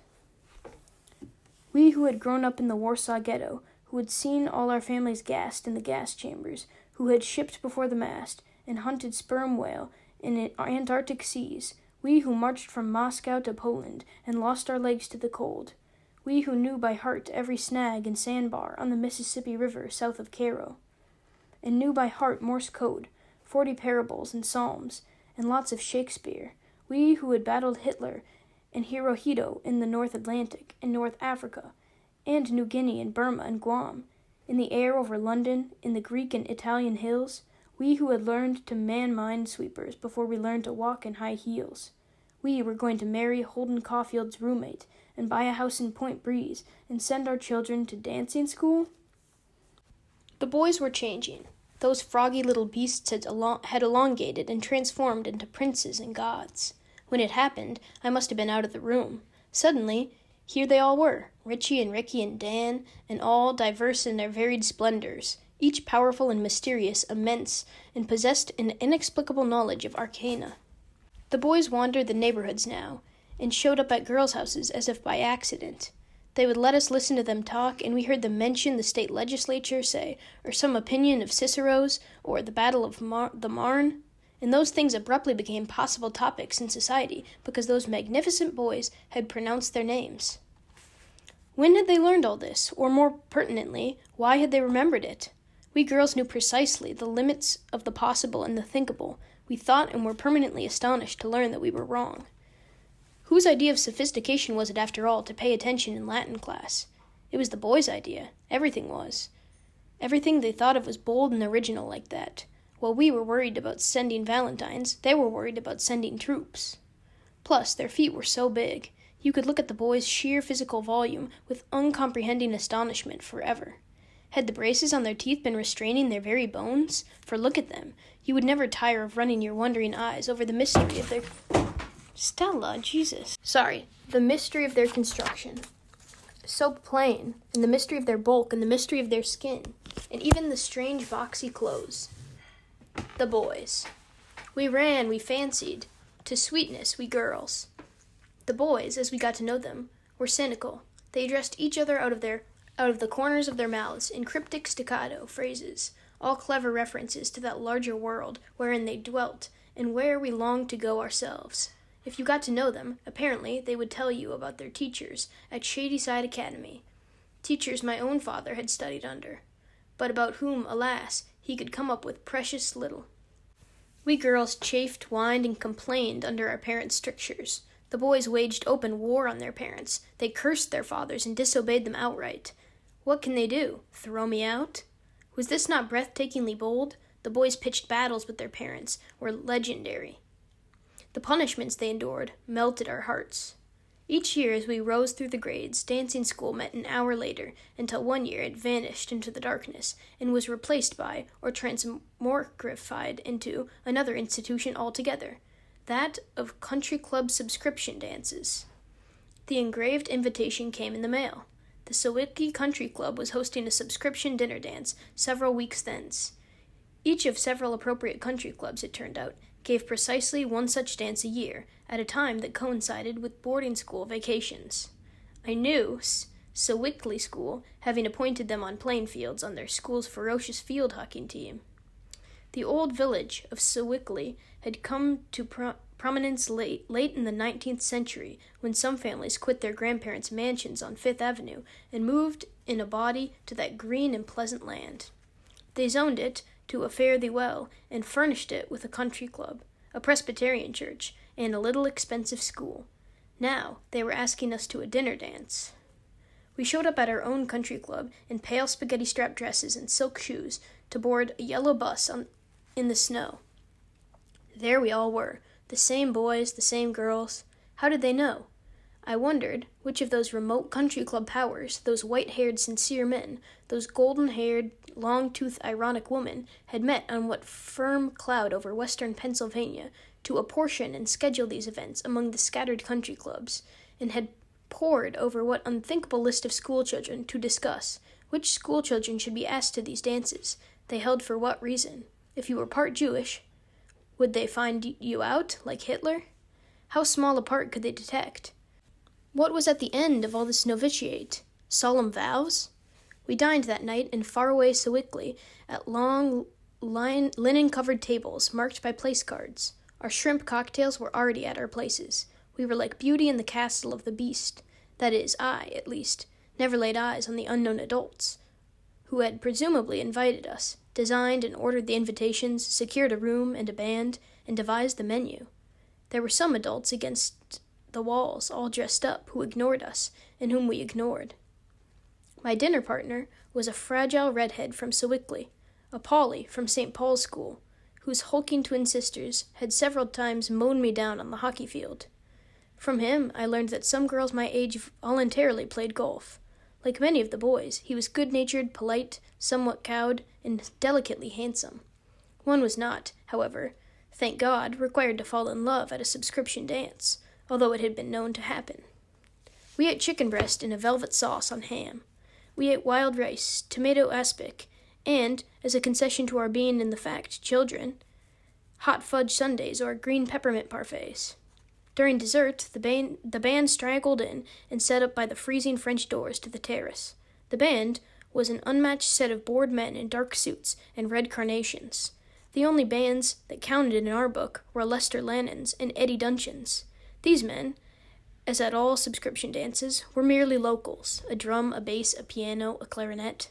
Their boredom, and the possible death of their musical ambitions, and the probable complete disregard of everyone with whom they had dealt over this engagement, unless they had had good fortune to run into my mother, had drained all the expression from their faces. Sometimes, though, on a jitterbug or a Charleston, you could pry a wink out of the drummer. The band struck up, not surprisingly, Mountain Greenery. This frenzied sequence of notes had been our cue, conditioned since we were 10. We danced. There were boys here from far away, not only from familiar Fox Chapel and expected Sewickley, but also from Ligonier, that pretty village in the distant mountains where the Mellons lived. There were older boys here who had already been to Deb parties, and there were some very tall boys, some of ours and some of theirs, whose shoulders rose above our heads like those few lone trees which burst through the canopy in a rainforest. Although these big boys' status was as great as their stature, they rarely smiled or relaxed, but instead looked worriedly around over our head tops, frowning, earnest, always at the edge of a wince. "Isn't he cute?" In the densely carpeted ladies' room we all hurried. We didn't meet each other's eyes in the long mirrors. Which? Which what? Which is cute? It was always one of the wincing giants who was cute. We ran combs through our hair and pounded back along the labyrinth club corridors to the dance floor. Yes, very cute. One blond, sharp-toothed boarding school boy, a famously witty chess player, was wearing patent leather pumps. On his feet, that is, where his shoes should be. He was wearing low-slung, dainty, shiny pumps, like ballet practice shoes, with satin bows at the toes, and he carried it off. Thus, I learned yet again that more things were possible in the world than I had dreamed. He and a friend had driven a car through the snow to this dance. The friend was a sarcastic boy, narrow-sulked, and overbred as a collie, who said he hung around in the Hill District. The Hill District was Pittsburgh's cruelest and coolest black ghetto, where more babies died than anywhere else in the United States. Up on the hill, he went to whorehouses. Was this not bold, evil, original? Our own boys would never think of that. I had sat near these two at dinner. They had traveled from their boarding school. They had walked loose in the towns of Connecticut, and knew them well enough to dismiss them. I danced with each of them. How light the blond boy's shoulders felt. With what smooth disdain did the blond boy lead me, walking beside him 4 steps before he pulled me in again to him, as easily as if my arm had been the bowline of a boat. And we were buoyant when we danced. We two, were we not? Had he noticed? This light-shouldered boy could jitterbug old style, and would. He was more precious than gold. Yeah, much more fine than gold. We jitterbugged. There was nothing flirtatious about it. It was more an exultant and concentrated collaboration, such as aerialists enjoy, and I hope they enjoy it, when they catch each other twirling in midair. Only the strength in our fingertips kept us alive. If they weakened or slipped, his fingertips or mine, we'd fall spinning backwards across the length of the room and out through the glass, French doors to the snowy terrace, and, if we were any good, we'd make sure we fell on the downbeat, snow or no snow. For this was at last rock and roll. We danced in front of the band. I wished the music were louder. The last dance was slow. The lights dimmed. The light-shouldered blond boy moved me over and across the golden dark floor and in and out of his arms. He released me and caught me slowly and turned me and spun me and paused on the odd long note, so I had to raise a leg from the hip to keep us afloat. And I held him loosely but surely for the count of 4, amazed. He was barehanded, as were all the boys at these dances. We retained our white cotton gloves. It was easier now to imagine his warmth, the heel of his naked left hand on my glove. But it still required imagination. The thick cotton stretched flat across the dip of my palm like a trampoline. It repelled the bulge of his hand and kept away his heat. "Keep your back straight," my mother had told me years ago. "Don't let your arm weigh and drag on a boy's shoulder, no matter how tired you are. Dance on the balls of your feet, no matter how tall you are. Chin up. The drummer stretched in the dark and rubbed the back of his neck. He began packing up, retaining, however, his brushes for "Good night, ladies," at whose opening bars we all groaned. We groaned because we had to part, and lacked the words to manage it smoothly. We groaned because we had to ride back through the snow for an hour and a half with our boys on a bus. But we never figured out how to conduct ourselves on this bus. Were we to kiss or sing camp songs? "How was it?" my mother asked the next morning. She lowered the Sunday paper she'd been paging through. How was what? I could barely remember. Someone's father had picked us up at our club and driven us another hour home. I didn't get in till after 2. Now it was Sunday morning. I was dressed up again and looking for a pair of clean white cotton gloves for church. So was Amy. If there was such a pair, I wanted to find it first. How was it? She asked. And then I remembered and began to understand how it was. It was wonderful. That's how it was. It was absolutely wonderful. That morning in church, after our first subscription dance, we reconvened on the balcony of the Shadyside Presbyterian Church. I sat in the first balcony row and resisted the impulse to stretch my Charleston stiff legs on the balcony's carved walnut rail. The blond boy I'd met at the dance was on my mind, and I intended to spend the church hour recalling his every word and gesture, but I couldn't concentrate. Beside me sat my friend Linda. Last night at the dance, she had been a laughing, dimpled girl with an advanced sense of the absurd. Now, in church, she was grave, and didn't acknowledge my remarks. Near us, in the balcony's first row, and behind us, were the boys, the same boys with whom we had traveled on a bus to and from the Sewickley Country Club dance. Below us spread the main pews, filling with adults. Almost everyone in the church was long familiar to me, but this particular Sunday in church bore home to me with force a new notion, that I did not really know any of these people at all. I thought I did, but, being now a teenager, I thought I knew almost everything. Only the strongest evidence could penetrate this illusion, which distorted everything I saw. I knew I approved almost nothing. That is, I liked, I adored, I longed for everyone on earth, especially in India and Africa, and particularly everyone on the streets of Pittsburgh.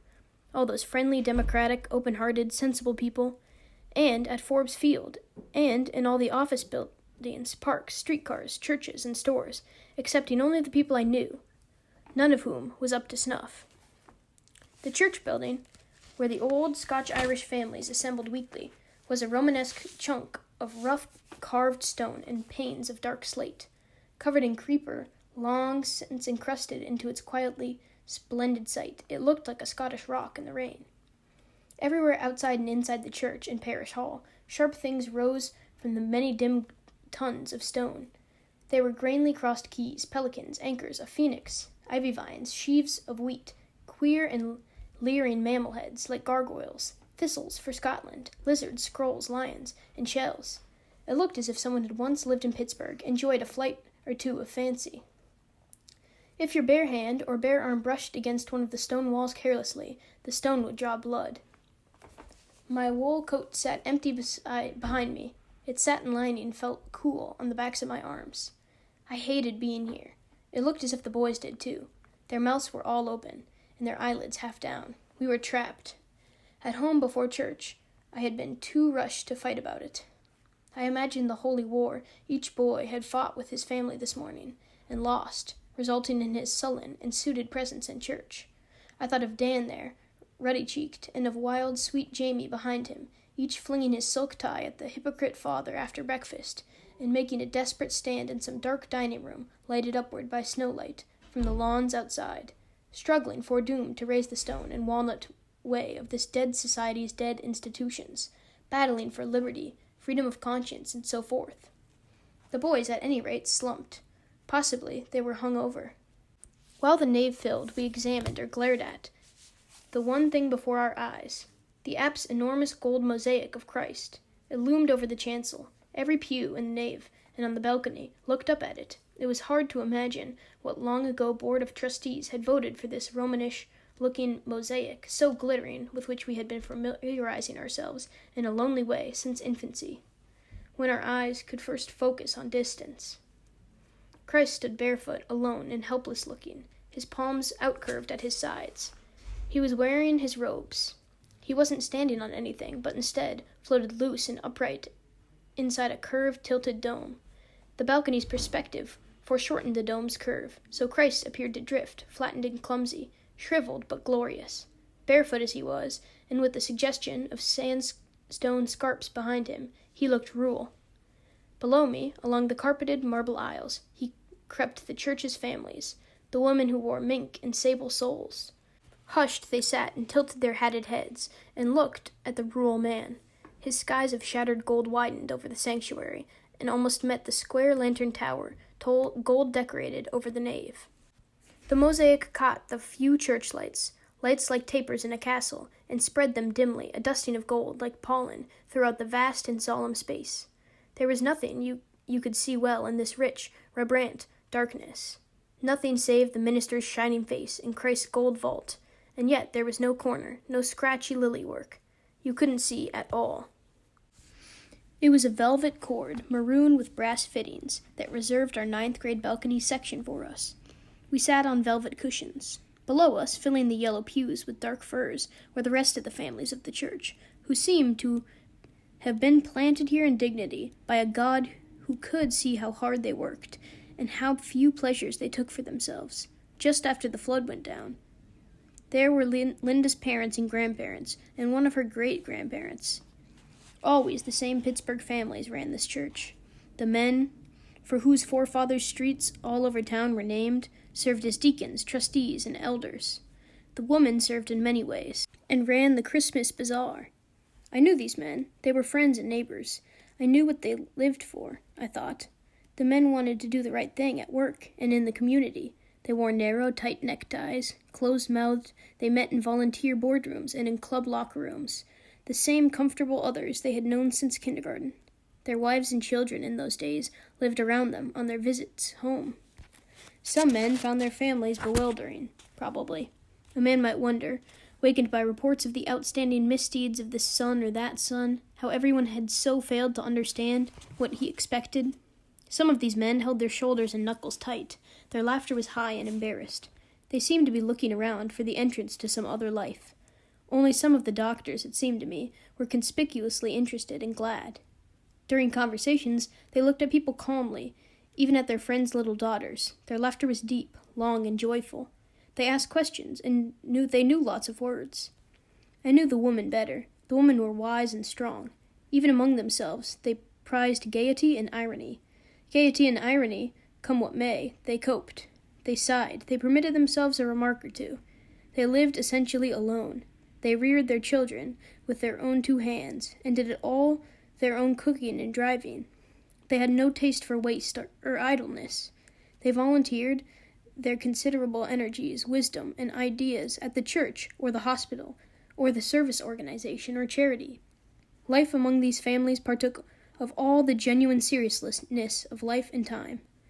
A child's birth was his sole entree, just as it is to life itself. His birth-rate was a regiment of families and a phalanx of institutions which would accompany him solidly, but at a distance, through this vale of tears. Families whose members have been acquainted with each other for as long as anyone remembers grow not close, but respectful. They accumulate dignity by being seen at a church every Sunday for the duration of life, despite their troubles and sorrows. They accumulate dignity at club luncheons, dinners, and dances by gracefully and persistently, with tidy hair and fitted clothes, occupying their slots. In this world, some grown women went carefully wild from time to time.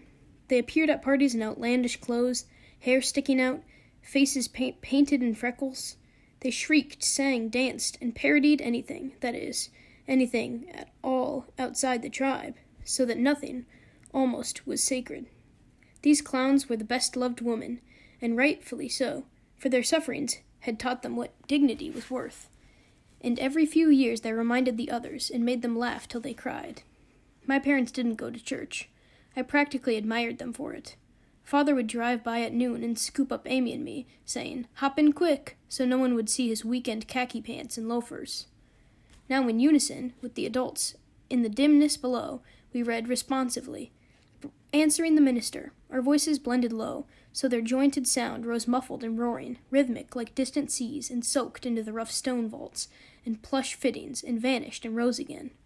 The heavens declare the glory of God, and the firmament showeth handiwork. Day unto day uttereth speech, and night unto night showeth knowledge. There is no speech nor language where their voice is not heard. The minister was a florid, dramatic man who commanded a batch of British vowels, for which I blamed him absolutely, not knowing he came from a Canadian farm. His famous radio ministry attracted letters and even contributions from Alaskan lumberjacks and fishermen. The poor saps. What if one of them, a lumberjack, showed up in Pittsburgh wearing a lumberjack shirt and actually tried to enter the church building? Maybe the ushers were really bouncers. I had got religion at summer camp and had prayed nightly there and in my bed at home to God, asking for a graceful heart and receiving one insofar as I requested it. Inasmuch I despised everything and everyone about me. Of course, it was taken away, and I was left with the blackened heart I had chosen instead. As the years wore on, the intervals between Julys at camp stretched, and filled with country club evenings, filled with the slang of us girls, our gossip, and our intricately shifting friendships, filled with the sight of boys whose names themselves were a litany, and with the absorbing study of their nonchalance and gruff ease, all of which I professed, from time to time, when things went poorly, to disdain. Nothing so inevitably blackened my heart as an obligatory Sunday at the Shadyside Presbyterian Church. The sight of orphan girls Liz Jesus trickled out in guilt. The minister's Britishly accent, the puntative hypocrisy of my parents who forced me to go, though they did not, the puntative hypocrisy of the expensive men and women who did go. I knew enough of the Bible to damn these people to hell, citing chapter and verse. My house shall be called the house of prayer, but ye have made it a den of thieves. Every week I had been getting madder. Now I was going to plain quit, one of these days when I figured out how. After the responsive reading, there was a pause, an expectant hush. It was the first Sunday of the month. I remember, shocked. Today was communion. I would have to sit through communion, with its two species, embarrassment and tedium, and I would be late getting out, and Father would have to drive around the block 100 times. I had successfully avoided communion for years. From their pews below rose the ushers and elders, everybody's father and grandfather, from Mellon Bank and Trust, and etc., in tailcoats. They worked the crowd smoothly, as always. When they collected money, I noted, they were especially serene. Collecting money was, after all, what they did during the week, and were used to it. Down each pew, an usher thrust a long-handed velvet butterfly net into the invisible interior, of which we all inserted a bare hand to release a crushed, warm dollar bill we'd stored in a white glove's palm. Now, with dignity, the ushers and elders hoisted the round, sterling silver trays which bore communion. A loaded juice tray must have weighed 10 pounds. From a cunning array of holes in its top layer hung wee, tapered lead crystal glasses. Each held 1/2 ounce of Welch's grape juice. The seated people would pass the grape juice trays down the pews. After the grape juice came bread. Flat silver salvers bore heaps of soft bread cubes, as if for stuffing a turkey. The elders and ushers spread swiftly and silently over the marble aisles in discreet pairs, some for bread cubes, some for grape juice, communicating by eyebrow only. An unseen organist, behind stone screens, played a muted series of single notes, a restless, breathy strain in a minor key, to kill time. Soon the ushers reached the balcony where we sat. There our prayers had reached their intensest pitch, so fervent were we in our hopes not to drop the grape juice tray. I passed up the Welch's grape juice, I passed the cubed bread, and sat back against my coat. Was this not absurd? I glanced at Linda beside me. Apparently, it was not. Her hands lay folded in her lap. Both her father and her uncle were elders. It was not surprising, really, that I, alone in this church, knew what the barefoot Christ, if there had been such a person, would think about things. Grape juice, tailcoats, British vowels, sable stoles. It was not surprising because it was becoming quite usual. After all, I was the intelligentsia around these parts, single-handedly. The intelligentium. I knew why these people were in church, to display each other, their clothes. There were sophisticated men and women, such as we children were becoming. In church, they made business connections. They saw and were seen. The boys, who, like me, were starting to come out for freedom and truth, must be having fits, now that the charade of communion was in full swing. I stole a glance at the boys, then looked at them outright, for I had been wrong. The boys, if mine eyes did not deceive me, were praying. Why? The intelligentsia, of course, described itself these days as agnostic, a most useful word. Around me, in seeming earnest, the boys prayed their unthinkable private prayers. To whom? It was wrong to watch, but I watched. On the balcony's first row, to my right, Big Dan had pressed his ruddy cheeks into his palms. Beside him, Jamie bent over his knees. Over one eye he had jammed a fist. His other eye was crinkled shut. Another boy, blond Robert, lay stretched over his arms, which clasped the balcony rail. His shoulders were tight. The back of his jacket rose and fell heavily with his breathing. It had been a long time since I'd been to communion. When had this praying developed? Dan lowered his hands and leaned back slowly. He opened his eyes, unfocused, to the high, empty air before him. While Jamie moved his arm, he picked up a fistful of hair from his forehead and held it. His eyes fretted tightly shut, his jaws worked. Robert's head lay still low on his outreached sleeves. It moved once from side to side and back again.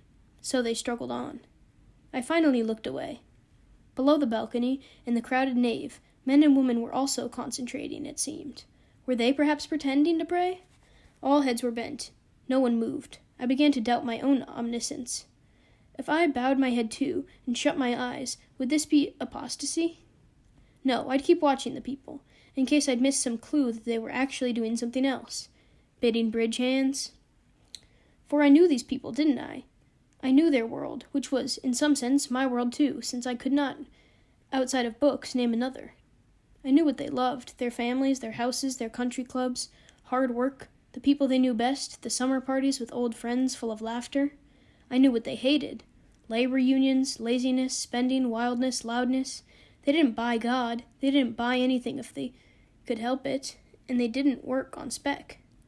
Nevertheless, a young father below me propped his bowed head on two fists stacked on a raised knee. The ushers and their trays had vanished. The people had taken communion. Nobody moved. The organist hushed. All the men's heads were bent. Black, white, red, yellow, and brown. The man sat absolutely still. Almost all the women's heads were bent down too, and some few tilted back. Some hats wagged faintly from side to side. All the people seemed scarcely to breathe. I was alert now to feel, despite myself, some faint, thin stream of spirit braiding forward from the pews. Its flawed and fragile rivulets pooled far beyond me at the altar. I felt, or saw, its frail strands rise to the wide tower ceiling and mass in the gold mosaic's dome. The gold tesserae scattered some spirit, like light, back over the cavernous room, and held some of it, like light, in its deep curve. Christ drifted among floating sandstone ledges and deep, absorbent skies. There was no speech, nor language. The people had been praying to God, just as they seemed to be praying. That was the fact. I didn't know what to make of it. I left Pittsburgh before I had a grain of sense. Who is my neighbor? I never learned what the strangers around me had known and felt in their lives. Those lithe, sarcastic boys in the balcony, those expensive men and women in the pews below. But it was more than I knew, after all.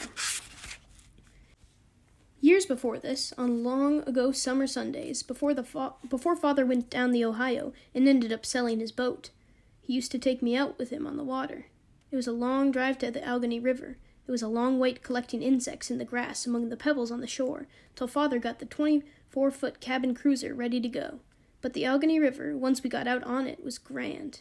Its distant shores were mostly wooded on both sides. Coal barges, sand barges, and shallow draft oil tankers floated tied up on a scattering of docks. Father wore tennis shoes on his long feet and a sun-bleached cotton captain-style hat. He always squinted outside, hat or no hat, because his eyes were such a pale blue, the sun got in them. He was so tall he had to lean under the housetop to man the wheel. We stopped at islands and swam. There were wooded islands in the river, like Smoky Island at Pittsburgh Point, where Indians had tortured their English and Scotch-Irish captives by night. The Indians had tied the soldiers and settlers to trees, heaped hot coals on their feet, and let their small boys practice archery on them. Indian women heated rifle barrels and ramrods over fires till they glowed, then drove them through prisoners' nostrils or ears. The screams of the tortured settlers on Smoky Island reached French soldiers at Fort Dunesque, who had handed them over to the Indians reluctantly. They said, "Humanity groans at being forced to use such monsters." Father and I tied up at 9 Mile Island, upstream from Smoky Island, and I jumped from a high rope swing into the water after poor Father told me about those boaters, children who'd been killed or maimed, dropping from this very swing. He could not bear to watch. He shut his eyes. From the tree branch at the top of the ladder, I jumped onto the swing. When I let go over the water, momentum shot me forward like a slung stone. I swam up to find the water's surface again, and called to Father on shore. "It's okay now." Our boat carved through the glossy water. Pittsburgh's summer skies are pale, as they are in many river valleys. The blinding haze spread overhead and glittered up from the river. It was the biggest sky in town. We rode up in the locks and down in the locks. The locks scared me, for the huge doors that locked out the river leaked, and loud tons of water squirted in, and we sat helpless below the river with nothing to do but wait for the doors to give way. Enormous whirlpools dragged at the boat. We held onto the lock walls, clawed, with a single hand line and a boat hook. Once, I dropped this boat hook, a new one, with a teak handle, and the whirlpools sucked it down. To where? Where did the whirlpools put the water they took, and where would they put you all the ground up if you fell in? Oh, the river was grand. Outside the lock and back on the go, I sang wild songs at the top of my voice over the boat's roaring stern. We raced under old steel bridges set on stone pilings in the river. How do people build bridges? How did anybody set those pilings, piled these stones, under the water? Whenever I was on the river, I seemed to be visiting a fascinating place I had forgotten all about, where physical causes had physical effects, and great things got done, slowly, heavily, because people understood materials and forces. Father, on these boat outings, answered my questions at length. He explained that people built cofferdams to set bridge pilings in a river. They lowered a kind of big pipe or tight set of walls to the bottom and pumped all the water out of it. Then the men could work there. I imagined the men piling and mortaring stones with all the unhurried ease of stonemasons. They stood on gasping catfish and stinky silt. They were working under the river at the bottom of a well of air. Just a few inches away, outside their cofferdam, a complete river of water was sliding downhill from western New York to the Gulf of Mexico. Above the workers' heads, boats and barges went by, their engines probably buzzing the cofferdam walls. What a life, Father said. That some drowned in accidents, or some got crushed, it was dangerous work, he said, answering my questions. What these workers made less money than the men I knew, men I privately considered wholly unskilled. The bridge pilings obsessed me. I thought and thought about the brave men who built them in the rivers. I tried to imagine their families, their lunches, their boots. I tried to imagine what it would feel like to accomplish something so useful as building a bridge. What a queer world was the river, where I admired everything and knew nothing. Father explained how to make glass from sand. He explained over and over because I was usually too frightened to hear right how the river locks worked. They ran our boat up or down beside the terrible dams. Concrete navigation dams made slick spillways like waterfalls across the river. From upstream it was hard to see the drop's smooth line. Drunks forgot about the dams from time to time and drove their boats straight over, killing themselves and everyone else on board. How did the drunks feel while they were up loose in the air at the wheels of their boats for a split second when they remembered all of the sudden the dam? Oh yes, the dam. It seemed like a familiar feeling. On the back of a chart, a real nautical chart with shoals and soundings, just as in Life on the Mississippi, Father drew a diagram of a water system. The diagram made clear something I'd always wondered about, how water got up to the top floors of houses. The water tower was higher than the highest sinks, that was all. Through all those labyrinth pipes, the water sought its own level, seemingly to climb up, but really still trickling down. He explained how steam engines worked, and suspension bridges and pumps. Father explained so much technology to me that for a long time I confused it with American culture. If pressed, I would have claimed that an American invented the irrigation ditch. Certainly the coffer dam was American, I thought, and the water tower, the highway tunnel. These engineering feats, and everything motorized, and everything electrical, and in short, everything I saw about me, newer than fishnets, sailboats, and spoons. Technology depended on waterworks. The land of the 48 states was an extended and mighty system of controlled slopes, a combination of Grand Coulee Dam and Niagara Falls. The water fell, and the turbines spun, and the lights came on, so steel mills could run at night. Then the steel mills made cars, millions of cars, and workers bought the cars because Henry Ford, in 1910, had come up with the idea of paying them enough to buy things. So, the water rolled down on the continent, just plain fell, and everyone got rich. Now, years later, Father had picked Amy and me up after church. When we got out of the car in the garage, we could hear Dixieland, all rambling brasses and drums, coming from the house. We hightailed it inside, through the snow, on the back walk, and kicked off our icy dress shoes. I was in stockings. I could eat something and go to my room. I had my own room now. And when I was home, I stayed there, and read or sulked. While we were making sandwiches, though, Father started explaining the world to us once again. I stuck around, there in the kitchen. Father embarked upon an explanation of American economics. I don't know what prompted it. His voice took on urgency. He paced. Money worked like water, he said. We were all listening, even little Molly. Molly at 4 had an open expression, smooth and quick, and fine blonde hair. She was eating on the hoof, like the rest of us, and looking up, a pale face at thigh level, following the conversation. Mother futzed around the kitchen in camel-colored wool slacks. She rarely ate. Did we know about how water got up to our attic bathroom? Money worked the same way, he said. Worked the way locks on the river worked the way water flowed down from high water towers into our attic bathroom, the way the Allegheny and the Monongahela flowed into the Ohio, and the Ohio flowed into the Mississippi, and out into the Gulf of Mexico at New Orleans. The money, once you got enough of it, would flow by gravitation all over everybody. It doesn't work that way, our mother said. She offered Molly tidbits, a drumstick, a beet slice, cheese. Remember those shacks we see in Georgia, those barefoot little children who have to quit school to work in the fields, their poor mothers not able to feed them enough? We could all hear in her voice that she was beginning to cry. Not even able to keep them dressed? Molly was looking at her, wide-eyed. She was bent over looking at Molly, wide-eyed. They shouldn't have so many kids, Father said. They must be crazy. The trouble was, I no longer believed him. It was beginning to strike me that Father, who knew the real world so well, got some of it wrong. Not much, just some.